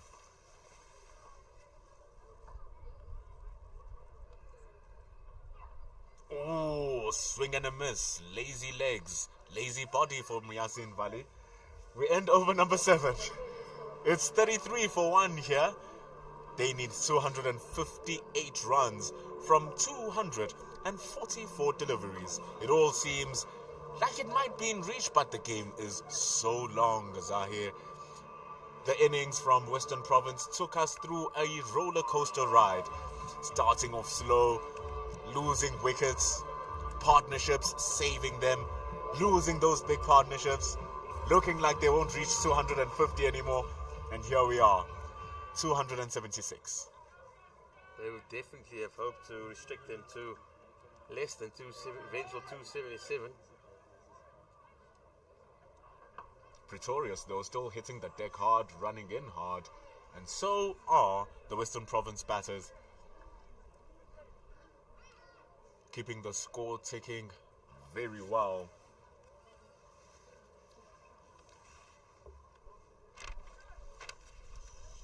And when they were playing last year and batting second,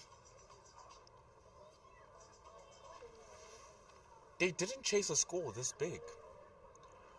When they were bowling first, they restricted teams to under 200 more often than not. That was very much the key to Western Province's title challenge last season, was the strength of their attack. You had Buren Hendricks and Nandre Berg up front, but they were backed up by Seppo Moreki, by George Linder. So this is a little bit different this season. At least Linder will be returning within a week. So that will most likely not see John O'Bird bowl another 10 overs. Didn't do too shabby, at least. Oh, that's the ball hanging in the air. Yasin Vali had no clue where that short delivery from Pretorius was.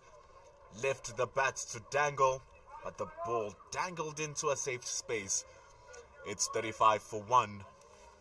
Definitely seems that Yasin Vali is playing an innings out of character here. Normally one to accumulate and try and just keep the scoreboard ticking.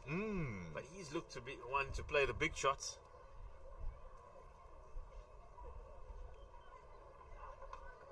Oh, slipping down the legs. Fantastic stop from the big... Brilliant stop from the big man. Dwan Janssen doing fantastic jobs. Sliding down to stop that. Running away for 4, certainly. And the shot at the stumps. That is excellent from Dwan Janssen. When you have arms that long, it just gives you your perimeters. You know, it just changes compared to everybody else. But then to get up and throw the stumps down. It's fantastic work. Acknowledges the applause from the crowd that's coming. That was a guaranteed boundary, a streaky delivery from Pretorius. Here comes Vali for the last 2 balls. That's more like Yasin Vali's game. He looks to rotate the strike. That's where he's comfortable. And with the last ball, the change of left, right, left, right, left, right. That last fielding effort from Dwan Janssen showed the effects. Against the right-hander Yasin Vali, it's a good ball. Versus the left-handed Jonathan Bird, that streaks down the legs. And that's an easy boundary and pickups for the batter. But he respects the line and length, does Jonathan Bird, with a defensive shot to end over number 8. Western Province, 252 to win from 240. It's 37 for 1 after 8.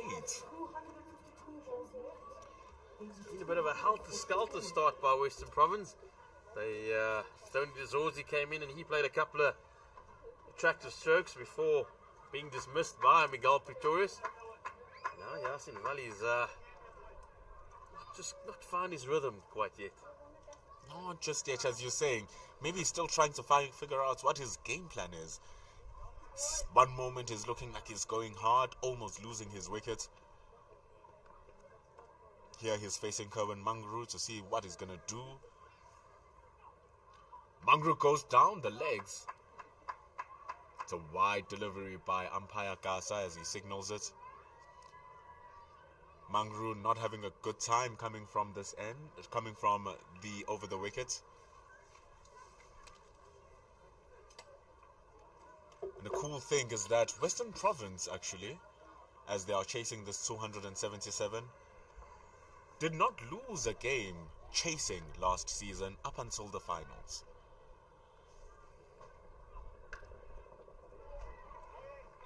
The highest score that they chased was the 228 set up in their very first match against the Dolphins.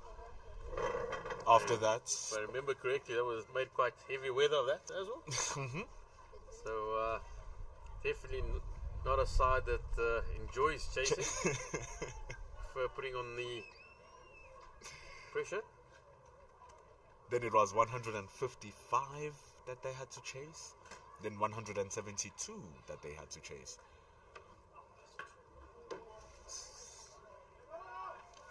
So them having to chase down a score that is 277. It's a different ask, but it's a different season. Cohen Mungru, he's settled in nicely after Tony DeZorzi's dismissal. He's hauled it in very well and provided good support to Miguel Pretorius here from the university in.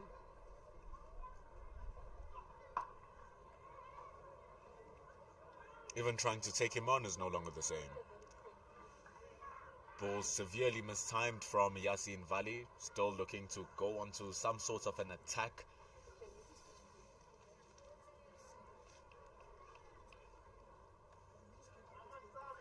Now the sun is definitely setting. Floodlights are starting to take effect as we see the foreshadows of each player.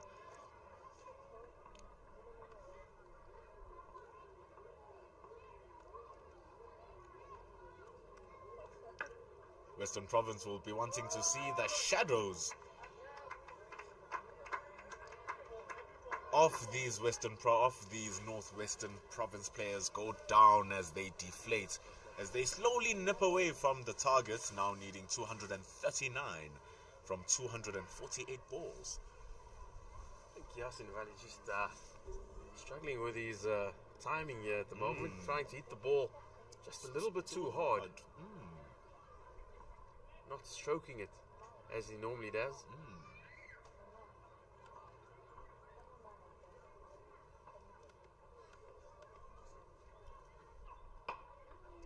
But what effects does the loss of a Zubair Hamza have on the balance of a team like Western Province? I think for Western Province, it wouldn't be such a major loss considering he only played the final last season due to the suspension. So, in terms of that, it wouldn't be such a major loss. But Zubair Hamza was part of the fabric of Western Province.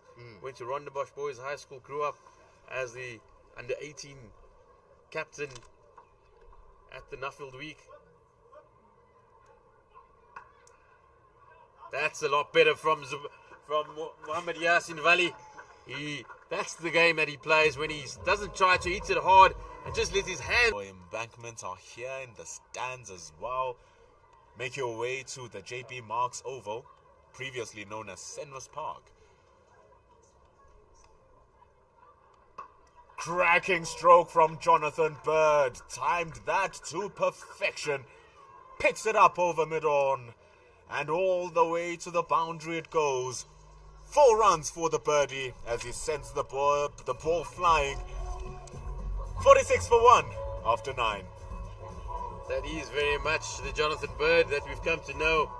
He's since his schoolboy days down at Bishops, he's been very much an attacking young man. Got a big 100 against England in an under-19 international a few years back. And that set the tone for what is likely to be a very promising career with Western Province. Started off very well indeed. Here, Zahir. Averaging 35. He's only 25 matches in. Still a long career to go.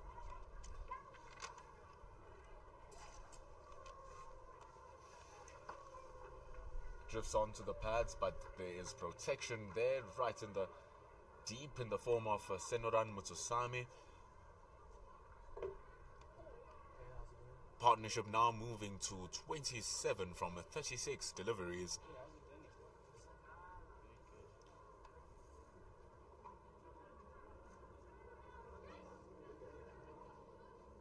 The field to Yasin Vali still very heavily offsided. that short extra cover being the only attacking option.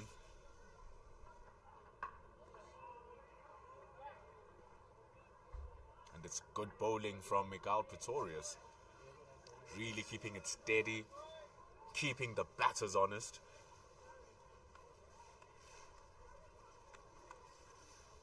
And this is where we are at the stunning stadium of JB Marks Oval, the home of Northwest cricket.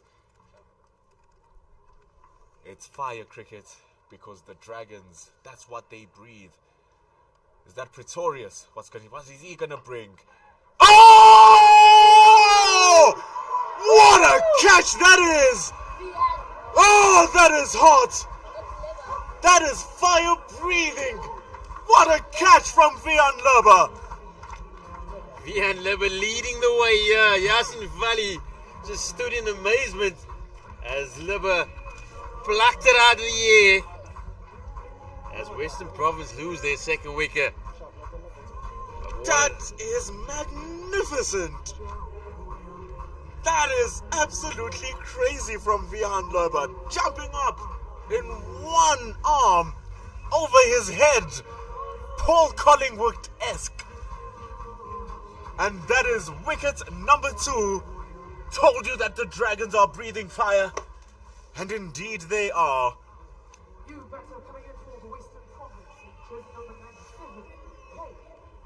In comes the new batter, the captain now, Zahir.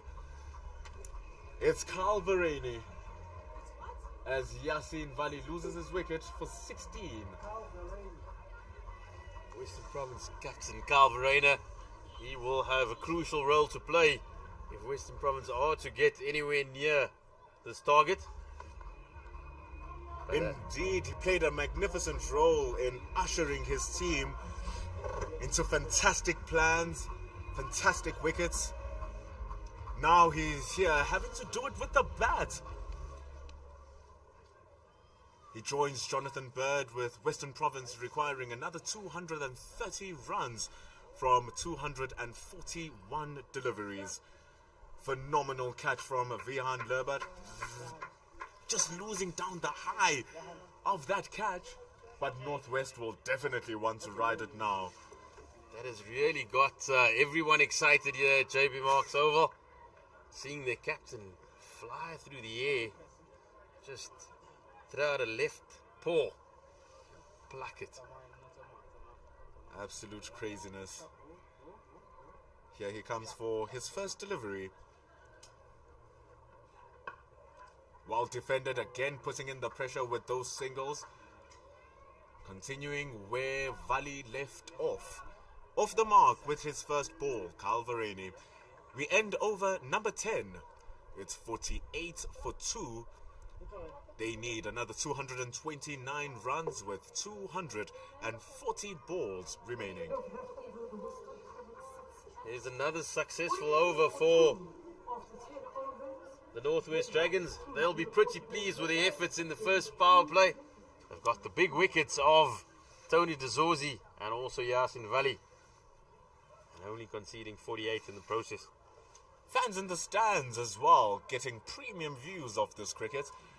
Calvarani standing in his 50th List A match, so he'll want to make a true impact as we see the change of bowler. The new man who has come from the coast of KZN, from the Dolphins, joins the Dragons. It's Ruan de Swart who has the ball. He will be looking for a little bit of a better performance than his batting effort earlier. He was struck first ball by Buren Hendricks, so he'll be looking to make amends here. It's the beauty of being an all-rounder. There's always a second chance. Here he comes. His first ball as a Dragon is straight and it's well marshalled by Kyle Varane. Standing in his 50th List A match and standing it as captain, currently averages 34. Does Kyle Varane. He was also there in that SAA series alongside Tony DeZorzi.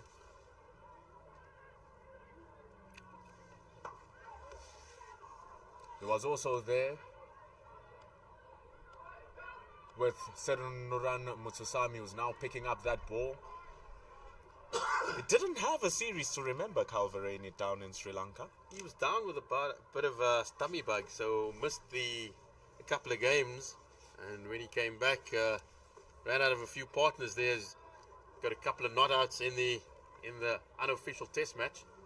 But struggled a little bit in the ODIs coming back. Was keen to make an impression. But unfortunately, as they say, the Delhi belly got the better of him. But he's back strong. Jonathan Bird on strike. Slashes that straight to Senokwane's hands at backward point. Western Province now on 49 runs.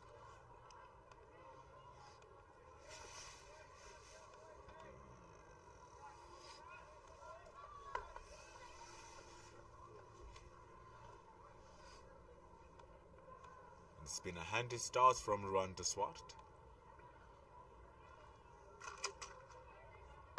Oh, that is a handy shot from Jonathan Bird, but it's covered right in the deep here by Reynard van Donder. Looked good coming from the bat.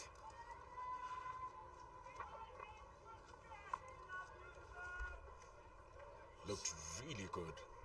And that's 50 runs up now for Western Province with that good-looking stroke that didn't go for 4. Took them 10.4 overs. At the same time,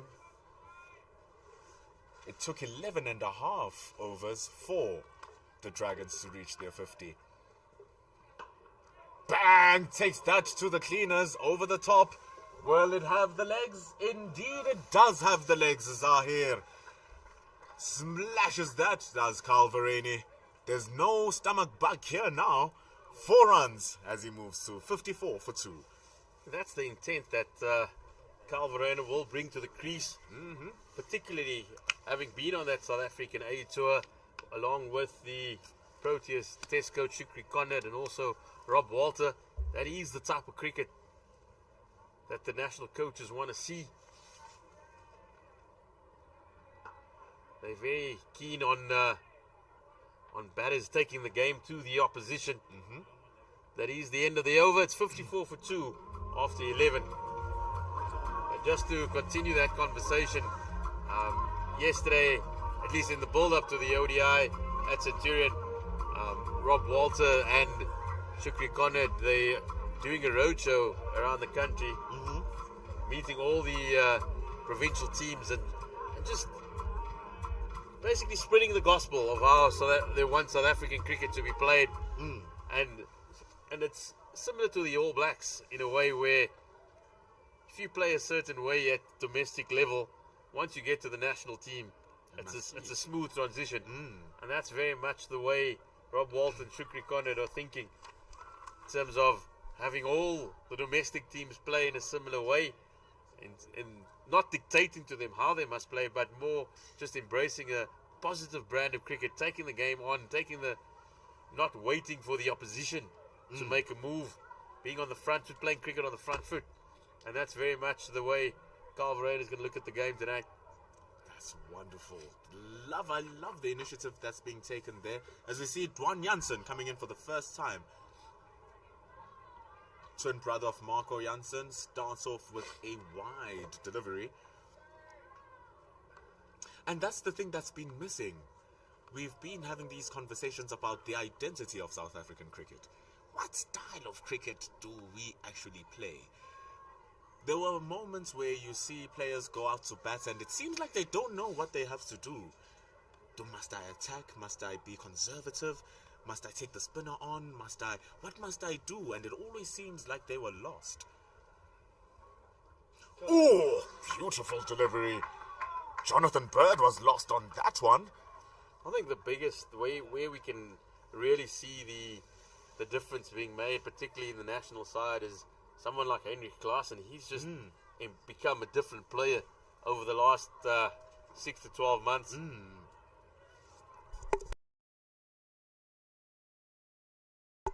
he's just embraced the attacking philosophy, the willingness to take the game on, and it's really freed him up. There's a nice setup here for a short ball, which might entice Kyle Verreynne into a hook shot, as we see the deep square leg, and the square third man. But going for the bluff, full outside the off stump. There's protection in the off stump as on the offside as well, where we see our third man and we see our deep point fielder.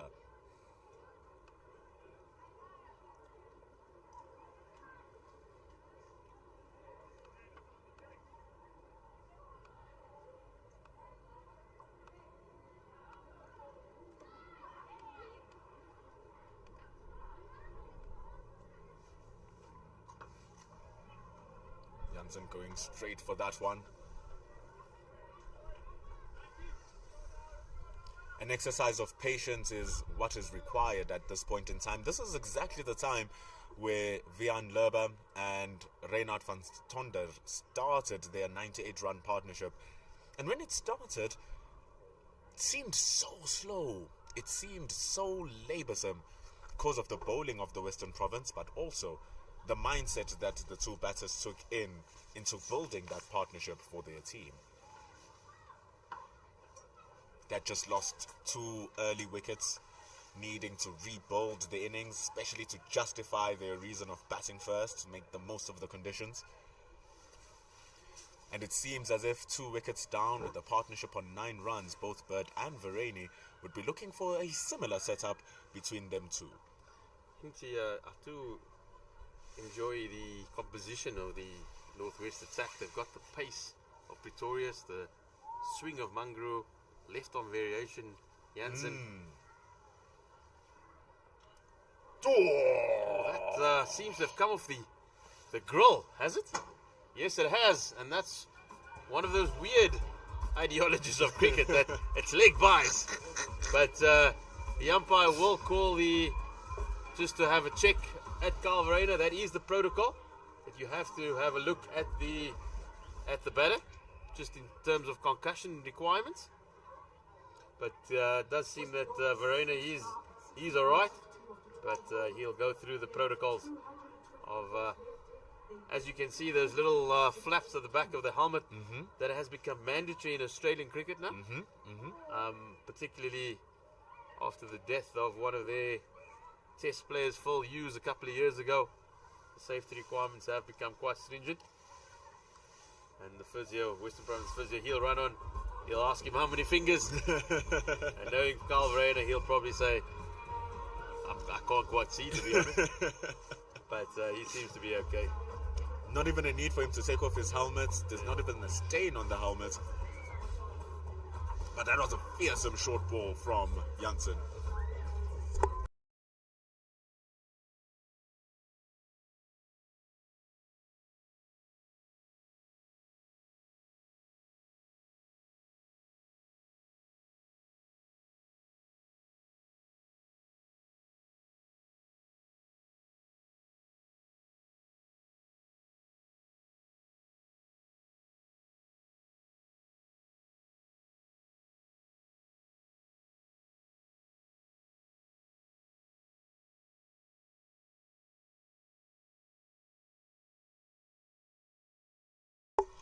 Almost chopping that into the stumps was Jonathan Bird.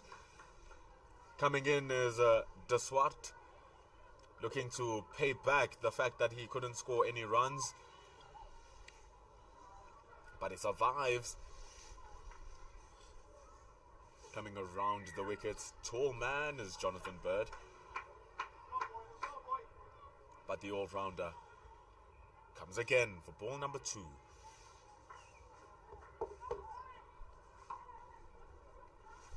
Running hard, typical Western Province fashion. And in typical Western Province fashion, they make it to the other side. 2 runs.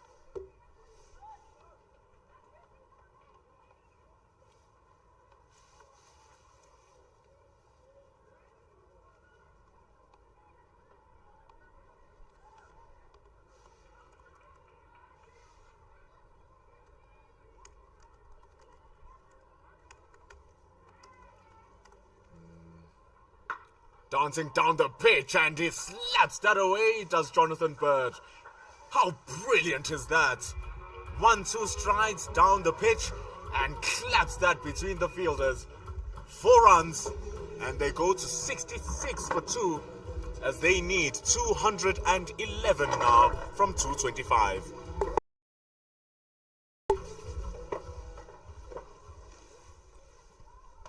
Clean strike from Bird.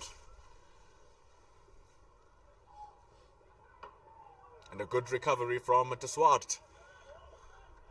Oh, it was a cracking stroke from Jonathan Bird.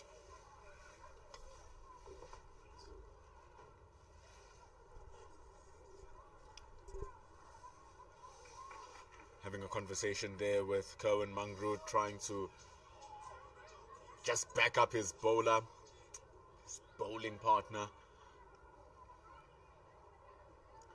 And that's the plan that they were discussing. We see a movement. Cohen Mangru moves from mid-off down to long-off. And up comes Janssen to short that man.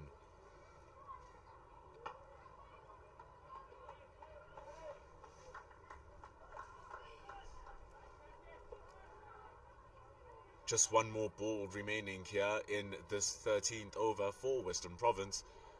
They're on 66 for 2. The run rates are pretty much similar right now, as Western Province are chasing down the score of 277.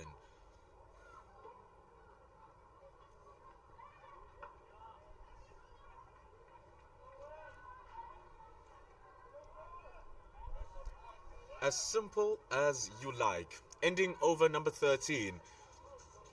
They are constructing this partnership well, Varane and Bird. Partnership is 20 from 20 balls.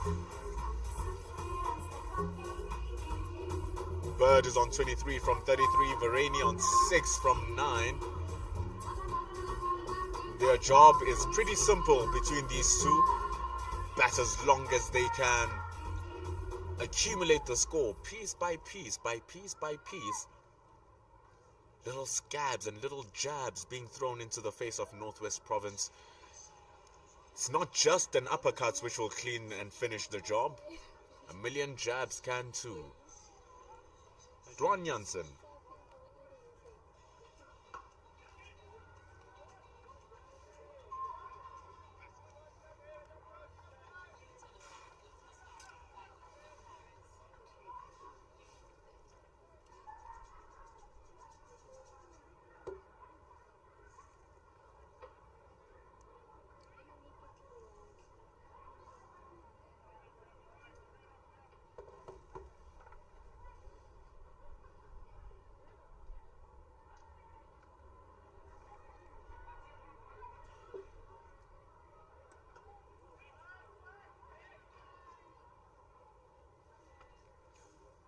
Marco Janssen, Dwan Janssen rather, seems to have gotten himself into a very smooth rhythm. Has only given away 2 runs, and that leg by which smashed the helmet of Calvarene shows that he has everything of his working here is Dwan Janssen.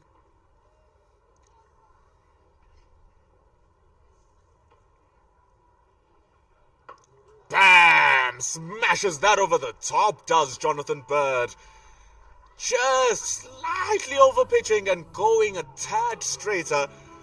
And that's all the invitation that Bird needs. The ball flies for 4. They move to 71 for 2 now with that brilliant shot. Jonathan Bird has faced 36 deliveries now.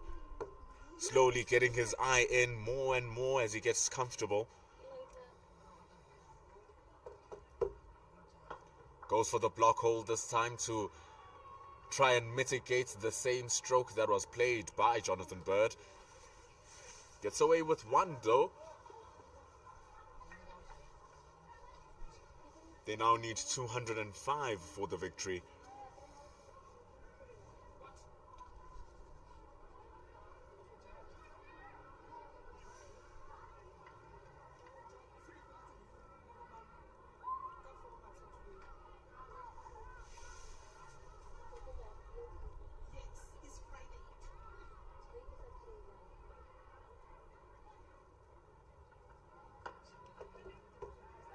It's a quick run, quick shot for the stumps, and the two players clash at the top of the crease.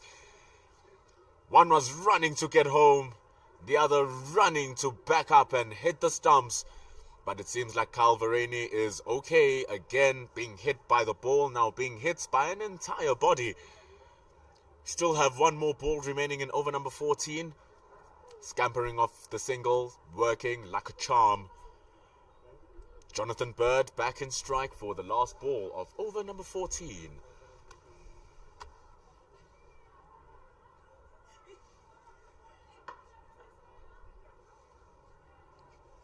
It ends with a dot ball. Dwan Janssen.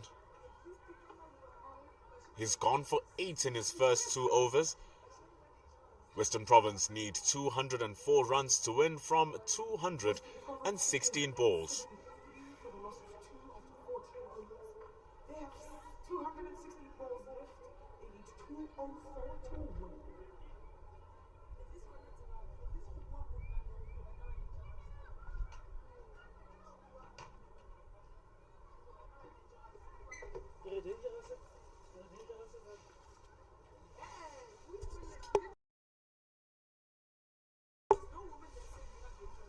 Playing away again are Western Province.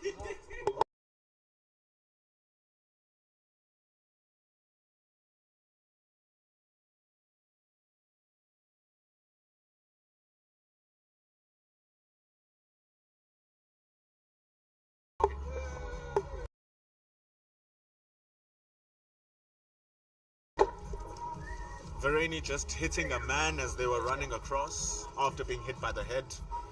Hitting the wall.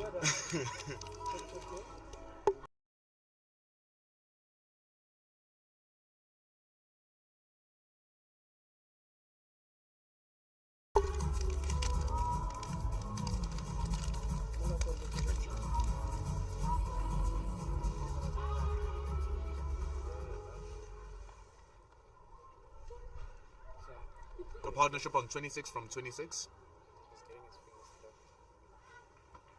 Calverani was just sorting out his finger. It's now been sorted, and he takes strikes against Ruan de Swart. 204 to win from 216. Still a long way to go here.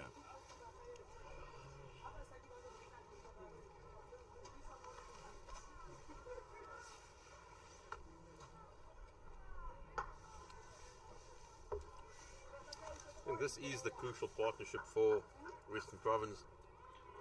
We saw earlier how Northwest set up their innings through their captain Vian Libber and the Centurion Ryan van Tonder. That really allowed them that late charge despite a little bit of a wobble in the middle. So Western Province will be really looking to build a partnership here. Oh, it's going to be hard building a partnership like that. Swing and a miss.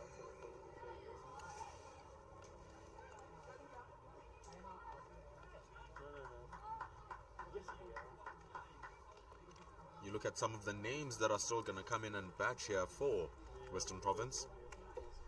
Still have the likes of Eddie Moore still sitting in the dugout. Still having the likes of Carl Simmons, the powerful, hard-hitting Carl Simmons.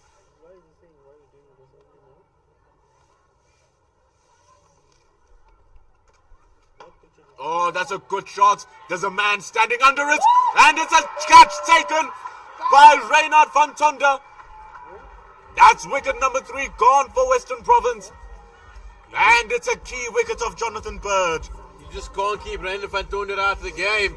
We were just speaking about his batting contribution, and now he's taken a wonderful catch in the deep. And that's the last thing Western Province wanted was to lose Jonathan Bird, but he's got to go as the 3rd wicket falls, as Ruan de Swart gets. It's the new players that are doing the business for Northwest, as they are eager to make an early impression. This is exactly what Coach Craig Alexander would have wanted from all of the men that he has brought into his team. Everyone playing a role in helping Northwest reach the next level. It's a great catch from Reynard van Tonder, running around, trying to get under it, and eventually it does so. It's 74 for 3 now with 203 to win.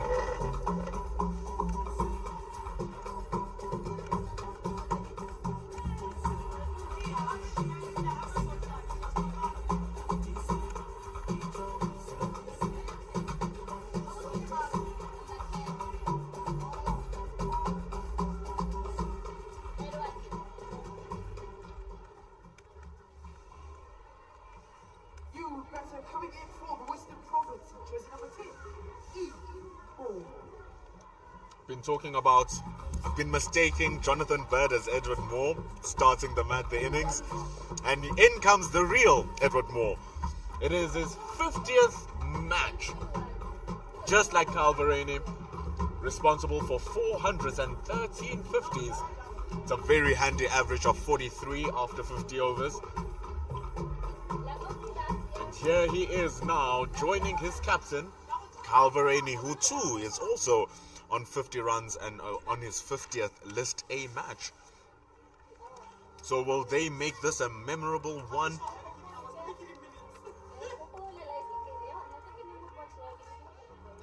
Remember that we are watching the game on YouTube on our CSA channel, and if we look at some of our comments here, some people are saying that Jonathan Bird should have played his natural game. He's a naturally aggressive batter. Some are saying that Jonathan Bird is a really talented, aggressive, attacking batter, but he just needs to believe in his abilities a bit more. He was trying to be aggressive and to instill that belief, taking on Juan de Swart, just falling short. We now have Eddie Moore, who is on strike. These two needing indeed a massive partnership in order to turn the tide for Western Province. The last thing they want to do is to run out of batters when there's so much of the game remaining. We're still in over number 15.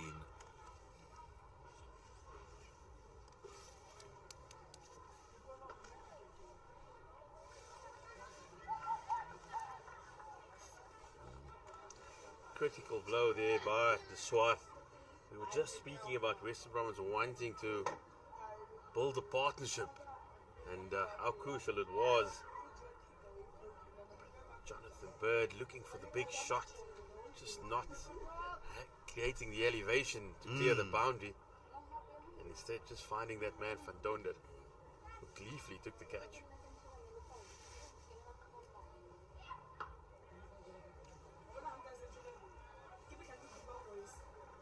So it's very important for the game plans here for Western Province to be intact. It's very important that when they were planning for this scenario, they are able to execute their plans to the Just hamper the run chase as they go further. and that's the biggest problem, because the last thing you want to do is run out of those batters. Carl Simmons looking good coming back in. However, they've lost Tony Dazorzi, they've lost Jonathan Bird.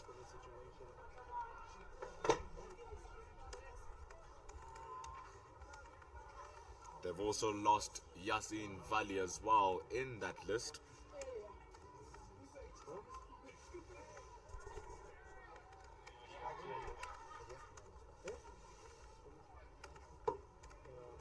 Janssen hits the deck very hard and prevents runs being scored. Just 4 players who are outside in the deep. Fine leg, third man. Square leg deep, point at the deep. The sun has completely set in the northwest. The skyline is beautiful as this cricket that we are watching here, as Dwan Janssen bowls to Eddie Moore. Great take behind the stumps from the debutant Mikhail Prince, getting the acknowledgement from his captain and his seniors. Wide delivery nonetheless from Dwan Janssen, going down the legs.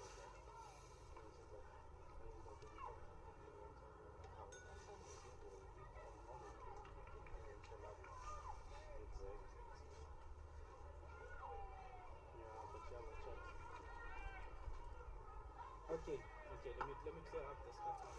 Able to defend that very adventurously is Eddie Moore.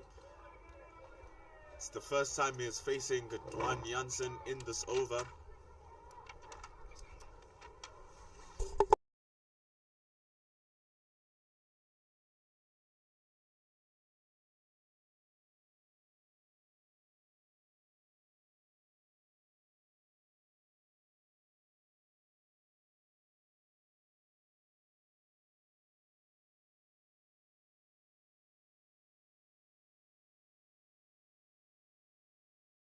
Just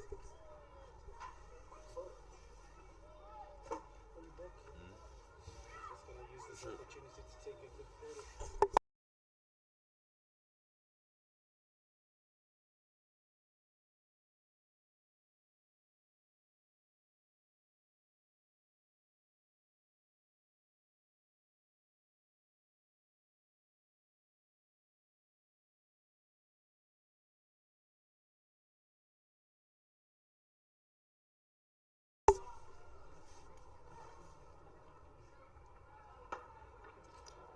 That is a beautiful cover drive by Carl Verena. Slightly overpitched by Dwan Janssen, and he just leant on it and caressed it through the covers. And a much needed boundary for Western Province. Incredibly driven shots. Calverini fearless in his approach. Two slip fielders there. Actually, one slip fielder there. Specifically, if he messes up on that shot. But he threads the gap so expertly. It's 81 now. The runs needed have gone below 200. They need just 196 runs to win now.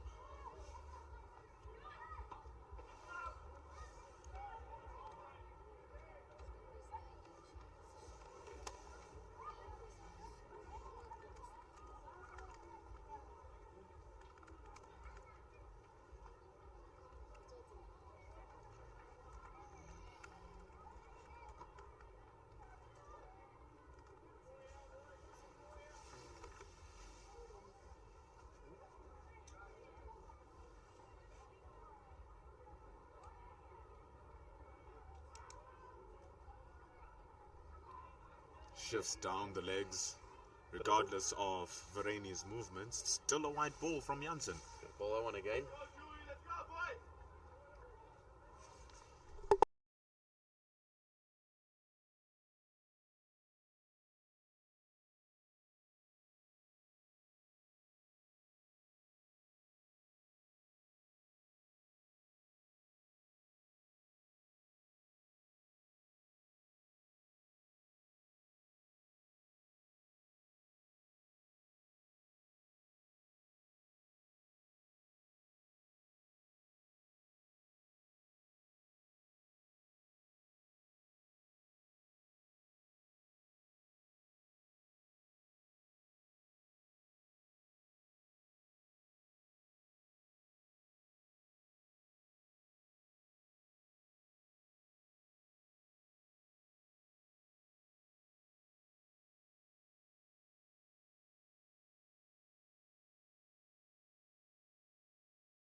Swat into Carl Verena.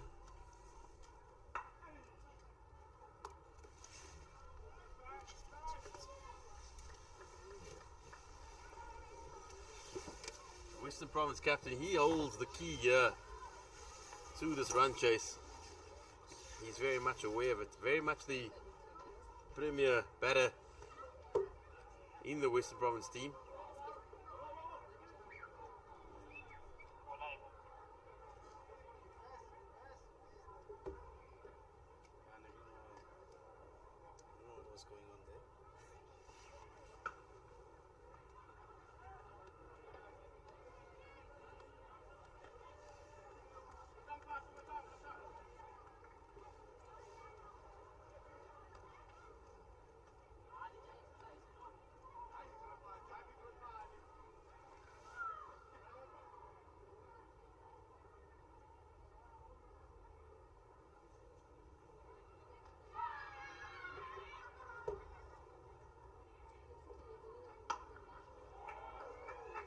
And that is a beauty by Carl Verena.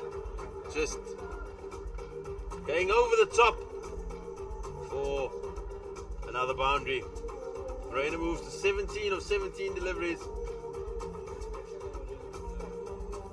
The second one, he's just popped over the Monon.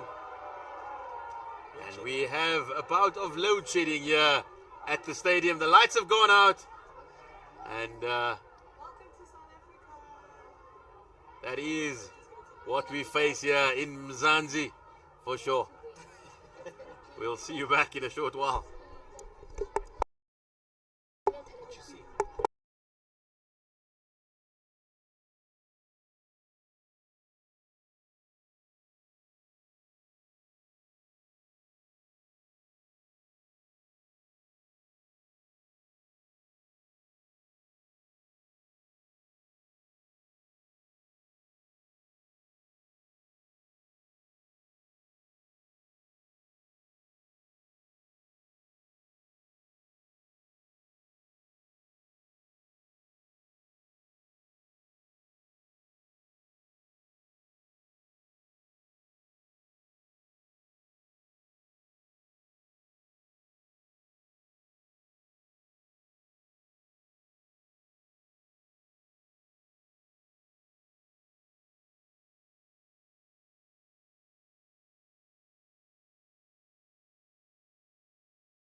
Welcome to a bright JB Marks Oval here. The lights are back on for the Northwest Dragons and the Western Province Cricket South Africa One Day Cup clash. We've just had brief intermission due to load shedding, unfortunately, but the new target for Western Province is 245 in 38 overs. That means we've lost, unfortunately, 12 overs due to the intermission as Carl Verena and Eddie Moore restart the innings. Western Province require a further 156 in 22 overs. It's been quite a break. We're happy that we're here back. Scores 89 for 3. Eddie Moore on 2. Carl Verena continuing his campaign. 19 from 20 balls. Continuing now, Vian Lerber coming with his off break, coming around the wickets, turning it away from the left-hander. Now there's going to be different impetus and required from the Western Province batters. That required rate now 7.4. They need 155 from 125. And prior to the break, that required run rate was at 5.4. Now that it has been adjusted, and because of the loss of those 3 wickets, they all of a sudden need more than a runner ball. Now they require 7.4 in order for everything to happen. Really is a tough task for Western Province. They, although they were losing wickets, they seem to be in control of the rate. But at 7.4, you might need to take a little bit more risks. And we were talking about this earlier, about how the run rate is not really the problem for Western Province.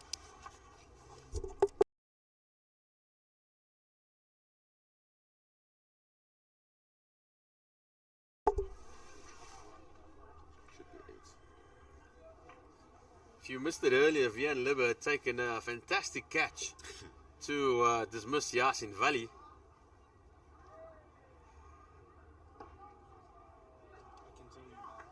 For those joining us, we did have an intermission with the lights, unfortunately.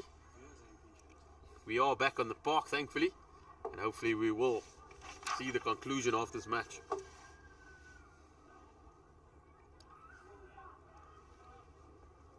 Such is the story of living in the country and in the time in this country that we are living in, that we might be facing some electrical problems.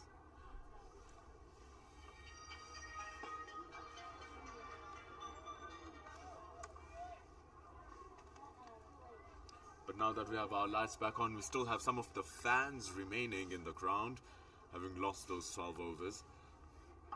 Carl Verena now looking to dance around the crease, but Senuran Mutusami is there to cover in the deep point area, moving the score now to 94 as we bring the end to over number 18.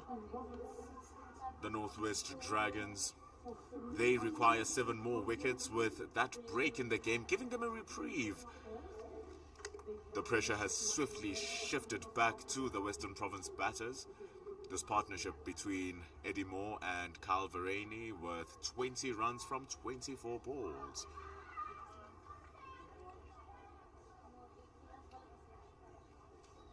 Now they're changing the pace up.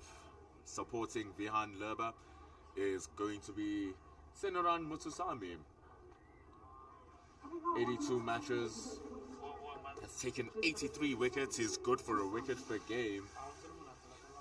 And each of his wickets costing 30 runs. That's his average.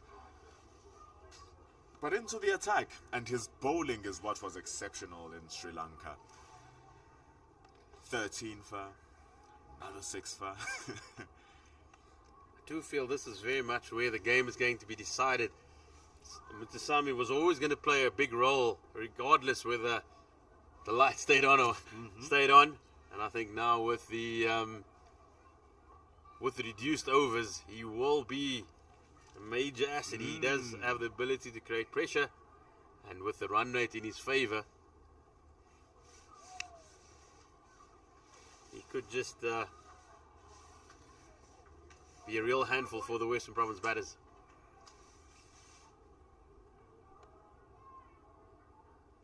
Starting off with those darty deliveries. And the thing is, with his pace and with his skill, the batters would think that they'll have a chance of being able to smash him around and to actually use him as means to decrease that required run rate.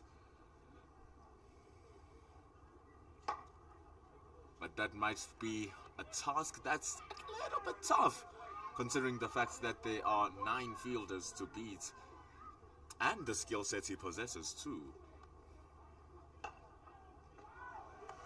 Able to pierce through the infield. And he takes on the fielders nonetheless, does Carl Vereni. And that runs all the way for 4 runs.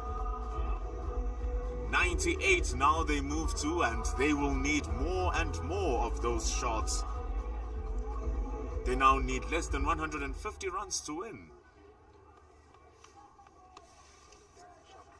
Was a great stroke from Vereni that to beat the man at short mid-wicket. Can assure you, if Western Province do get anywhere close to this target, we're going to be definitely in for an exciting last few hours tonight. That will make the wait and the patience be all the more worth it. Don't you think it's fantastic that those who have come down to the ground, they've stayed and they've that has gone straight through everybody, through the batter, through the stumps and the wicketkeeper, and it's gone away for 4 byes. Oh, that is a jaffa from Mutusami. Vereni was going for a sweep, No highlights. 3 plays. No. but the sweep missed everything. 4 runs gone now, and it's 100 runs up.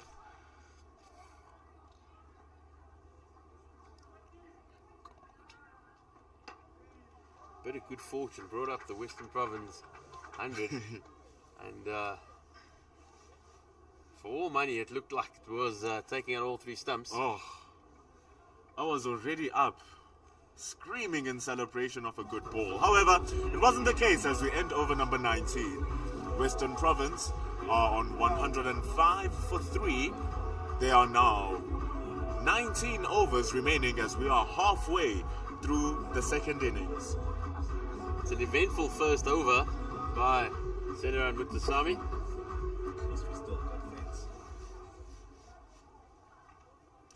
Continuing now is Vian Leber. Had a cracking time with the bat, scoring 46.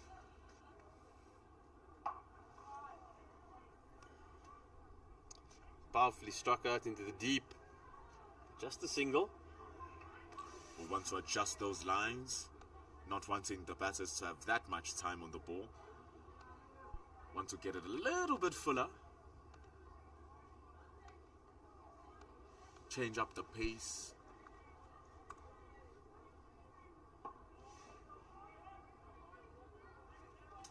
But now it seems as if the pressure has transferred. Pressure now firmly on Western Province's shoulders with that run rate required. We look at the remaining batters to come in the Western Province lineup. It's Mapungwana, the youngster Abdullah Bahimi playing in his first game, Carl Simmons. Then you into the bowlers, Bjorn Hendricks, Nande Berger, Nabi. So very much the partnership that needs to take Western Province deep here if they are going to get close to the target. The lucky thing for them is that the players who are remaining, those that we know of, because Bayumi is still coming into his very first professional game, and we know the leagues are different when you're coming in. Mihlali Mpongwana is very neat with the bat. Very neat with the bat indeed. Vian Libber, he won't mind just being struck down the ground for singles. Because every over that doesn't, Western Province don't meet the required run rate, it just takes another leap. He'll concede 5 singles in that over as Western Province move to 110 for 3 after 20. Last season, when travelling away, Western Province only lost one of their 3 games travelling away.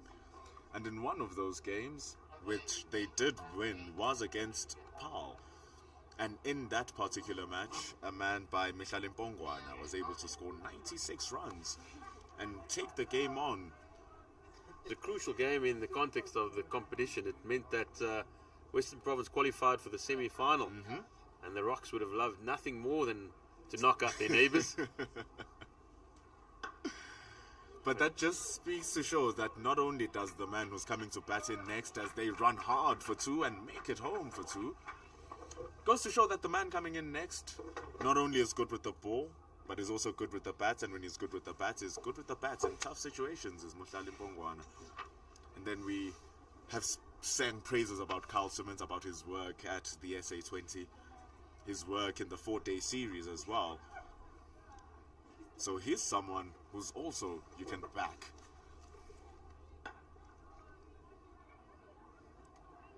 But Calvareni and Eddie Moore just taking it easy in this partnership, now growing steadily, 39 from 38 balls.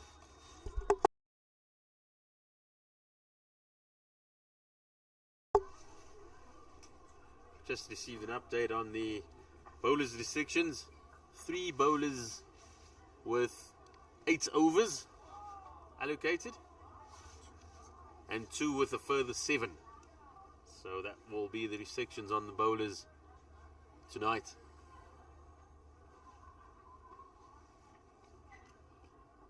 Mutusami here bowling to Eddie Moore. I don't think we're going to see much pace this evening. It's going to be Mutusami, Libba. That's what we're most likely going to see this evening. The question is also then, Zahir, will they be able to contain the scoring? Because we saw that Simmons and Bird had a bit of a tough time containing that run rate and economy below 5 runs and over.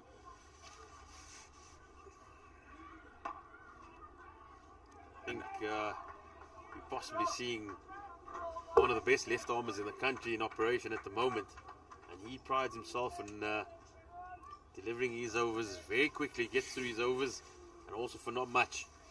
So he's conceded about already 11 in about 2 overs. That's struck off the stumps by Carl Verena. Absolutely stunning from Verena. Mutusami thought he'd rushed one through, but Verena rocked back and he put it past point for a much needed boundary. Extremely risky shot. There was no width there to play with, but Calvareni, as good as he is, created that width for himself, and all that landscape behind square, behind point, was exploited. Here's Mutusami with the last ball. Getting the inside edge, but Cohen Mangru is there to cover the ball. Cheers from the dugouts and happiness from Mutusami. Not happy with his over though. 16 from his first 2 overs. 119 for 3 after 21. They now require another 126 runs for the victory from just 102 balls.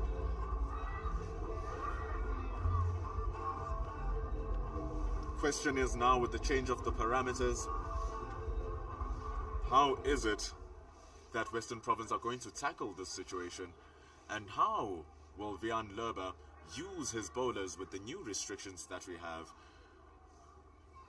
The Western Province dugouts was just looking very pensively at what's happening in the crease.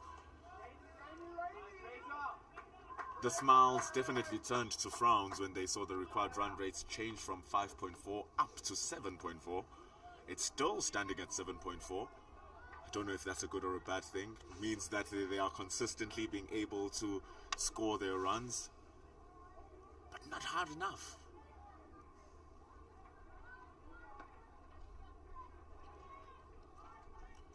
But at the end of the day, what matters is that they are able to keep that score ticking bit by bit by bit. Right up until the point where it's a possibility to reach this target of theirs at 245 runs in 38 overs. Boom! There goes Calvareni, and there goes a fan in the bankments who couldn't complete the catch. What a great shot from the South African player, and he has dispatched Vian Lerber. That's the way to bring up the 50 partnerships are here. 50 partnership of just 45 balls, 4 boundaries and a 6. Oh, Verena very much the aggressor in the partnership, adding 38. Eddie Moore playing the supportive role at the moment with just 8 in the partnership. But the Western Province skipper, he is the key to this run chase. Lerber has a task in his hands now. The task in his hands is Calvareni, who is finding his feet and finding the alignment with that bat of his. Cracking strike in front of cover, cutting that away for 4. That also brings up the Western Province captain's 50 of just 42 balls, including 6 boundaries and a 6. And to do that in his 50th game as well, Zahir. Genuinely putting up a captain's innings in a match which is a milestone for him in his career as well. Oh, it's beautiful. What's the response from Lerber? Response is a ball that is tight onto the stumps. Really, really squeezing Calvareni from any room. And that's how we end the 22nd over, with Calvareni bringing up yet another 50 in his impressive career. It's 131 for 3. Key to Calvareni.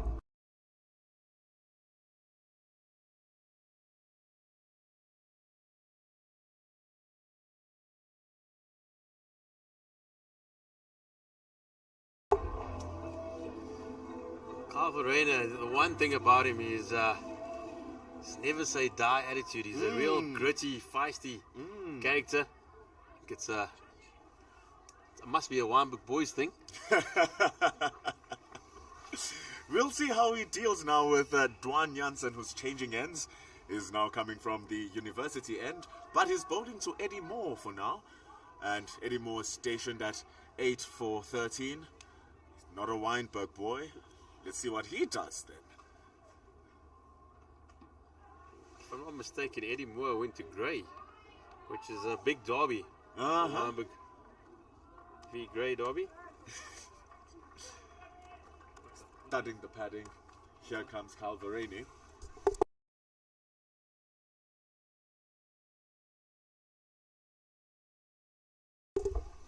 Definitely a high school boy down there from Kabeja. Yes, thank you very much. Did I get it right? Did I get it right? Good enough. Good enough. Good enough. The GQ, the GQ. The K. The K is a very difficult one to get. Here's a Dwan Jansen. The Northwest man bowling to the captain. Bam! Calvareni taking no prisoners, taking them all to the cleaners. What a cracking shot in front of square, pulling the tall man for 6. Western Province captain, not much of a backlift, but the power generated in that shot went miles. Reminds me of a shot from the left foot of Lionel Messi. Takes no charge, just sees the ball flying. And that is exactly what Calvareni did. Banging stroke. And now it's 107 to win. And that required run rate has dropped below 7 for the first time at 6.8.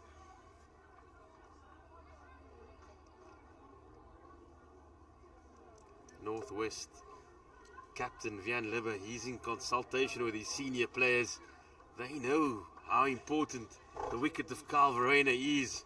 He is the key to the entire match at the moment.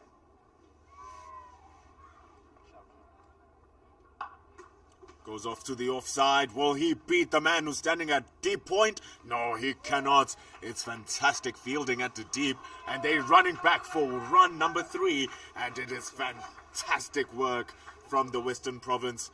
Miguel Pretorius, the big man, doing the job at the deep. It was excellent cricket all around. At the moment Galvarene struck the ball, he knew that the field in the deep needed to make some ground. And he put on his afterburners. And he said, Eddie, we're coming back for 3 here. So, Western Province is finding a little bit of momentum here in the innings. And it's clear when Calvareni called him for 3, Eddie wanted more. The equation is now down to 104 92. So, I think we could be in for a thriller here this evening in this opening game of the Cricket South Africa One Day Cup, brought to you by Pitch Vision on the Cricket SA app. What a wonderful initiative that is, to be able to stream this into your homes wherever you may be. Oh, you are able to see good cricket like that by streaming us on our YouTube channel for Cricket South Africa. Lovely short ball. This first bouncer for the over. We know how feisty his brother is, Marco Jansen, taking on the likes of Jasper Bumrah in his first series. And I'm sure they would have had many back garden battle between the brothers. And Dwan just showing he's equally competitive. Mm-hmm. Oh, that is a risky single. But it's lovely that the fans are starting to back their bowler now. They see that something is happening as we end over number 23. It's Western Province, who are on 141, still needing 104 from 90 overs. The game is definitely, the intensity has definitely increased. You can feel the energy in the stadium.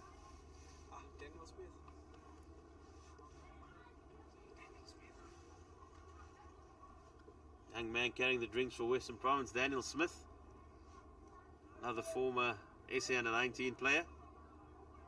You'll surely see him on the field sometime this season. A lover of a sweep and reverse is Daniel Smith. It's going to be an exciting talent to see when we play, when he comes back into the squad. That is, if he can make it back to the squad. He recently was part of the SA emerging side against Zimbabwe. So very much part of Western Province plans. Lovely to see from the young man. But here is Rian Lerber, continuing in his 4th over. Has given away 22 runs so far. Hasn't got the reward of a wicket yet. Reversing the sweep is Calvarene. He's showing that he has some Daniel Smith in him as well. Taking that for a single. Rian Lerber will be wanting to contain that economy rate.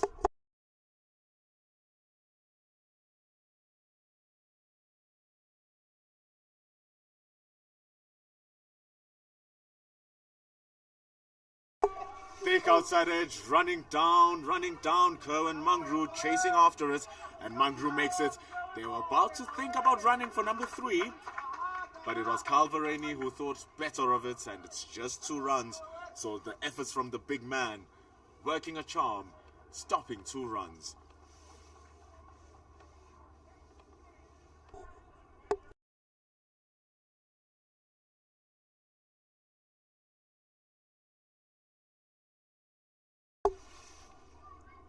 Oh, it's Eddie Moore reversing the sweep. Huge appeal from Lerber. Massive appeal in the stands even. But it's umpire Harris who is unamused with the appeal and even signals leg by to just add salt to the wound. Not out. I think you could hear the appeal all the way in Krugersdorp. That's how loud it was. Rian Lerber on his knees begging umpire Harris. Dancing down the track is Vareni. He's able to beat Senokwane, who is covering the midfield, and out to the deep for an easy single. That is now 99 runs to win, as they need less than triple figures to take it home here, Western Province. This partnership worth 72 from 58 deliveries.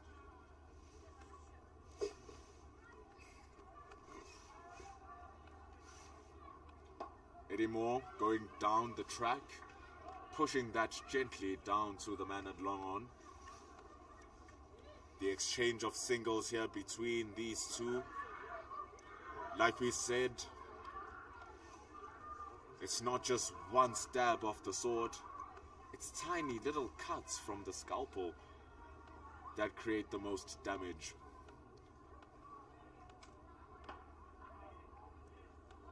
Vereni again is really looking to use his feet now. Really looking to use his feet in order to get the dancing movement going. But, as we told you, 245 runs to win in just 38 overs is what is required.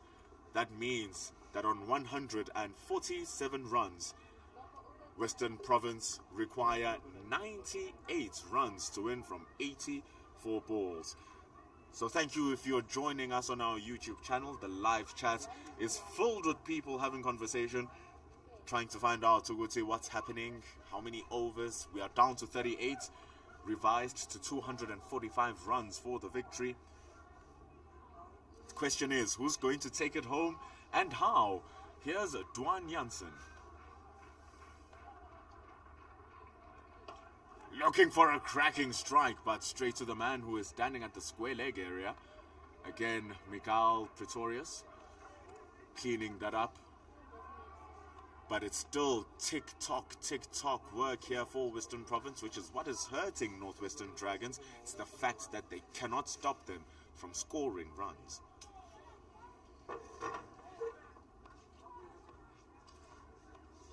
Coming around the wickets to the right-hander, sharpening the angles towards the stumps. Bang again from Calvareni! He's not stopping. He's not having enough. More runs. And that is 150 runs up for the Northwest Dragons. And what a way to bring it up. Calvarena, just a little bit of flick of a wrist, realizing the space out in the deep as he brings on Western Province's 150. And we in for a chase here, as long as the diminutive Western Province skipper is at the crease. And he's taking them on hard. 65 from just 49 deliveries here, Zahir. If you're not watching this, you are missing out on some blasted cricket. Oh, looking to ramp that around. And umpire Gaza charges Dwan Jansen with a wide delivery. It's all starting to happen for real here, Zahir. You see, Calvareni is using all of the real estate of his crease.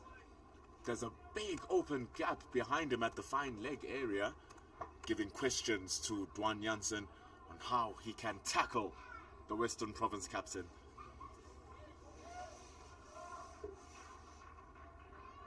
Goes wide, straight to the man. And it's well defended. The man at short extra cover there. Should it go past him, they'll be only putting their bets on the man who's standing at the deep cover area.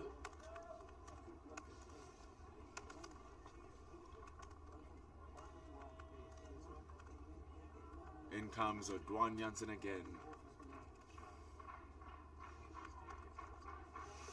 Bangs it short. Calvareni, has he fell for the trap? No! He hasn't! The cash has dropped! It was there for the taking, Zahir, and it has been put over for 6 by Ngwepe. Absolute drama here at JB Marks Oval. Lesiba Ngope, he was posted there for that very shot, and it went straight at him. But he just could not hold on. And to add insult to injury, they went for another 6. And Western Province and Carl Verena, they can breathe and live again. Oh, that is pain. That is pain. How big is that moment going to be? Cracking shot. Oh, that is gorgeous. If you talk about rubbing salt into an open wound, that's exactly what Carl Verena did there. On this occasion, just standing tall, showing the full maker's name. And it's another boundary to the Western Province captain. He moves to 75 of just 52 deliveries. Oh, story as old as times are here. Straight after a drop, here comes a boundary. And how gorgeous was that stroke from Calverini. It's all indeed starting to happen here at the JB Marks Oval. In comes Dwan Janssen once more. Goes wide and he slashes that again, does Calverini. Oh, he's taking him everywhere. This time driven with precision, driven with class, driven with power, and into the destination with his beyond the covers. 4 runs to end over number 25. Western Province 167 for 3 after 25 overs. And if there is one man who wants to find a hole in the ground right now, it's Nasib Ngupe. He's dropped Carl Verena, who's followed it up with 2 wonderful boundaries. Western Province have now brought the right to run a ball for the remaining 78 runs of 13 overs. Western Province 167 for 3. Partnership 93 already. This is tough work now for the Northwest Dragons. 78 runs needed from 78 balls. And Vian Lerber calls in his strike bowler. In comes to the attack from the JB Marks end. It's Miguel Pretorius charging in the fast bowler, bowling to Eddie Moore. But this was not the plan for Northwest Dragons. They could be 1 wicket up and 14 wickets, or 14 runs down rather. He loses his towel and handkerchief. The crowd is definitely into the game now, Zahir. Really pushing the home team to do the best that they can. Because Calverini and Eddie Moore are having fun here. I just feel that was a major shift in the momentum of the game. As you said, had they taken the catch, we'd have seen the back of Verena. And now Eddie Moore's looking to go onto the charge, but this time it's well covered right in the deep. Reynard van Tonder doing the cleaning. And indeed, that momentum shift, you can feel it fully from the body languages of the Northwest Dragons players. Lesiba Mgwebe will be really hoping and crossing his fingers that something happens. But at least the Northwest crowd is really backing their bowlers. Oh, looked better coming from the bat from our angle. But it's just a simple single shot. We're also riding the energy that is being given to us from our fans. It's a lively spirit here. Grandstand is lively. People in the stands in our little bunkers. What do you call our houses here? What do you call them? What do you call them? I think they were called chalets back in the day. Chalets, that's the word. The chalets that we have at Senwas Park, at JB Mark Oval rather, they filled with people all enjoying this magnificent game of cricket, which has really come to life here, Zahir. MP, I was about to say, you can feel the tension in the ground. And that's Carl Verena. He is owning JB Marks Oval at the moment. Nice little tickle around the corner as he moves. That also brings up the 100 partnership between Verena and Eddie Moore. Eddie Moore has just added 15. Carl Verena, he's been the aggressor. 75 runs in this partnership. I feel like calling him an aggressor is an understatement of some sort. He's literally put in 75% of the runs in the 100-run partnership, and it's absolute madness. I know we saw a fantastic innings by a South African wicketkeeper last night, Henry Klaassen. But Carl Verheyen is saying, Classy, if anything happens to you, I'm here. I'm here. I'm here. Oh, don't forget about me. Because this has been an equally explosive knock here by Carl Verheyen. Also with Quinton de Kock announcing his retirement after the World Cup. This is definitely an opportunity for Carl Verheyen.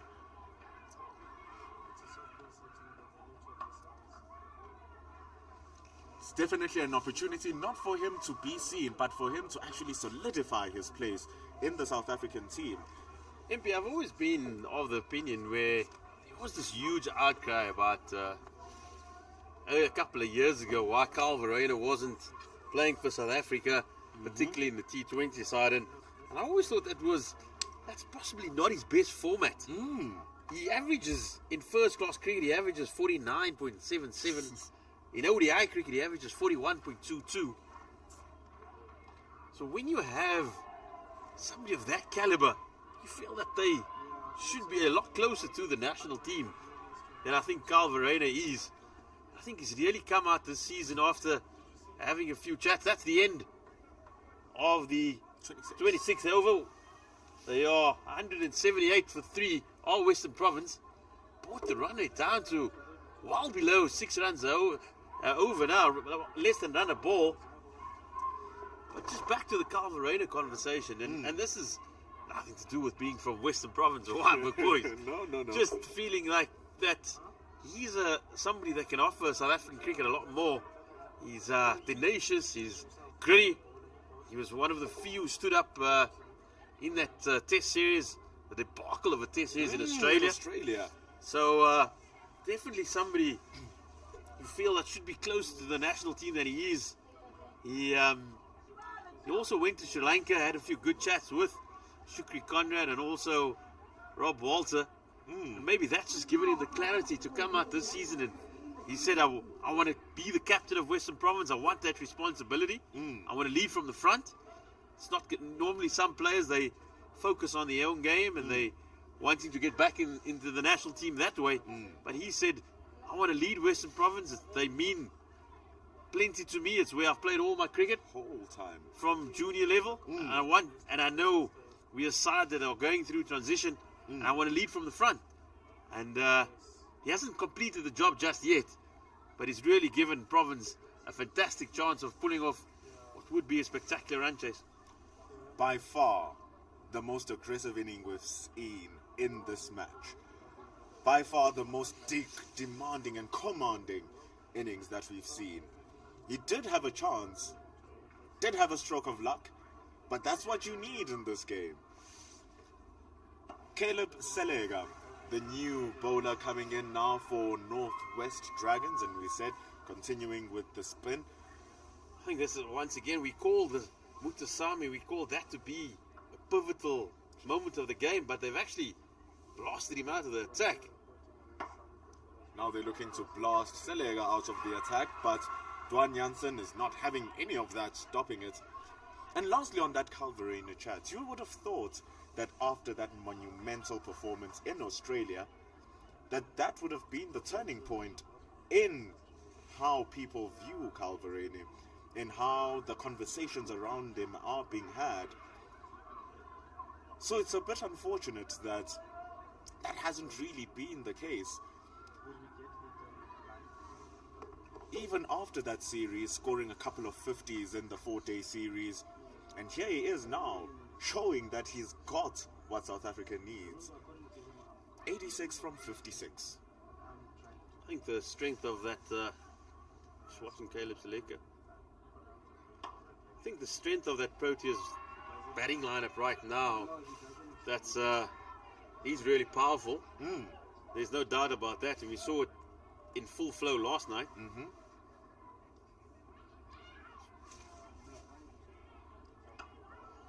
Calvarena going on the sweeper once more. But there's so much talk about the young coming through, and it's fantastic to see the likes of Diego Brevis, Tristan Stubbs, Donovan Ferreira being in the mix. But you cannot forget about that Calvarena. He's only now 26 years old, so he's in the prime. Still very young as well. So these are the times to capitalize on players like this. And it seems like he's coming into his own in terms of his game, really getting comfortable on how he plays and what is expected from him. Oh, that is what is expected of Eddie Moore. We want more of those.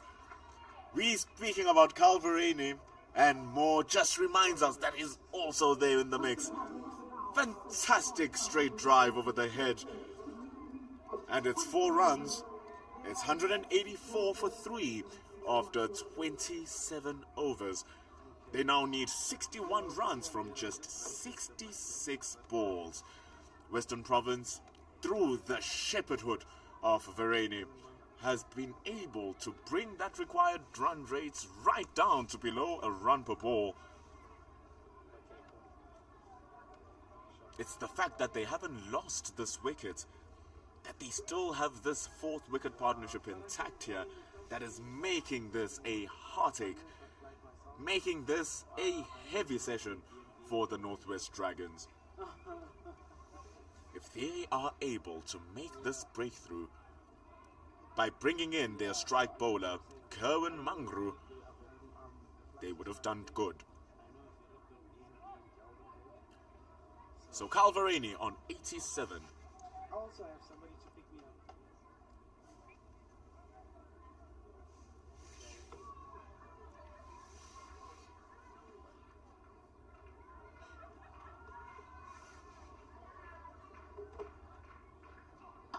Boom goes Varane, and man does he go big. The flattest 6 you'll see, hits with the flattest bat and the most tremendous of power from the South African wicketkeeper. There's just so much confidence and bravado of that shot. He saw the field up, Mangru missed his length, and the next minute the ball was sailing over the boundary. Calvarena moves with that stroke into the 90s. He's 93 of just 59 deliveries. It is exceptional cricket. Here comes Mangru again. He's just going to guide this one down to the deep point area as he moves on to 94. It has been a spectacular watch here, Zahir. It has been just amazing as how he came on and took it by the horn. And he said from the beginning that I am here and I'm here to take charge. And man is the captain taking charge.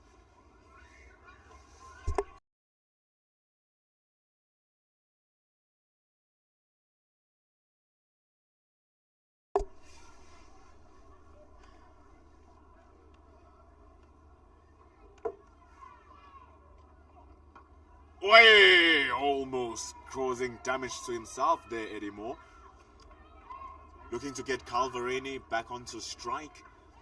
Maybe the conversations between Vihan Lerba and Kerwin Mangru bringing in that slight little change.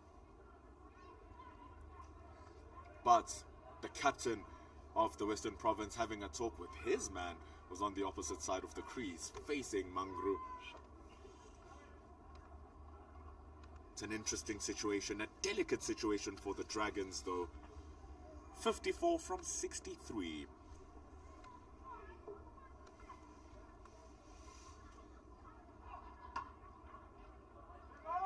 Great stop from Senogwane. Chance for a shot! Direct hit, but Varane is tucked in bed, has had his supper, and is gone to sleep and home. Makes it incredibly safely. 191 for 3 as we tread closer and closer to that 245 target.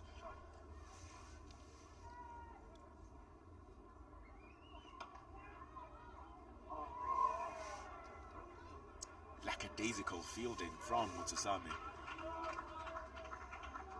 I think that was the key element in this game. Mutusami's spell was always going to be the defining one, and the way Verena in particular just took on the left arm spinner, hitting him off his stumps for a couple of boundaries. That's the Western Province dugout. They're looking fairly relaxed now, much better than earlier, that's for sure.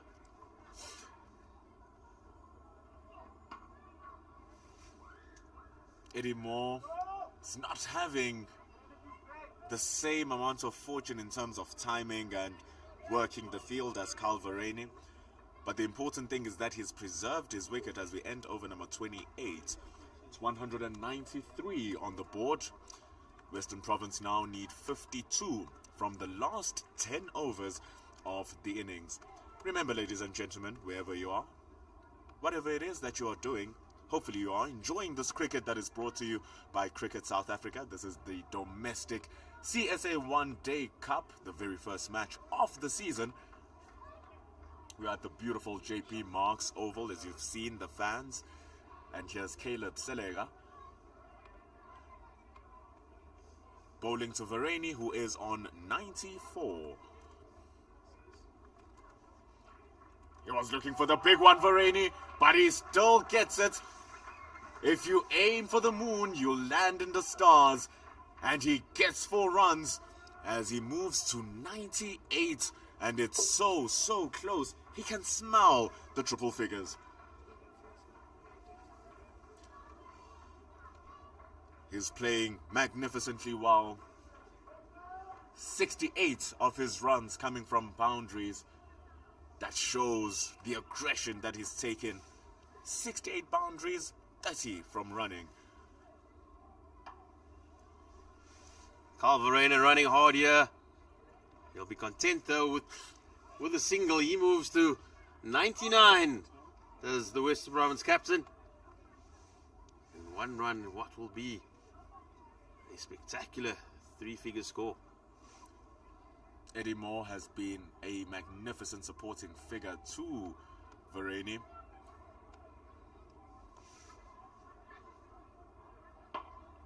He then smashes it straight back to Selega.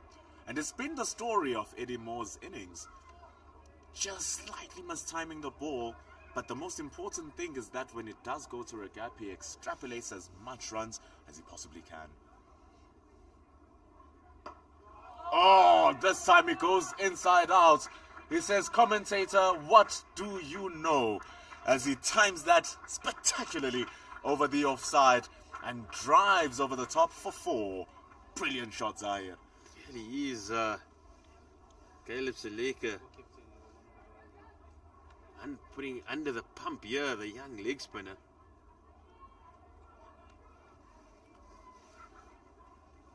Van Lerber just trying to calm Selega down. Don't worry, you're doing a good job. It was an extraordinary shot from Eddie Moore. He created that opportunity for himself. 2 more balls remaining. Beautiful bowling. Keeping where it was, just bowling it a bit quicker. It's a big test for a young leg spinner with 2 experienced batters at the crease. In form, striking it cleanly. He's bowling at night, a little bit of dew on the ball. He's tough for a 20-year-old leg spinner. Very tough.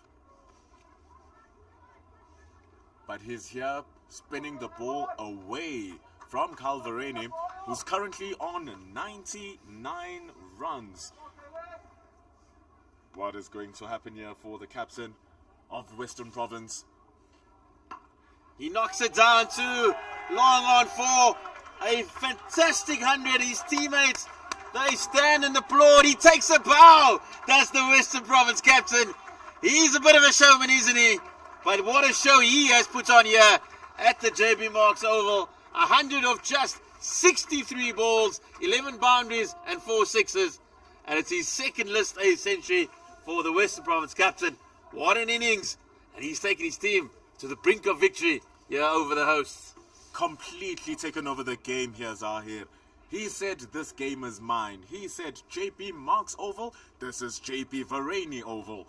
He has taken it over, 163, bringing up his second list A 100, as you have said. Man, is he batting brilliantly. Kerwin Mangru now, beginning over number 30 rather, because we are on 204 for 3 after 29. Really has been a sparkling innings by the Western Province captain. He's had that one opportunity that Shoaib Lasiba Ngope, he's still playing it over in his head. Knocked it over for 6 like a good goalkeeper. But Carl Verena, he's been the star of the show here. He's entertained those that have come out royally and stayed behind after the lights went out. You might be supporting the men in maroon, but you can't help but enjoy such wonderful batting. You really can't. As a lover of cricket, you have to love what is happening in your screen. And so are over the thousands people watching us live on YouTube, enjoying this live stream that we are bringing to you on our YouTube Cricket South Africa channel. You see people congratulating Calverini. Thank you, man. What a great knock. Everyone is having a good time as we are watching. They are there watching in our chalets. They are seeing Eddie Moore pummel the ball through Vian Loba. But it's just for a single. They now need 39 to win.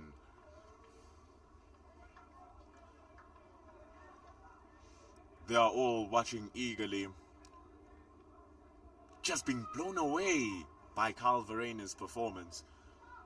It will take a massive, massive task for the Dragons to turn this around. Varane loses his wicket. Oh, the game might come back to life. Is that the twist we've been waiting for, Carl Verena? He's just given it away here. He's batting so beautifully. And I've told you before, when you be able to hit the ball straight, we don't need little dips and dabs. But that is Carl Verena. He'll depart the JB Marks Oval for a fantastic 101 of 65 balls. 11 fours and 4 boundaries. But the Western Province skipper, he knows he's just opened the door for the home team. And they could, is that the twist this game has been waiting for? 39 runs may seem like it's little. 39 runs are little when you have a man who's on 100 from 69 balls. 39 runs turns very differently when you have a new batter, and the batter who's in the crease hasn't been the one who's been the aggressor. Now there's a different task at hand.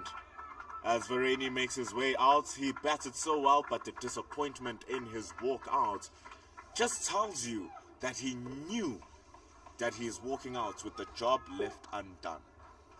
I think that is something that will definitely not sit well with the province skipper.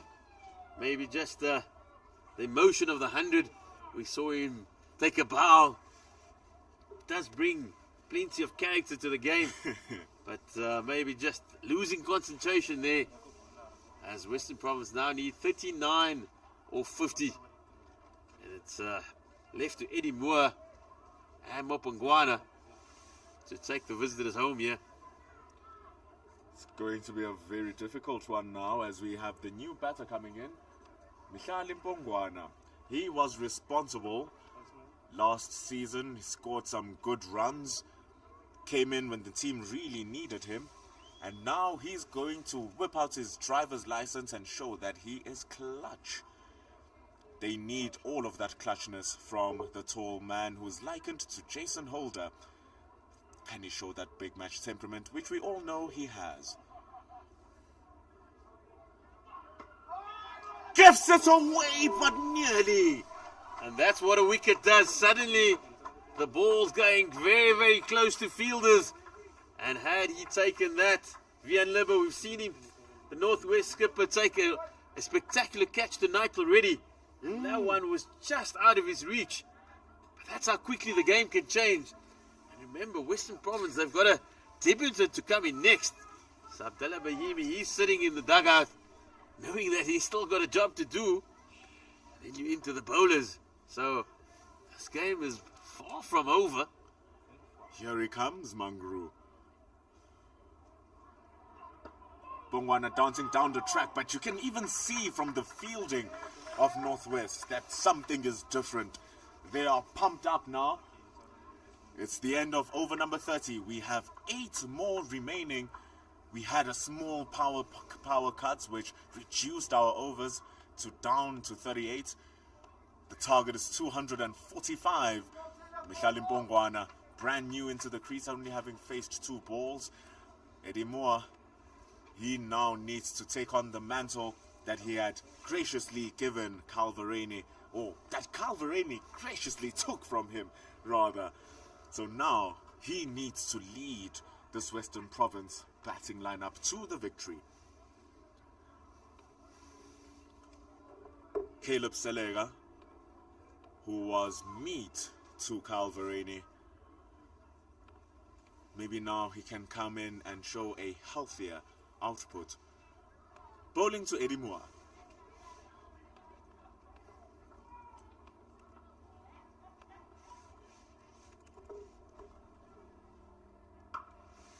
Bowls it wide, cracks it, does Eddie Moore. It seems like it's going through to the boundary. The stop has been fumbled. Bongwana hesitates for run number 3, but he eventually makes it. Mutusami saving a single. Is unhappy with the fact that that ball slipped through, and it's the second time that it's slipping through his fingers in consecutive times. But Lerba having a word with his young man, just trying to make sure that everything is set up for Mihlali Bongwana, as we see some of the fielders walk back in and closer, hugging the square, putting pressure into the new man. They're even talking now at the Western Dragons.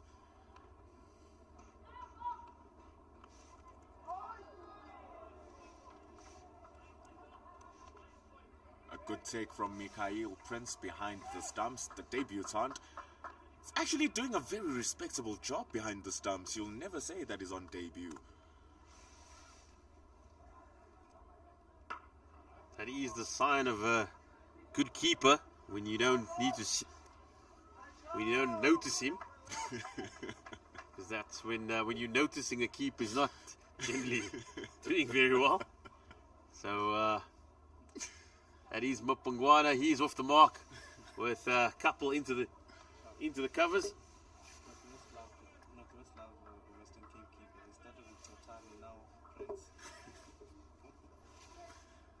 Drops it short. It's able to be worked by Mbongwana. He's not as fast as a Yasin Valley, not as fast as a Calvareni, but he gets his way across. They now need 33 from 44 balls. There's still 6 wickets in hand, so it's not all too dire for the men in blue. Another miracle, though, is what the men in maroon would want. Especially the wicket of this man, Eddie Moore. He's the prized possession now, with last ball remaining of Caleb Selega's over. Going at just 8 runs to the over. That is thanks to the damage enforced by Calvareni. Sweeps it around his hip. The umpire signals the leg byes, and Bongwana feels like he missed out on an opportunity with that vacant, fine leg area. And we end over number 31. There are 7 more remaining. The score is 214 for 4.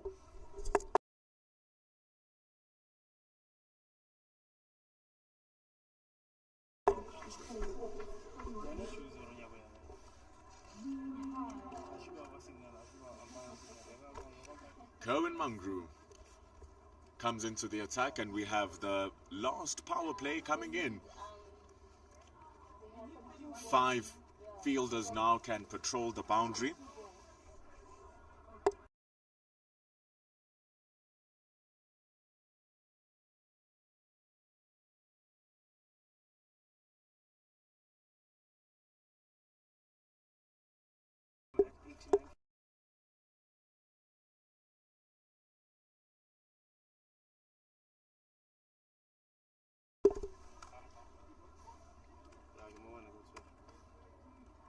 So here we are with 30 more runs to win from 41.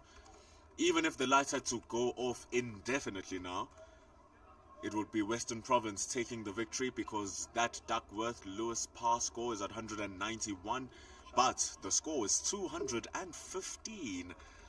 So very much in the driving seat here, Western Province, despite losing their Centurion captain.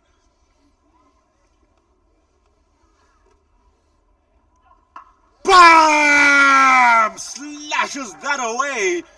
Eddie Moore once more. And man, did he give us all of it.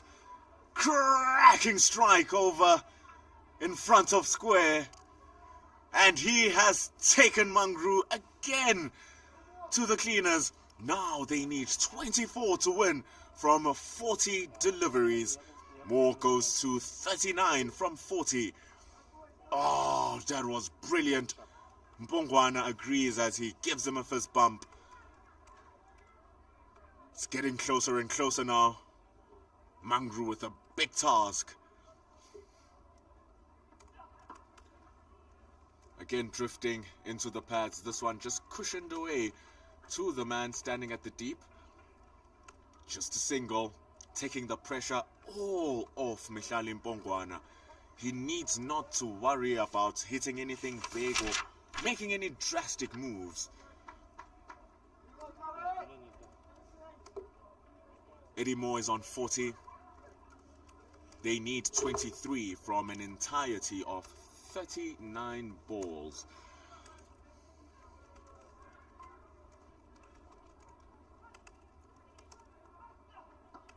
Mbongwana playing it very smartly. There's no need to rush, but if there's a gap like that, they will run for 2. And they do get to 2.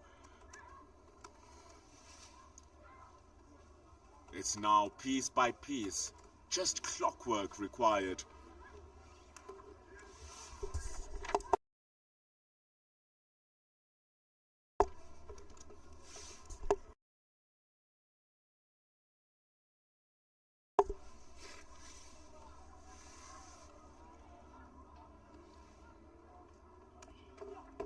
And just popped up into the air by Mihlali Mbongwana. Missing Senogwane, who's standing there at the short mid-wicket. Another single. That's all that's needed now. They can play this off with 1s and 2s, considering the fact that this over alone has gone for 11 runs from Kerwin Mangru with his last ball. Very last ball of the over. And his spell. He's given away 50 runs. He will not be happy with that output. Here he comes, though, for his very last ball of the spell. Ends it off with a prized dot ball against Eddie Moore. Was looking to slash that away to the vacant cover area. That's how we end over number 32. There are 6 more remaining here at the JB Marks Oval, the home of Northwest Cricket. It's 225 for 4, needing 20 now in order to close off the first match of the season.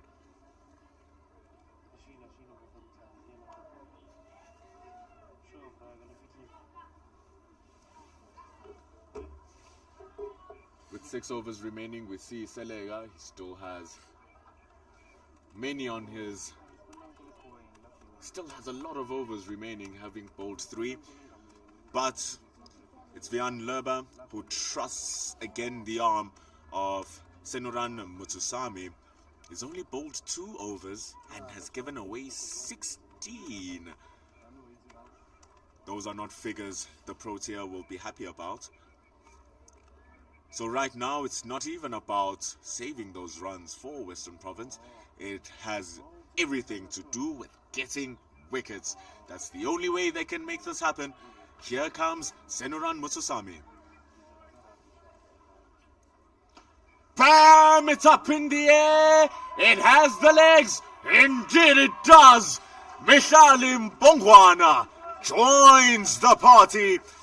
Mutusami is not having a good time here at the JB Marks Oval. Again, his beans clapped.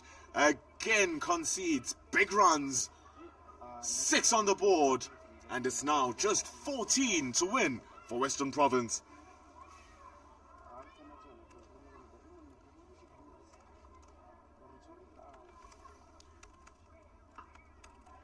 This time opening himself out to the offside. Very square. And you can hear now the dugout of Western Province cheering every single run that is being scored. They are playing imperiously well.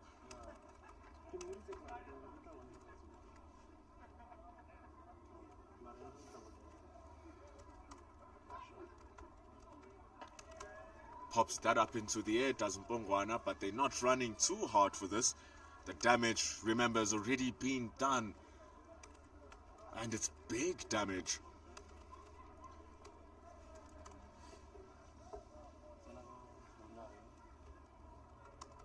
Eddie Moore now back on strike. He's currently on 40. Is running out of runs to score his half century. But it seems like that's not even his main prerogative. His main thing now is to just bring it home for Western Province.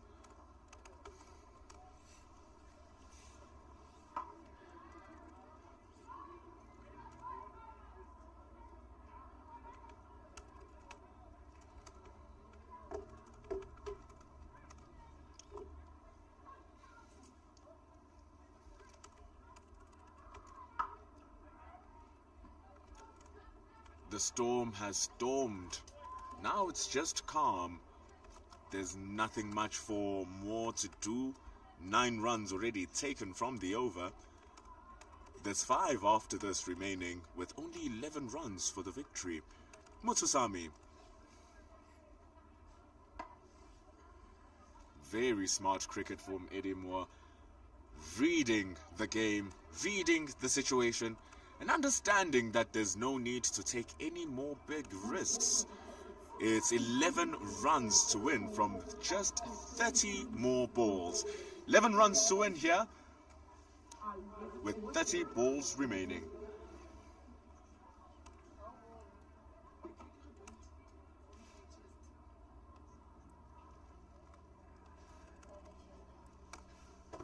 So now we are here to see what Dwan Jansen can do. This could very much be the last over of this match, depending on how it's being played by Mihlali Mpongwana, whom we've seen. He's really not worried about letting loose and freeing those extremely long levers. But this brings a congregation between the bowler, the captain, and the senior players in the team. Kerwin Mangru, the senior bowler, Dwan Jansen with the ball, Vian Lerba, the captain.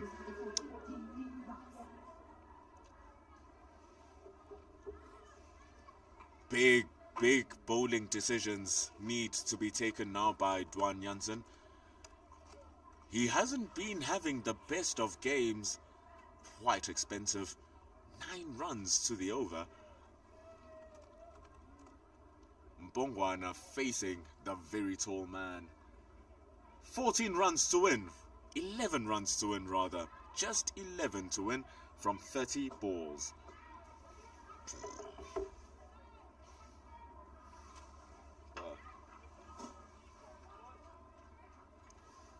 easily played.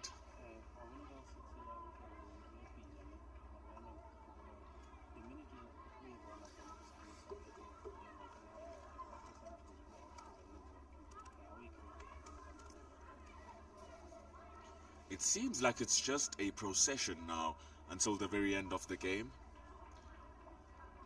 It just feels like small clockwork until we see the curtains close in our curtain opener. Eddie Moore on strike. He is on 40 runs. Janssen drifts that down the legs, but again, fantastic take from Mikhail Prince. It's a wide delivery. Could have easily ran down to being 5 wides if it wasn't for the extreme acrobatics of the debutant wicketkeeper, who's now walking back to his place.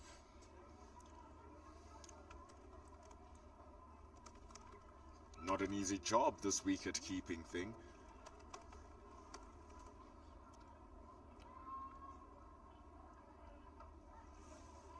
Putting a lot of effort behind that one is Dwan Janssen, but Mihlali Mpongwana just needing to guide that down to the fine leg fielder. It's a slowly but slowly situation now. Slowly but slowly situation. He too is bordering to giving away 50 runs. Just like Mangru. And it's very interesting that now the fast bowlers of Northwest Dragons are the ones having problems.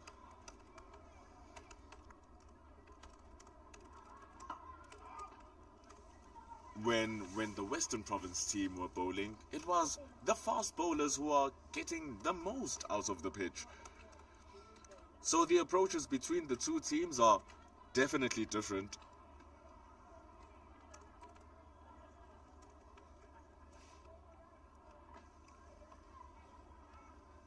Some of our viewers who are watching on YouTube are saying that this match will end in this over. 7 runs to win, 3 balls remaining in this over.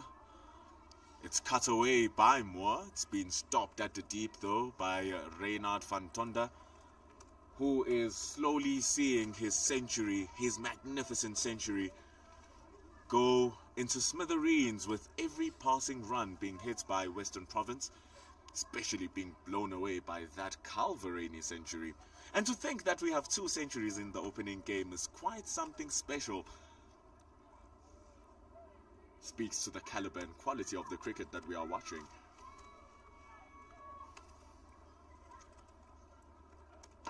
Mihlali Mpongwana with a fantastic stroke, beating the infield with an extraordinary drive. Janssen overpitching, going wide, giving the license to Mpongwana, and he took that road down to the cover area. It's 4 and just 2 runs to win. Mpongwana showing his class here. He's going to provide the finishing touches for Western Province. What a victory it will be for Western Province. We all thought that when the lights went out, that the lights went out in Western Province too, and with their chances in this game.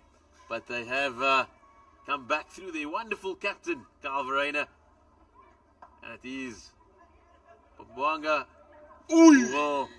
And it seems that will not be the winning runs. They won't run for the overthrow, and we'll wait for just 1 more for Western Province.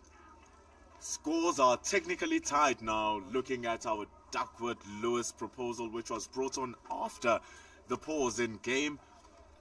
It's 244 in 34 overs. Now Western Province, thanks to the mighty efforts of Calverani, just need 1 more run. There was a game that I had a pleasure of commentating in, Zahir. A team needing 2 runs to win, 14 runs to win with 50 balls and 5 wickets in hand, losing 5 wickets without a single run scored, and they lost the match. Don't think we'll have a night like that, but Mutasami, and that is a fantastic finish by Mpongwana. He puts the icing on the cake. Lovely cover drive, lofted cover drive. And it's Western Province who've come to the JB and Marks Oval, and they've slayed the Dragons for a comfortable 6-wicket victory here over the hosts. And indeed, it was not going to be a miraculous effort where we saw 6 wickets fall for no run. It was a clean strike from Bongwana, who ended up having 27 from 17. What a great cameo of an inning. What a great cameo of a partnership. 42 from 48. But you and I both know here, Zahir, all of this would have never been possible without the stunning efforts of the Western Province captain, Carl Verreynne, and his magnificent century. Without a doubt, the player of the match in my book is Carl Verreynne. He'll, sure, when he shakes Selassie Bengupe's hand later this evening, just be a wry smile and say thank you very much. Reminds me of that Mark Waugh quote where he says, you've just dropped the World Cup. Steve Waugh. Thank you. Thank you. But this Western Province side, they'll take plenty of confidence from this victory. They have seen plenty of players leave over the winter, but they have remained steadfast in their challenge. They were runners-up last season, and they are keen to go one better. Yeah, they've started their campaign with a victory, and it's being led by that irrepressible captain, Carl Verreynne.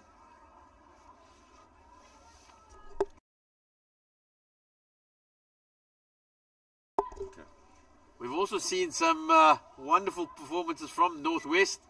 The Dragons, Rainer van Tonder, he's arrived here in Potchefstroom. He's struck a maiden list A century. And the Dragons, they can take, they might have gone down tonight, but they can take plenty of confidence from this game going forward into the season. Lots of new recruits, lots of quality there. And they'll just go back to the drawing board and think about how they actually let this one slip.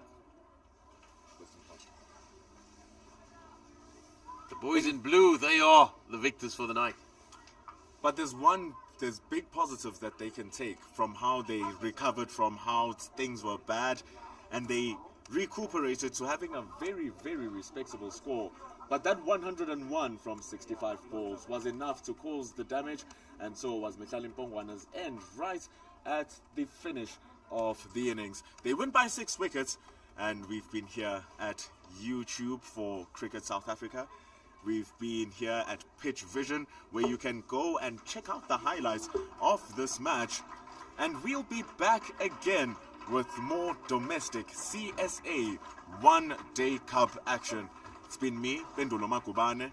I've been partnered by the very experienced, very knowledgeable Zahir Adams. And we've made this a day just like you have made this a day for us. Have a wonderful evening, and we'll see you again right around the corner. Good night. God bless. Travel safely.